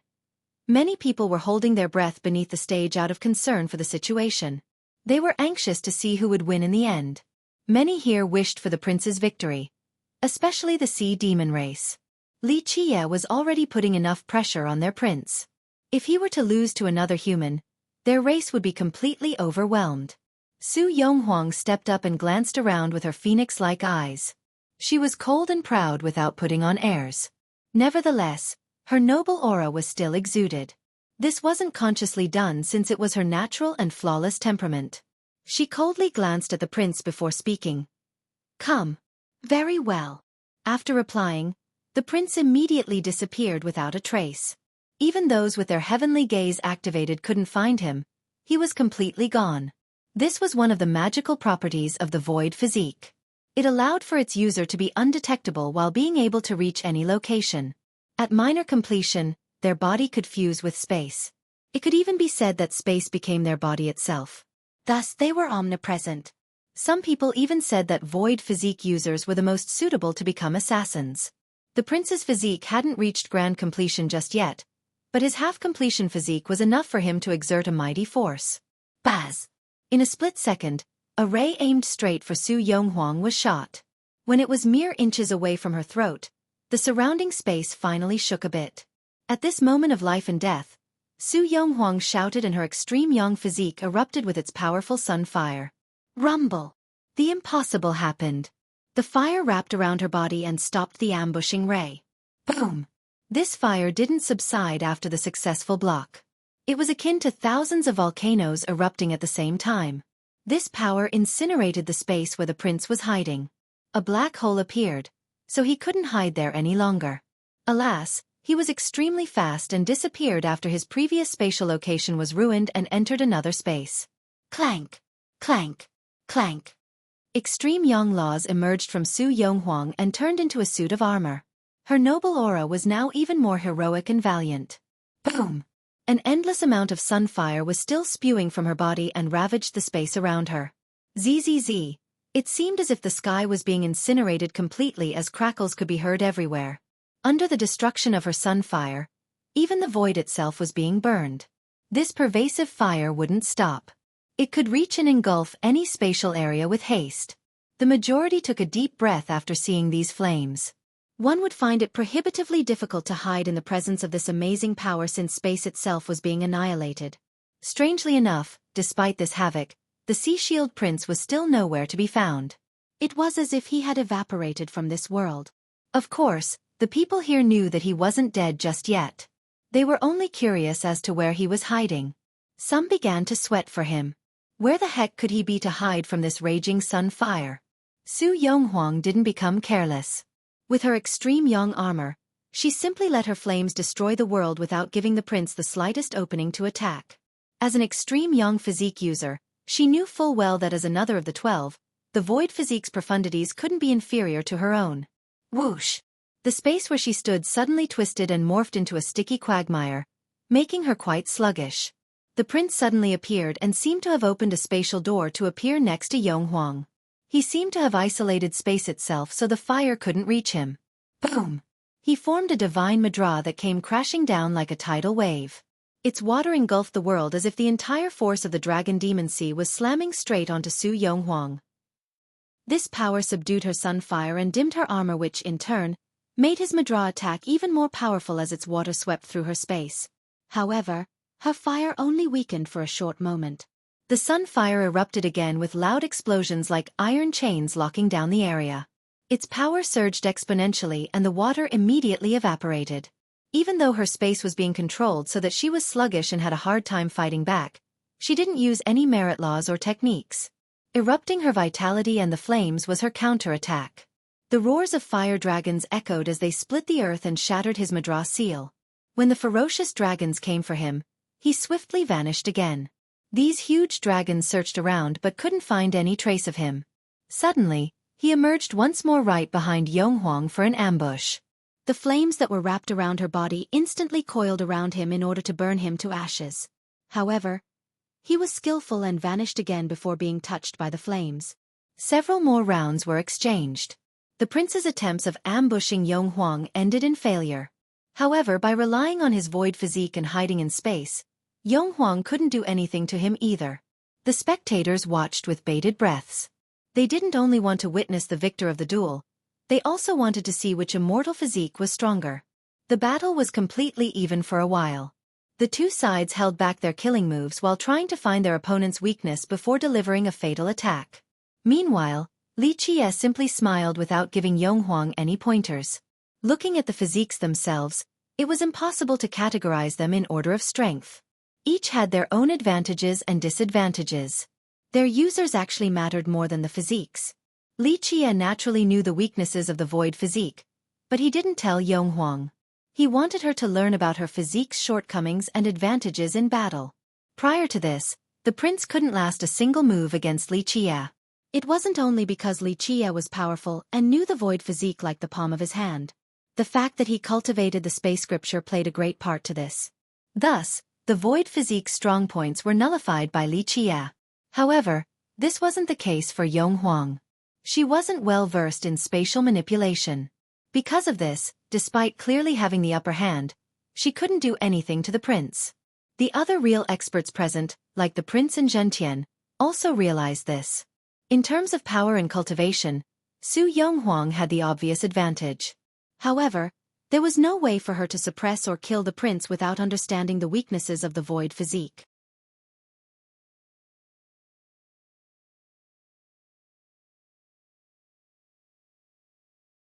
Chapter 1470. While Yong Huang was searching for the void physique's weakness, the prince was naturally searching for her extreme yang physique's opening as well. A while into the fight, things turned into a stalemate where neither side could do anything to the other. The prince couldn't break through the dominating solar flame since he couldn't withstand its heat. Meanwhile, the void physique allowed him to be completely undetectable, so Yong Huang couldn't kill him either. All the spectators now understood that Yong Huang was also unaffected by the suppression from Godhalt. A while ago, she was wounded by the prince due to this suppression, but without it, the prince had no advantage to speak of. Baz! The space around her began to melt like liquid similar to the snow in spring. Without a doubt, Sea Shield was changing his strategy. After several unsuccessful ambushes, he has decided to refine space instead. The void physique was capable of this task. At this moment, he was still nowhere to be seen, but the surrounding space turned into a furnace that began to burn with an invisible flame. The crowd felt anxious after seeing this. The majority thought that the prince could decide the outcome of this battle with this move. Whoosh! With the hissing of fire, the unbelievable happened. The location where Yong Huang stood crazily shrunk. The large amount of sunfire was being compressed into the space around her. In the past, her flame was all-encompassing and devastated the void. But now, it was being pushed down by a powerful force and became a small fireball. This fireball was wildly collapsing like a sun. One could easily imagine the power contained within. All of the melted space around it was also condensed into a tiny section. The collapsing of this sun also made the space around it shrink. This was Yong Huang's chance to counterattack. The prince wanted to refine space while she was waiting for this moment in order to make the space inside collapse entirely. Boom! After the process reached a certain level, this space suddenly exploded with an incredible power. Space itself shattered into little pieces and left behind only black holes and indelible scars in the sky. Pluff! Blood spurted out. The prince, who was refining space, was affected by this blast. He couldn't suppress this space any longer. The explosion blew him outside, causing him to spew out blood as his body seemed to be crushed and battered. Baz! Before he had the time to stand, the broken fragments of space along with the refined fire instantly turned into a Tao chapter. It diligently followed the prince and left behind a mark on his body that would last as long as the prince was still stained with the presence of space. The void physique specialized in hiding in space, so how could he not be touched by it? Because of this, he couldn't escape the mark left by this Tao chapter. This was Yong Huang's counterattack. The fragmented pieces of space had fused with her flames after the monstrous explosion and turned into this chapter. This made it impossible for the prince to escape from being marked. Baz! Right when he was injured, He vanished again and hid in the void. However, Yonghuang didn't even bother looking this time. With a loud bang, she raised her hand and a gigantic fire dragon roared. Next, a huge dragon claw slammed down and blotted out the sun. The space shattered while the prince, who was in hiding, was blown away again. He spat out another mouthful of blood, but his speed was still fast enough to disappear once more after the initial contact. Bang! The other claw of this dragon slammed down and shattered the region again, blowing the stealthy prince away. Bang! Bang! Bang! The nearby space continued to be smashed. Regardless of how he tried to evade Yonghuang's extreme young physique, the prince had nowhere to hide. It was extremely difficult for him to run due to the mark imprinted on his body. The only way was for him to abandon this fight and run far away.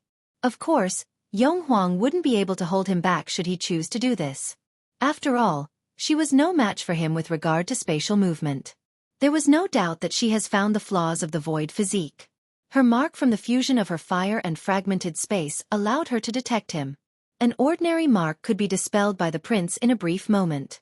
However, due to the nature of its parts, it wasn't easy for him to do so for this particular mark. Too weak. Li Qie flatly spoke without looking. An imperfect void physique cannot compete with a perfect extreme yang physique. He had expected this outcome long ago. Even though the Roaring Conk's void physique had been improved and derived from 2 generations of sea gods and was heading towards perfection, it was inferior to the real deal from the scripture itself. This made it possible for Yonghuang to find its weakness during this battle. Thus, the prince could only await his death. Open! In the end, the prince knew that he couldn't erase this mark, so he had to counterattack and used his killing move. With his cry, the space around him fluctuated. Bang! With a loud blast, 9 sea shield princes appeared. He has finally used his greatest technique, 9 images physique art. Die! His cry echoed across the world. All 9 of them wore the sea god gloves that poured out an endless light, illuminating the sky. It looked like a storm of brilliant powder falling down. Without a doubt, he was using the power of his gloves as well in order to destroy Su Yonghuang right away. In the beginning, he didn't want to rely on these gloves. Unless there was no other way, he would rather use his own power to kill her. This would boost his prestige even more. If he used his sect's strongest weapon to kill her, outsiders would think that this was an empty victory. Bang! All of the sunfire returned to Yonghuang. Her 9 palaces soared to the sky and formed a kingdom. This kingdom was extremely vast and contained an inexhaustible sunfire. The fire turned into countless creatures. There were dragons flying in the sky and elves swimming in a sea of flames.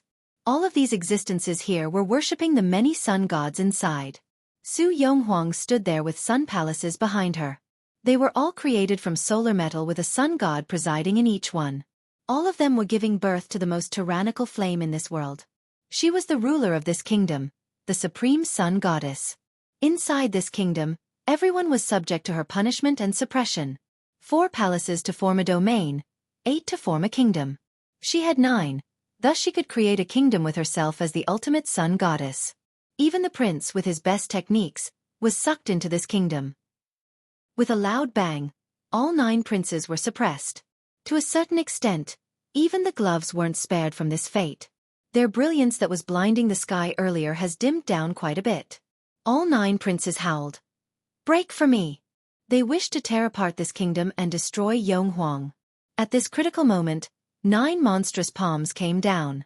Each of them was accompanied by the laws of a sea god. They came crashing down on the entire kingdom and caused it to tremble. The sun gods in the palaces felt this immense pressure. The power of a sea god was ravaging this world. The prince was already powerful, so he was able to use these gloves to an outstanding level.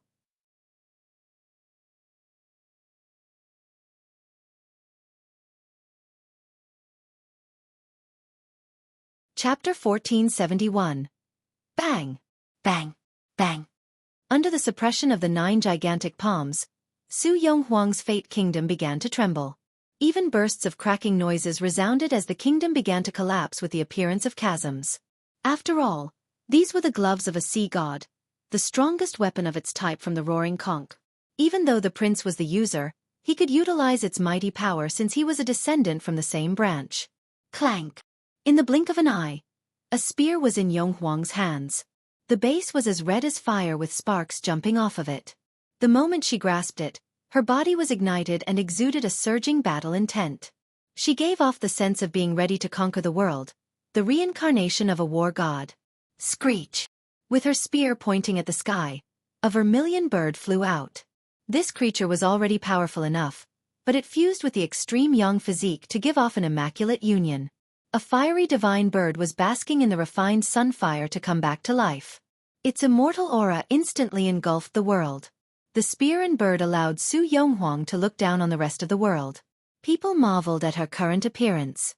That's the Su clan's vermilion spear. Li Qie smiled after seeing her weapon and her sonorous battle intent. Before he knew it, it was as if he was looking at the Su clan's general again. Screech! The bird roared and soared across the 9 heavens with its wings ready for battle. It instantly blew the 9 palms away. Even the weapon from a sea god couldn't stop this heaven-shaking attack. Despite the incredible origin of the prince's gloves, this spear also had an amazing origin. It used to follow its master, the renowned female general, through many conquests across the world. Because of its might, she was able to perform many illustrious deeds for immortal Emperor Min Ren and flattened many obstacles on his path towards Emperor. The prince spat out blood again. The 9 images disappeared and his real body emerged. Clank! Another spear crossed the sky without hesitation straight for the prince. This thrust was extremely domineering, especially inside the vicinity of her domain. Even a true god wouldn't be able to stop it. How dare you! This spear was too dangerous, so the overlord couldn't sit still any longer. He stood up and the divine shadow in him instantly erupted with an endless aura. Many people shivered after sensing this wondrous and explosive aura of a sea god. Conch Overlord, you wish to fight? Right when the overlord wanted to help, the true martial goddess also stood up without using any techniques or variations. A pair of eyes behind her opened and lit up the world. They could see through the yin and yang and loomed above the samsara cycle. They were extremely profound, as if they had experienced the vicissitudes of countless eras. When they opened, it felt as if a sea god was coming back to life. Its brilliance made the many existences in life feel an overwhelming sense of respect. The eyes of a sea god. Many sea demons screamed and quickly prostrated with their foreheads touching the ground, not daring to look at it. One was a divine prince while the other was a divine princess. However, the goddess' talents were much greater than the Conch Overlord. Overlord, you are too old and no longer a match for me. The light of a sea god bathed the goddess and transformed her into a similar being. Many people trembled before this radiant scene. She was much stronger than they had imagined and definitely more qualified than anyone else to become the next sea god. Some even felt that even if someone else was accepted by the trident, she could still forcibly seize the weapon for herself. The overlord was livid after hearing this, but what was the use of getting angry? He understood that the goddess had inherited a part of the true martial sea god's power. Even with his father's protection, he still couldn't contend with her. Ah! A shrill scream echoed as blood fell into the water. The vermilion spear had penetrated the prince's chest and held him in the sky. This scene was too shocking. The once most talented sea demon has fallen to the hands of a human. His bloodied body being paraded like this was too much to take in. Finally, Yonghuang recalled her fate palaces and casually flicked her spear. Boom! His body dispersed into a bloody mist from the vibration. Nothing was left of him. The overlord's expression became extremely ugly and white. As the prince's Tao protector, he failed to save the boy in the end. The lunar grasp fairy coldly concluded. The convention is over, time for everyone to leave. The whole scene turned silent after her words came out. Zhantian, the Prince of Darkness, and the Terra King couldn't do anything. Just lunar grasp alone had suffocated them with her pressure. Moreover, the true martial goddess was also present and could definitely suppress them. Not to mention wanting to kill Li Qie. Even self-preservation was difficult at this moment. If it came down to it, maybe Li Qie would work together with the two women to destroy them. In the end, the Prince of Darkness scowled and left after angrily swinging his sleeve. Zhantian and the Terra King were helpless and had to follow him. The overlord endured his anger and eventually left with the disciples from the Roaring Conch. This was originally a big event where Zhantian's group wanted to unite the 3 great races to deal with Li Qie and kill him while he was still in his cradle, on top of determining the future emperor and sea god for heaven's spirit. Alas, Li Qie ruined everything with lunar grasp and the true martial goddess as his backing. Their plan failed completely with nothing to come of it. Everyone else left quickly after the 4 experts' departure. They didn't dare to linger around. Shortly after, this convention of myriad races abruptly ended. Only Li Qia's group was left. The true martial goddess glanced at Lunar Grasp and told Su Yonghuang's group, "Let's leave for now." With that, she was the first to leave the venue. The rest of the group followed her, so only Li Qia was left with Lunar Grasp. The same scene played out again. Li Qia smiled while the fairy coldly stared at him. A while later, he initiated the conversation. "Yue, what is your pick? Will you come with me and fight to the end or settle our feud?" The fairy eventually responded, "I will defeat you." He looked at her and answered, "Right now? If you want to fight, so be it. I will go all out." "No." The fairy replied, "I'll defeat you after you become an immortal emperor." "I see." Li Qie didn't find this surprising since he understood her personality. He chuckled and asked, "What happens if I lose and what happens if I win?"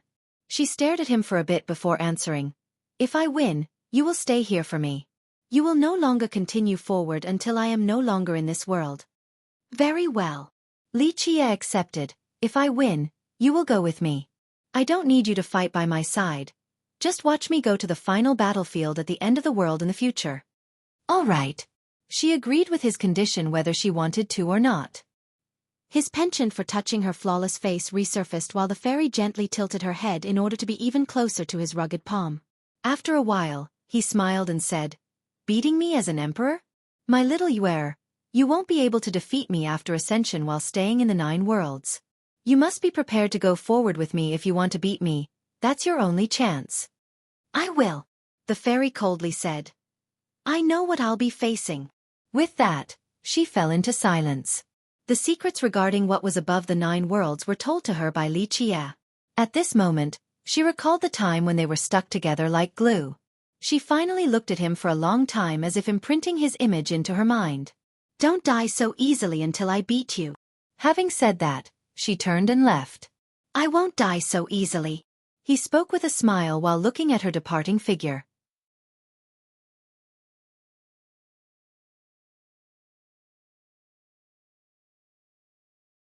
Chapter 1472. With the conclusion of the convention of myriad races, the Lunar Grasp fairy left while Li Qie's group returned to the inn. He told the group after they were inside, "Take your leave." The rest left, only the true martial goddess stayed behind. In fact, Su Yonghuang and the others were very curious about the relationship between Li Qie and the goddess. They weren't the only ones. Even All Martial, who had been accompanying the goddess, was very interested. He wanted to know Li Qie's identity. Who the heck could Li Qie be to be so adored by the daughter of his sea god?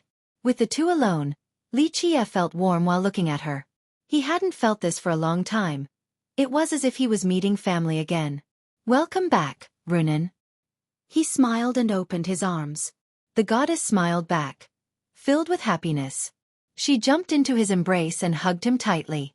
She rested her head on his shoulder and happily said, "You have finally come into being. The clouds and wind in this generation will move at your command. It's not easy for us to meet. Let's not talk about mundane matters." Li Qie laughed. He pulled her over as the two sat by a window. She was still leaning on his shoulder and watched the sunset with him.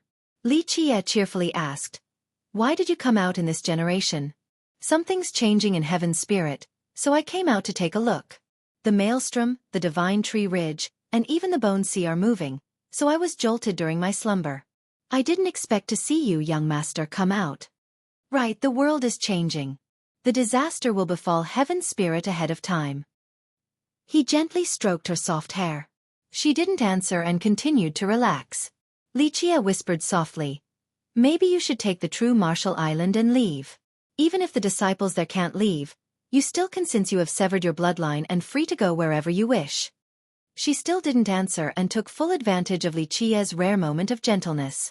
The true martial goddess name was Tantai Runan. Very few in this world knew of her name.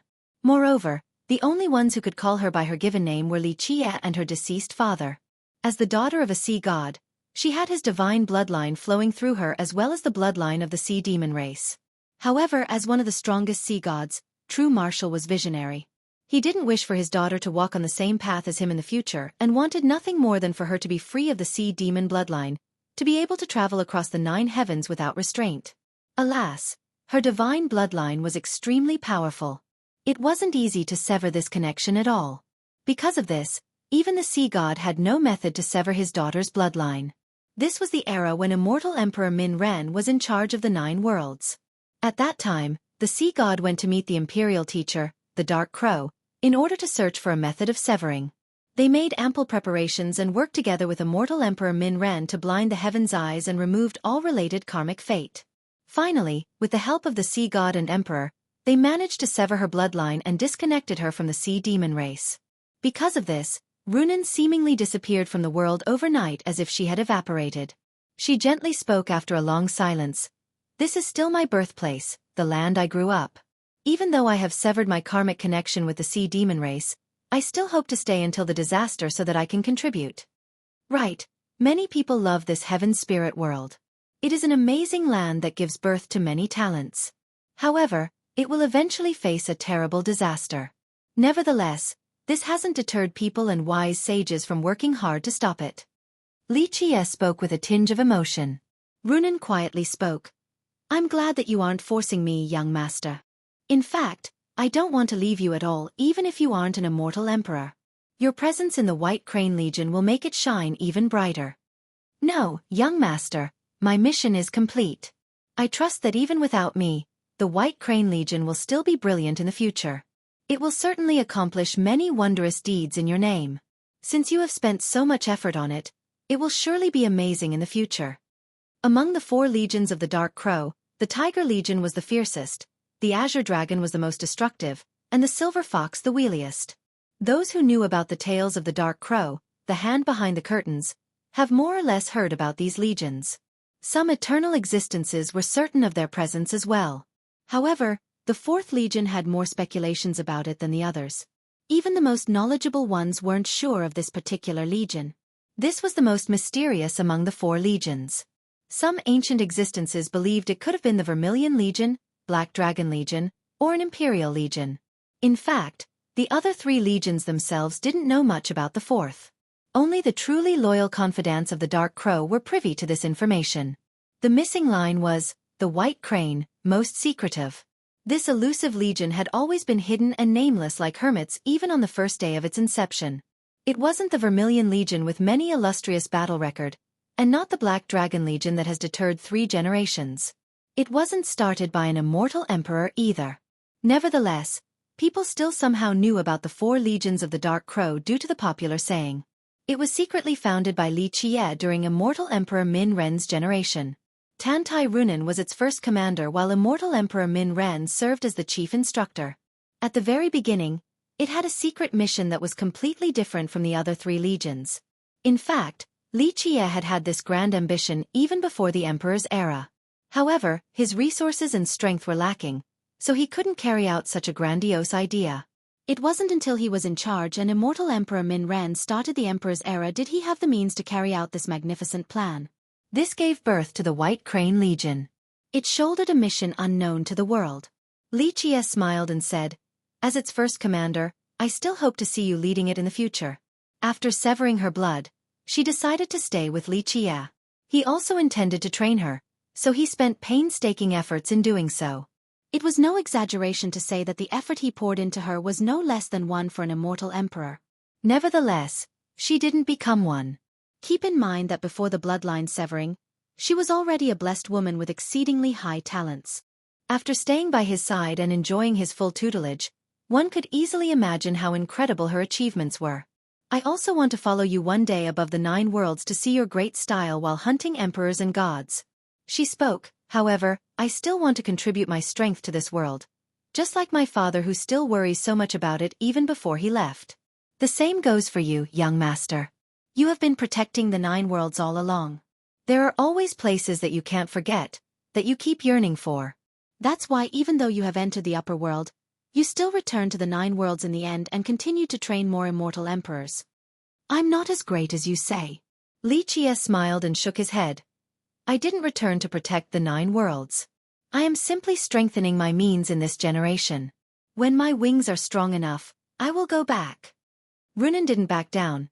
It doesn't matter what your goal is, it cannot be denied that you have poured an endless stream of new power into the 9 worlds. Which emperor could compare to your contributions? He looked out the window with forlorn and didn't respond.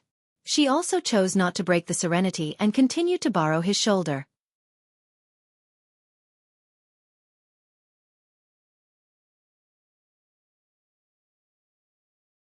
Chapter 1473. The atmosphere was serene as Lichia and Tantai Runen sat by the window to watch the sunset. Young master, is there no chance for a turnaround at Heaven's Spirit? A long period passed before Runen softly broke the silence. Yes. Lichia chucked. If not, I wouldn't have negotiated with the 7 Martial Pavilion. When that day comes, you might have to take the reins. If that is my fate, I am willing to face it. She spoke very gently, but her words carried a resounding determination no lesser than a man. He patted her head and softly said, "But you know, your father asked me to cut off your bloodline since he didn't want to see you on this path. He wished for you to soar farther, even out of the 9 worlds to see new sceneries." She answered, "I know, I can only say that I'll be letting his love down. After all of that, I'll still be staying at Heaven's Spirit in the end." After a quick rumination, Lichia stated, "You must be mentally prepared. This path will not be easy. Even I don't dare to predict the outcome. When it comes, the chance of your death is very high. If you are the one planning everything, I will put my trust in you." She smiled. "Who are you?" "Someone who has hunted emperors and gods and even massacred them above the 9 heavens. The fate of Heaven's Spirit is surely within your grasp." "You are too confident in me." He couldn't help but smile and gently shook his head. Shortly after he turned austere. "Runen, I'm not certain in this matter. This is Heaven's Spirit, not above the 9 heavens. There are too many limitations in this world while lacking the same circumstances from the upper world. If the 9 worlds were blessed with these conditions, I would flatten everything in Heaven's Spirit as long as you say the word. Alas, this is not the case." He gently sighed at this point. "Right. Ultimately, there are too many limitations here." She understood and nodded. All along, the immortal emperors in this world have worked very hard. One can't say that they haven't amounted to anything. However, success is impossible for just one emperor. Moreover, even if one of them could do it, it would break the balance. Who knows what would happen then? Thus, these emperors in the past could only try to maintain this balance. After the changes this time, I'm afraid the balance won't last much longer. It's coming. Lichia pondered for a moment before replying, "But I can't wait until that day, so I can't lend you a hand then. Young master, you have your own pursuit while I have my mission." Runen revealed a carefree smile. "For millions of years, you have never stopped for anyone. I don't wish to be the shackles that force you to stop since you will cease to be the young master that always courageously treads forward in my heart." This was a beautiful and charming smile. Every spectator would be intoxicated by this sight. "If you didn't have this inhibition, I would definitely take you with me." Lichia couldn't help but sigh with a feeling of disappointment. Despite wanting her to stay by his side, he wouldn't force her to do so, just like how she wouldn't ask him to stay and give up many million years of persistence. She held his hand and declared, "If I didn't have this hang-up, I would also want to go with you to the end of the world." He smiled back while holding her hand. "Okay, young master, let's not talk about these sentimental things." After a long time she began. "Why not visit my true Martial Island? You haven't been there since last time." "Sounds good." He agreed. "I've played enough here at the Divine Tree Ridge. There's only one more thing to do, but there's no rush. I'll visit your island then. You guys should go first. I'll go shortly after." Runen calmly left. She brought her disciples and all Martial out of the citadel. "Your Highness, I have something on my mind." All Martial couldn't help but ask after they were on their way. She slowly answered, "All Martial, my father regards you as family, as do I. You don't need to hesitate if there is something you want to say." The general carefully mused for a while before speaking. "Please excuse my insolence, but I feel that your Highness' actions this time of supporting a human is not optimal. This will offend our own kind." "So what?" She shook her head. "They don't know who they are provoking. There are too many idiots among the sea demons who don't understand their own precarious position." "Well," the general was startled, but he took his time absorbing her answer. Your Highness, offending the sea demons is fine, but I believe that placing the imperial throne over the 3 royal thrones was not wise. Your father was a sea god. All-Marshal, I know what you mean. Runan interrupted him and chuckled. You think that it is an affront to a sea god's prestige. However, the truth is that even if my father was still in this world, he wouldn't object young noble Li looming over him. What, this? The general was stunned speechless. All-Marshal, you don't understand. I acted to save those fools. Do you really think that bunch could do anything to young noble Li? If they don't know when to stop and actually anger him, that would be extremely terrifying. In his wrath, he would wash the sea demons with blood. The dragon demon sea will become a scene of red for several years. At that point, the entire region would be deafened with lamentation. Because I came forward, young noble Li gave me some face. Otherwise, a massacre would have come to Heaven's Spirit. The roaring conch and the ancestral Terra think they are invincible, but in his eyes, they aren't even street thugs. Really, is this true? The general was completely taken aback. How could this be possible? Massacring the sea demons wasn't as easy as it sounded. Aside from immortal emperors, few could accomplish this task. She flatly replied, it is because you still don't know his identity. Such a thing isn't difficult for him at all. Forgive my ignorance, Your Highness. Who is he then? The general had to ask. How come I haven't heard of his name in the previous generations? All-Marshal, his name is taboo. Not just anyone can talk about it. She shook her head. It is normal to not know who he is before reaching a certain level. Moreover, even those who know about him wouldn't want to talk about this type of forbidden existence. He has influenced one era after another in the 9 worlds. From the Desolate Era to the Expansion, then the Ancient Ming Era, and finally, the Emperor's Era. He has always been the ruler with a firm grasp on the development of the 9 worlds. Her eyes lit up while recalling his tales. The dark hand behind the curtains. All-Marshal realized something and thought about a particular legend.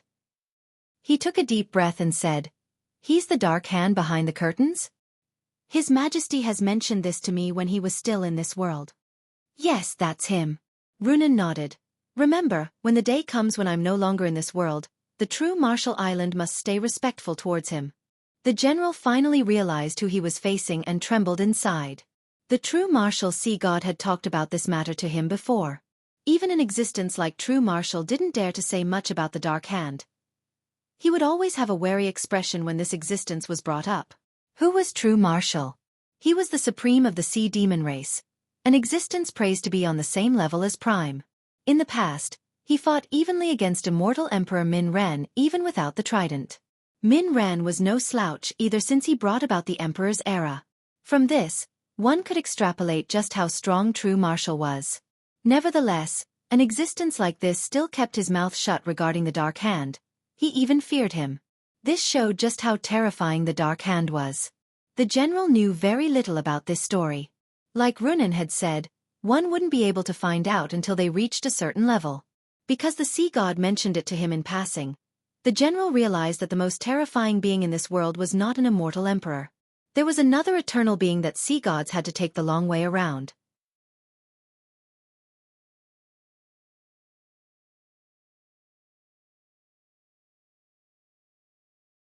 Chapter 1474. After Runan's group left, Li Jie called for the girls. Yong Huang was present as well. He wrote a letter before handing it to Sima Yujian. You have learned all that you need. I have nothing else to teach you about the god-slaying Tao since you are only missing experience and more training. These things will be up to you to hone. Having said that, he paused and sighed. It depends on your own fortune to see how far you can go in the future. It is possible to reach the end of the Tao on this path to become an immortal emperor. An assassin isn't doomed to a lightless fate or to walk on an evil and unorthodox path. Your god-slaying Tao is still a majestic grand Tao that can end at the throne. It can still open the doors to the great mysteries and beyond. Ultimately, all of this is up to you. No one else can help you. The cold Yujian quietly nodded and memorized each and every word from him. Becoming an emperor isn't dependent on your talents or how righteous your Tao is. It depends on this. He pointed at his heart. An unchanging Tao heart makes everything possible. She naturally appreciated his words carefully. After losing to the swift Tao god, she had given up on becoming an immortal emperor. Moreover, she thought that an assassin would have no chance of becoming one. However, she gained something from his guidance. It was as if a great door has just been opened. Go back from whence you came, Li Qie said. Give this letter to your ancestor as well as my regards. She quietly accepted his letter. Although she didn't know what the relationship between him and the god-slaying Night Core was, logically speaking, he should be a talent from there as well since he knew their Tao so well. Alas, no matter how she looked at it, he didn't look like one of them. He finally gently waved his sleeve and told her, "Go." Yujin didn't know what to say at this moment. Their relationship was a little strange. In fact, she didn't even know what it was. Li Qie was originally her target, but he had turned into someone who answered inquiries about the Tao for her. Of course, he still wasn't her senior or peer. It was a very vague relationship. Nevertheless, he still carefully taught her without any hidden motives. No one else would believe such a thing. Take care. This was all she could say despite the many words scrambling through her mind. She didn't know what else to say other than this. She nodded towards Yi Xiaoxiao to say goodbye before her figure flashed and disappeared. After she left, Li Qie smiled and told Xiaoxiao, "Little girl, you have played enough now, it's time to go back to the Golden Isle." "Who says I have to go back?" She glared at him and declared, "I still haven't had enough, I'll go back once I'm bored." This girl had too much fun with her freedom and didn't want to go back at all. How could Li Qie not understand her? He shook his head and tried his best to convince her. "Listen, your bloodline is the most precious in this world, so you should treasure it. Since it has just awakened, try your best to understand it completely instead of wasting this opportunity. Please, I am a genius that can easily understand its profundities." She held her waist and fiercely stared at him a bit. "Oh, Ego King, seeing as how you want me to leave so quickly, are you up to something?" Having said that, her gaze shifted towards Yonghuang standing next to him and smiled. "I see, I'm the third wheel here and bothering the two of you. I got it, you two must have that type of relationship." With that, she revealed a dubious smile. Yonghuang's face turned red after hearing this, but she immediately regained her seriousness and said, "What nonsense are you saying? I'm his master." "Stop." Xiaoxiao spoke with disdain. "Please, the two of you don't look like master and disciple at all. You think I don't understand this Ego King? Humph. He is the biggest narcissist in the world and considers everyone else beneath him. In my opinion, if he wanted to eat you, he would definitely have his fill. Plus, for someone like him, so what if you are his master? He doesn't follow any guidelines either and will do whatever he wants." Li Qie didn't know whether to laugh or cry after Xiaoxiao's evaluation of him. He shook his head and said, "Okay, little girl, stop smearing me like that." She cheerfully retorted, "Who says I'm smearing you?" Her eyes started shifting around as if she was coming up with a devious plan. Li Qie immediately knew she was up to something after seeing her expression. She grabbed his arm and told Yonghuang with a gloating look, "It's no use even if you are his master. See, I am his wife, his official wife, the number one, the biggest. So in the future, if the two of you want to exchange flirting glances or engage in some, you have to get my permission first. So, use this opportunity to win my favor." Xiaoxiao wasn't only gloating. She even showed her dominance over Yonghuang. Being teased like this by a little girl left Yonghuang quite annoyed. Alas, there was nothing she could do. The girl was too crazy. Instead, Yonghuang placed her frustration and blame on Li Qie with a side glance. This playboy went everywhere and always fooled around. Now that he got this little girl involved, things like this will keep on happening. "Hey now, stop flirting with each other in front of me as if I don't exist." Xiaoxiao immediately took advantage of Yonghuang's weakness and laughed. "Okay, little girl, stop." Li Qie playfully flicked her nose and smiled. "Whether you are willing or not, get ready to pack up and go back to the Golden Isle. This is your time to understand your bloodline with an isolated cultivation. Moreover, the two ancestral trees there will help you. Others wouldn't even be able to dream of such a divine opportunity." Even though Xiaoxiao understood the intricacies in this matter, she still had no interest. "I know, but cultivating all day is so boring," Li Qie explained with a grin. "You will still have to do it even if it's boring. Otherwise, you will waste your bloodline. If you don't try your best now, your future will be bleak. Even your amazing blood will be reduced to something ordinary. The heavenly Tao requires hard work. It doesn't favor the lazy." Xiaoxiao angrily said, "I know, don't nag like my mother. Coming from a tree father lineage, How could she not understand this logic? However, she was still young and didn't break her habits just yet. Li Qie continued. Keep working hard on cultivation. Once your bloodline reaches grand completion, maybe I'll take you to an even more brilliant and magical place. If you are too weak at that time, I won't bring a stepchild like you along. If that's the case, you'll be missing the best chance to broaden your horizons. Where? Her interest was immediately piqued after hearing this. I'll naturally tell you once you accomplish something. A mysterious smile appeared on Li Qie's face. Forget it then, no one wants to know anyway. She spoke with contempt, but this was the opposite of what she was thinking. Despite her unwillingness, Li Qie still sent her away since he valued her greatly. Her bloodline will be very useful in the future, so he didn't want her to waste this peerless bloodline. You keep on using these tricks to fool little girls. Yong Huang angrily glared at him after Xiao Xiao left.